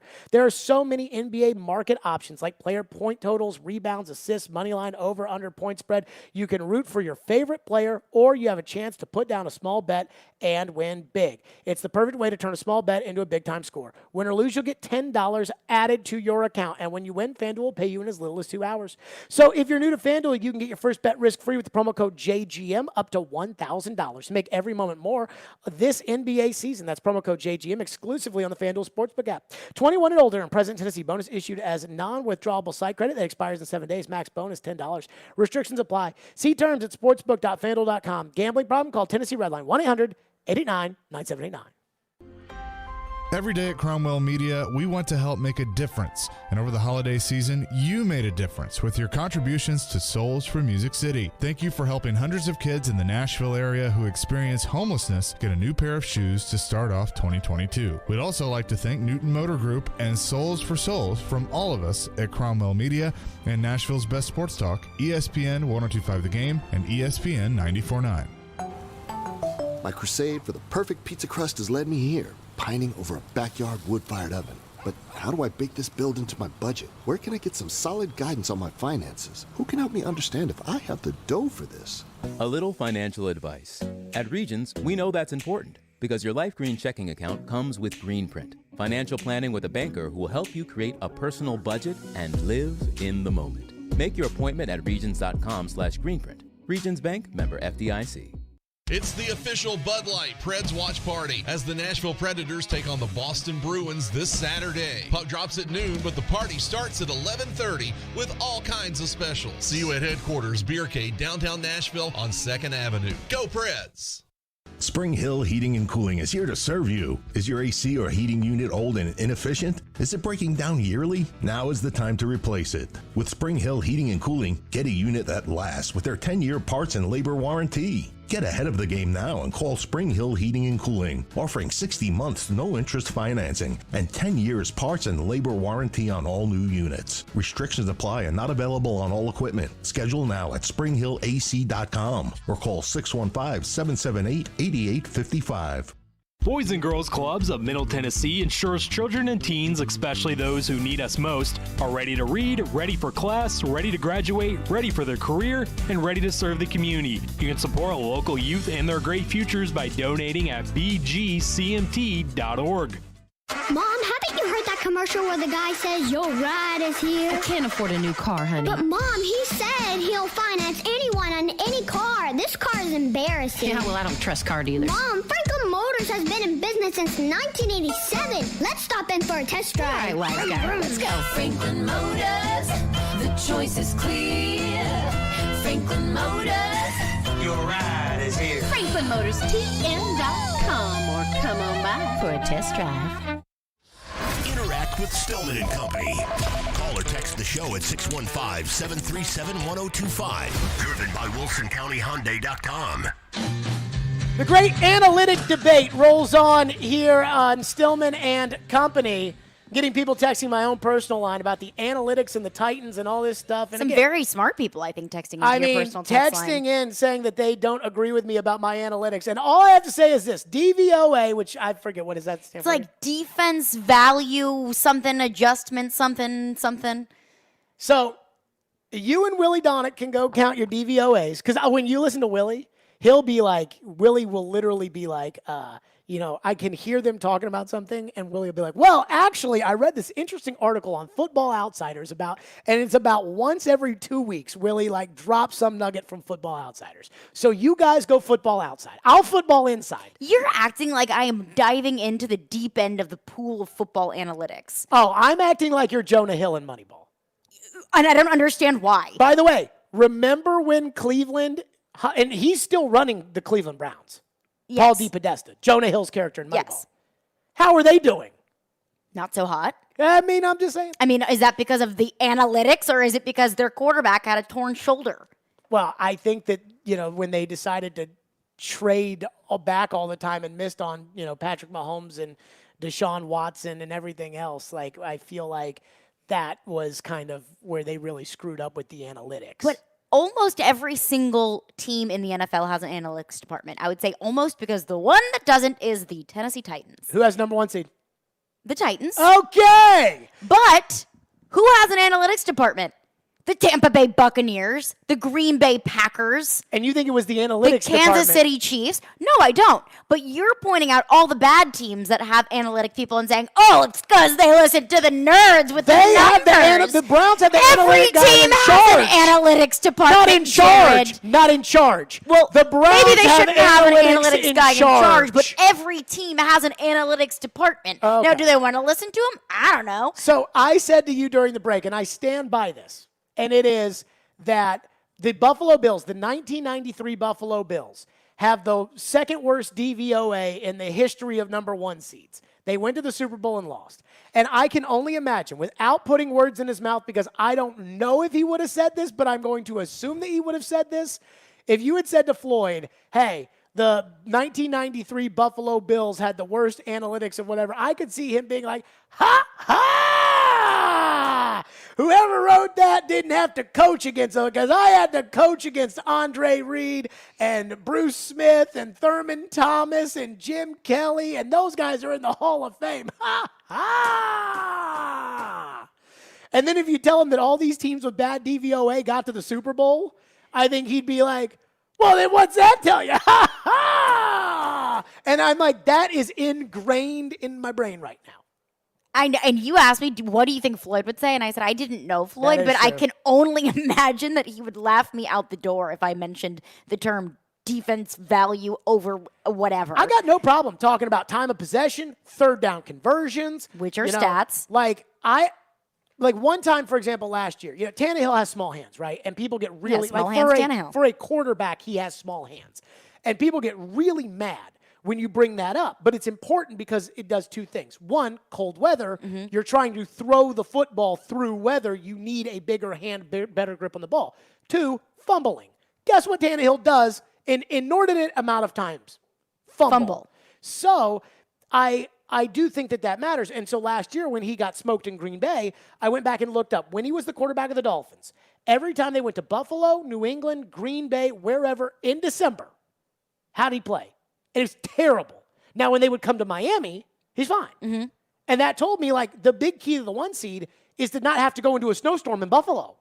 I don't want Tannehill throwing the ball in Buffalo. But people will get mad about that. That I care about. DVOA? Come on now. Let's go to your phone. 615-737-1025. Phone line driven by WilsonCountyHyundai.com. Todd wants to explain analytics to the moron host. Our phone lines are driven by WilsonCountyHyundai.com. Go ahead, Todd. Yeah, stats are actually numbers that are derived by actual players doing certain things. Analytics are probabilities based off of those statistics, along with all the other factors such as weather, field conditions, and everything else. So what is picking heads and tails on the coin toss? Is that analytics because of the probability? Wow, you're dumber than I thought. Wait, you want to bring up probability? I'm asking you about the coin toss. What does that have to do? It's 50-50. A coin toss is 50-50. So is that a stat or is that analytics? It's a fact. It's neither. It's a fact. You got a 50-50 chance. Okay, Chris Sanders. I'm saying that analytics are based on statistical data. The probabilities based off of statistical data of people that have actually done things, rushing yardage, passing yardage, interception, along with all the other factors, field conditions, weather, and all the other data that. Okay, so if your batting average, for example, in baseball, if your batting average is 313, right? Mm-hmm. Then how does that differ from the probability that 31% of the time you'll get a hit?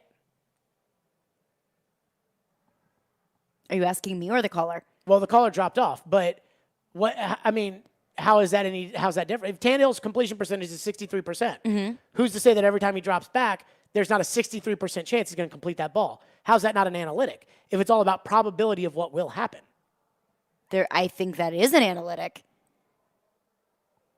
Okay. Yes. Okay. See, 63% completion rating would be. I feel like the caller's doing is trying to be like, ha, ha, ha, analytics. Time of possession, that's a stat. Offensive rank, that's a stat. Yards per.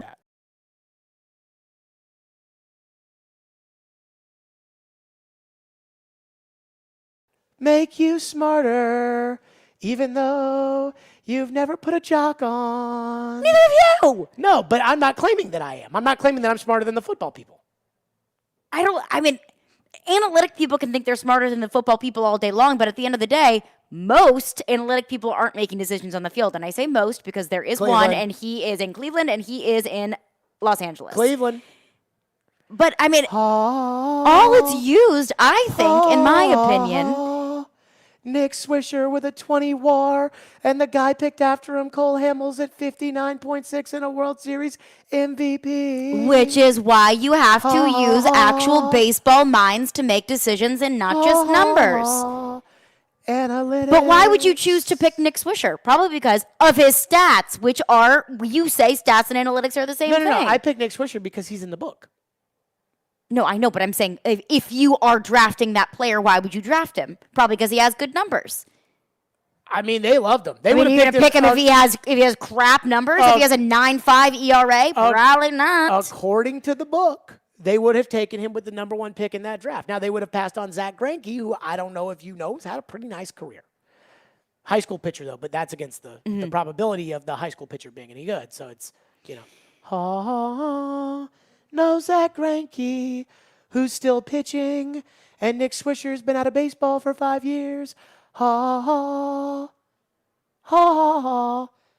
Analytics. I don't like that song. TriStar Moving, 615-737-1025. We'll get back to your phones. Plus, Stefania Bell has kind of an update of what to expect on Derrick Henry. So we'll get to that coming up as well. But your phones first, because I'm sure you guys want to weigh in on it. 615-737-1025. I moved a year ago with TriStar Moving. They're my official movers. I moved with them, and I absolutely loved it. It was a great experience, and if I have to move, I tell all my friends, you got to use TriStar Moving. They made the process so simple. That's right, from the initial phone call to the final signature, moving was a breeze, offering home protection covering your floors, banisters, railings, door jambs, and even the doors themselves.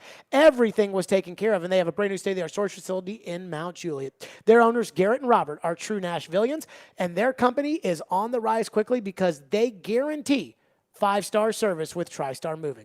Give them a call, 615-640-1219, or visit the website at nationalmoving.org/radio, where you'll get 5% off your entire move. That's TriStar Moving, 615-640-1219, nationalmoving.org/radio. Tell them Jared Stillman sent you for my official movers. Tonight. Here's the puck thrown toward the net and across by Matt Duchene. The Nashville Predators continue their homestand against the Buffalo Sabres. Getting a win is huge for our team. Pre-game at 6, face-off at 7 on Nashville's best sports talk. ESPN. 102.5 The Game and the Game Nashville app. The Metal Tour of the Year. Megadeth, Lamb of God, with special guests, Trivium and In Flames. Friday, May 6th, Bridgestone Arena. 4 of metal's biggest artists share the stage for one epic night. This is a buck-up. On sale this Friday, 10 a.m. Buy tickets at livenation.com. Megadeth, Lamb of God, with special guests Trivium and In Flames. We're painting the town Preds and gearing up for more hockey in 2022. Your Nashville Predators take on the Vancouver Canucks and Winnipeg Jets on January 18th and 20th at Bridgestone Arena. Get your tickets today at NashvillePredators.com/tickets. Whether you prefer to dance on Fang Vision with your bestie or watch the plays unfold before your eyes, Smashville is the place you need to be. It's your Predators against the Canucks and Jets. Visit NashvillePredators.com/tickets to make sure you get a seat. Let's go, Preds. Are you interested in starting your own business? Join the Blink Law Entrepreneur Summit on February 2nd for their one-day event to help anyone start a business. Not only will you hear from experienced entrepreneurs from a variety of fields, but all attendees will also get a one-on-one consultation with an attorney who will register your business. You will leave the event with certified documents and an officially registered business. This is a great opportunity for anyone who wants to jumpstart a new business. For more information and to register, go to facebook.com/BlinkLawLLC. Hose and Belting Specialties in Murfreesboro is your local source for hydraulic, air, water, and chemical hoses, along with conveyor, timing, and metric belt needs. They stock metric fittings for both air and hydraulic applications. Hose and Belting Specialties stocks Parker hydraulic hoses and fittings, Goodyear Conti-Tech industrial hoses, and V-belts, just to name a few of their lines. For any of your industrial needs, call 615-895-HOSE, 615-895-HOSE. ESPN's Turon Davenport breaks down the Titans like no other. On the field chemistry, I don't think it's going to be a problem. It's just going to be a process. Catch TD Mondays at 11, Thursdays at 3, and Fridays at 8. Plus, the Talking with TD podcast drops every Wednesday. When you draft players, it's not just for one season, it's for a career. Presented by FreedomTireGuys.com, Nashville's premier mobile tire company, and Craneworks and Rentalworks, your source for crane and equipment rental. Visit Craneworks.com, Nashville's best sports talk. ESPN 1025 The Game and the Game Nashville app. Hey, this is Ryan Johansson. You're listening to Nashville's best sports talk, ESPN 1025 The Game. Stillman and Company live at Bridgestone Arena. Predators game day coming up. The great analytic debate continues apparently to roll along as far as Caroline and I are concerned. I did promise your phones. I will just say this. This is my final, throw it down on football analytics, walk out the door moment. Who is the king right now in the NFL? One person that if they represented analytics, who is the one person right now in the Brandon NFL? Staley. The Charger coach. And how's he doing? Who's he play this week? So Brandon Staley goes by analytics and not feel of the game. So which is why I say both are important, because if you go off of one, if you just go off of the analytics, you end up Brandon Staley'd, and you end up taking a timeout at the end of the game when you could have just tied.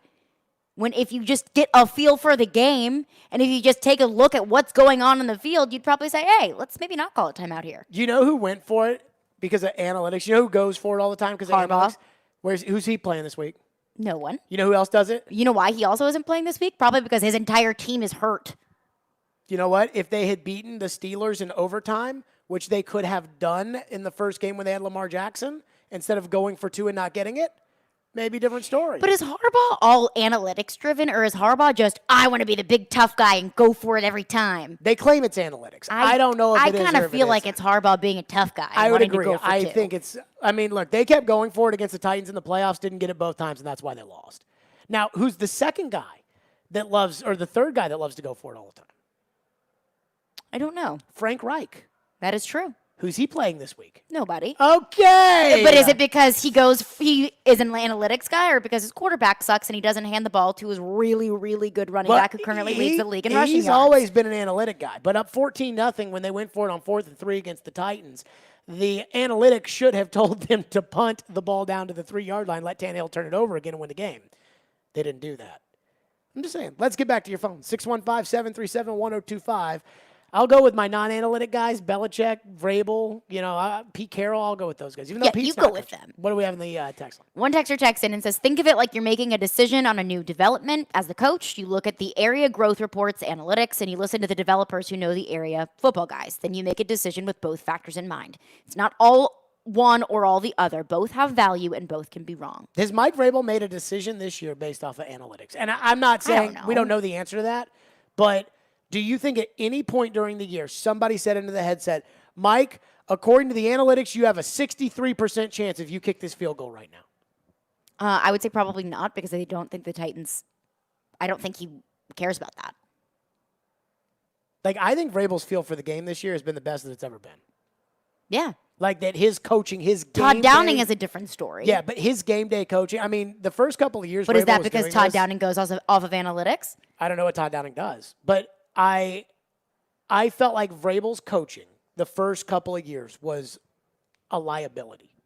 I mean, there was a fourth down that he went for it against the Falcons where it was like if they had kicked a field goal, they would have gone up by 3 scores, but they went for it on 4th and 1 or 4th and 2 anyways, and they didn't get it. Now, they ended up winning the game, but even after the game, like the next day, Vrabel was like, yeah, that probably wasn't a very good idea. And I remember one time he went for it on 4th down against the Colts, and they got it. It was 4th and 1. They pitched it to Derrick Henry, and he actually ran into the end zone for a touchdown. And I remember being like, yeah, I really liked that they went for it on that 4th and 1. I think a field goal would have tied it. And instead they did. And I remember the next day we were during a break, and Floyd goes, this is how I know you don't know anything about football.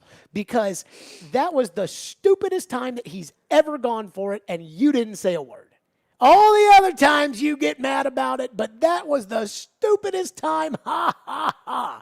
And this year, I mean, honestly, like, and we all know that this is not the Vrabel kiss butt hour, but like, I can't think of one time this year that I've been like, oh my God, Mike, that was so stupid. Why did you do that? Whereas I feel like I have done that a lot over like the fake punt or fake field goal against the Buccaneers a couple years ago that almost got Brett Kern flattened and almost lost the game. Like, oh my God. So Vrabel's coaching has been, maybe there is somebody. And I do recall a few times where I was like, good job. Like, good call. Just play it safe. It would have been a lot sexier and a lot more fun if you go for it. When they did not go for 2 at Seattle, when they did not go for 2, I was like, I'm witnessing a changed man. What's next?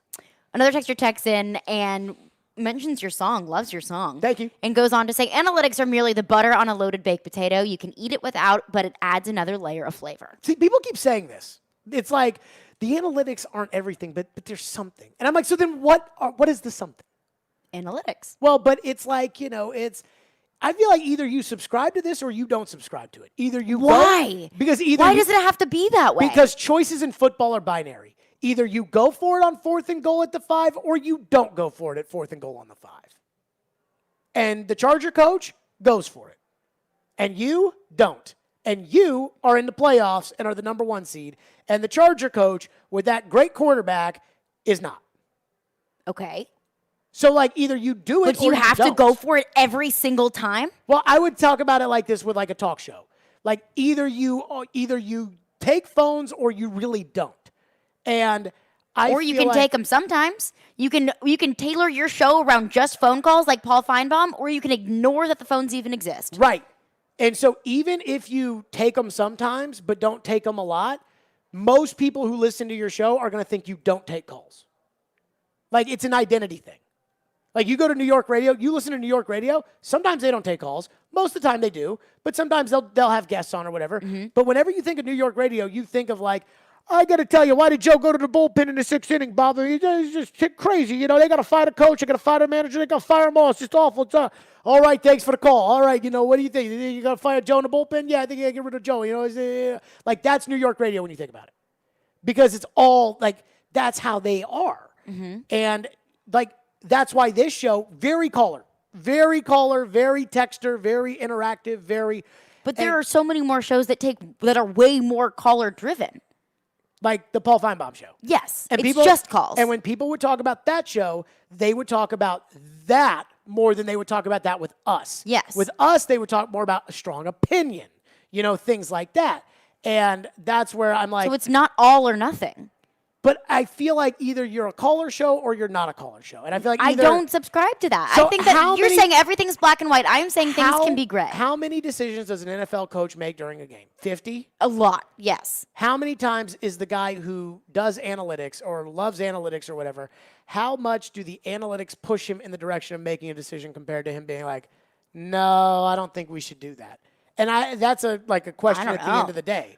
But I feel like either more so than not, you roll one way or you roll another way. But we'll never know. That's the thing. We will never know if Mike Vrabel influences his decisions by analytics. I would guess probably not, just because we know Vrabel, but you never really know. Predators Game Day's next. 615-737-1025. Stillman and Company. It's ESPN 1025 The Game.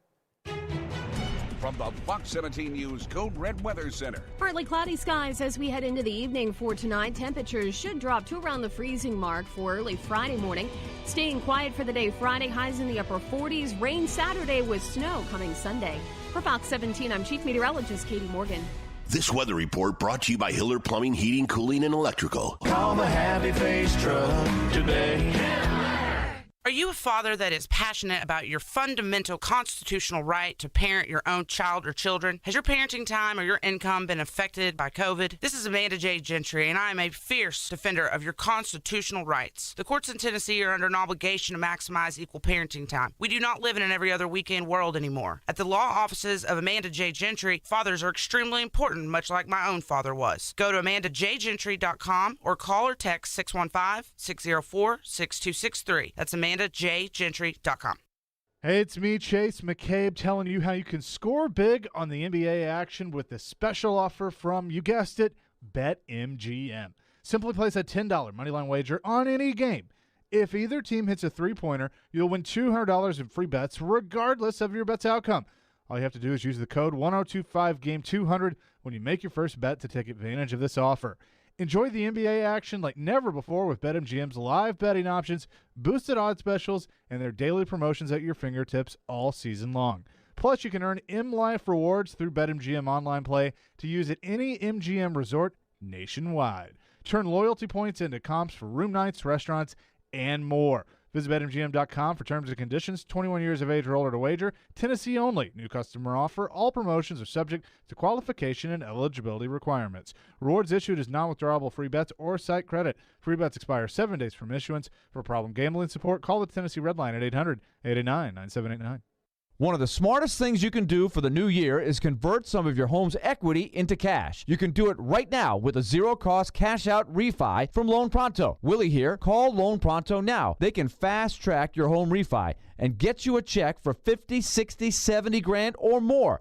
And if you call now, Loan Pronto can even pay your closing costs. Listen, your home value is way up. Use it to your advantage. Get cash out now. Pay off those credit card debts.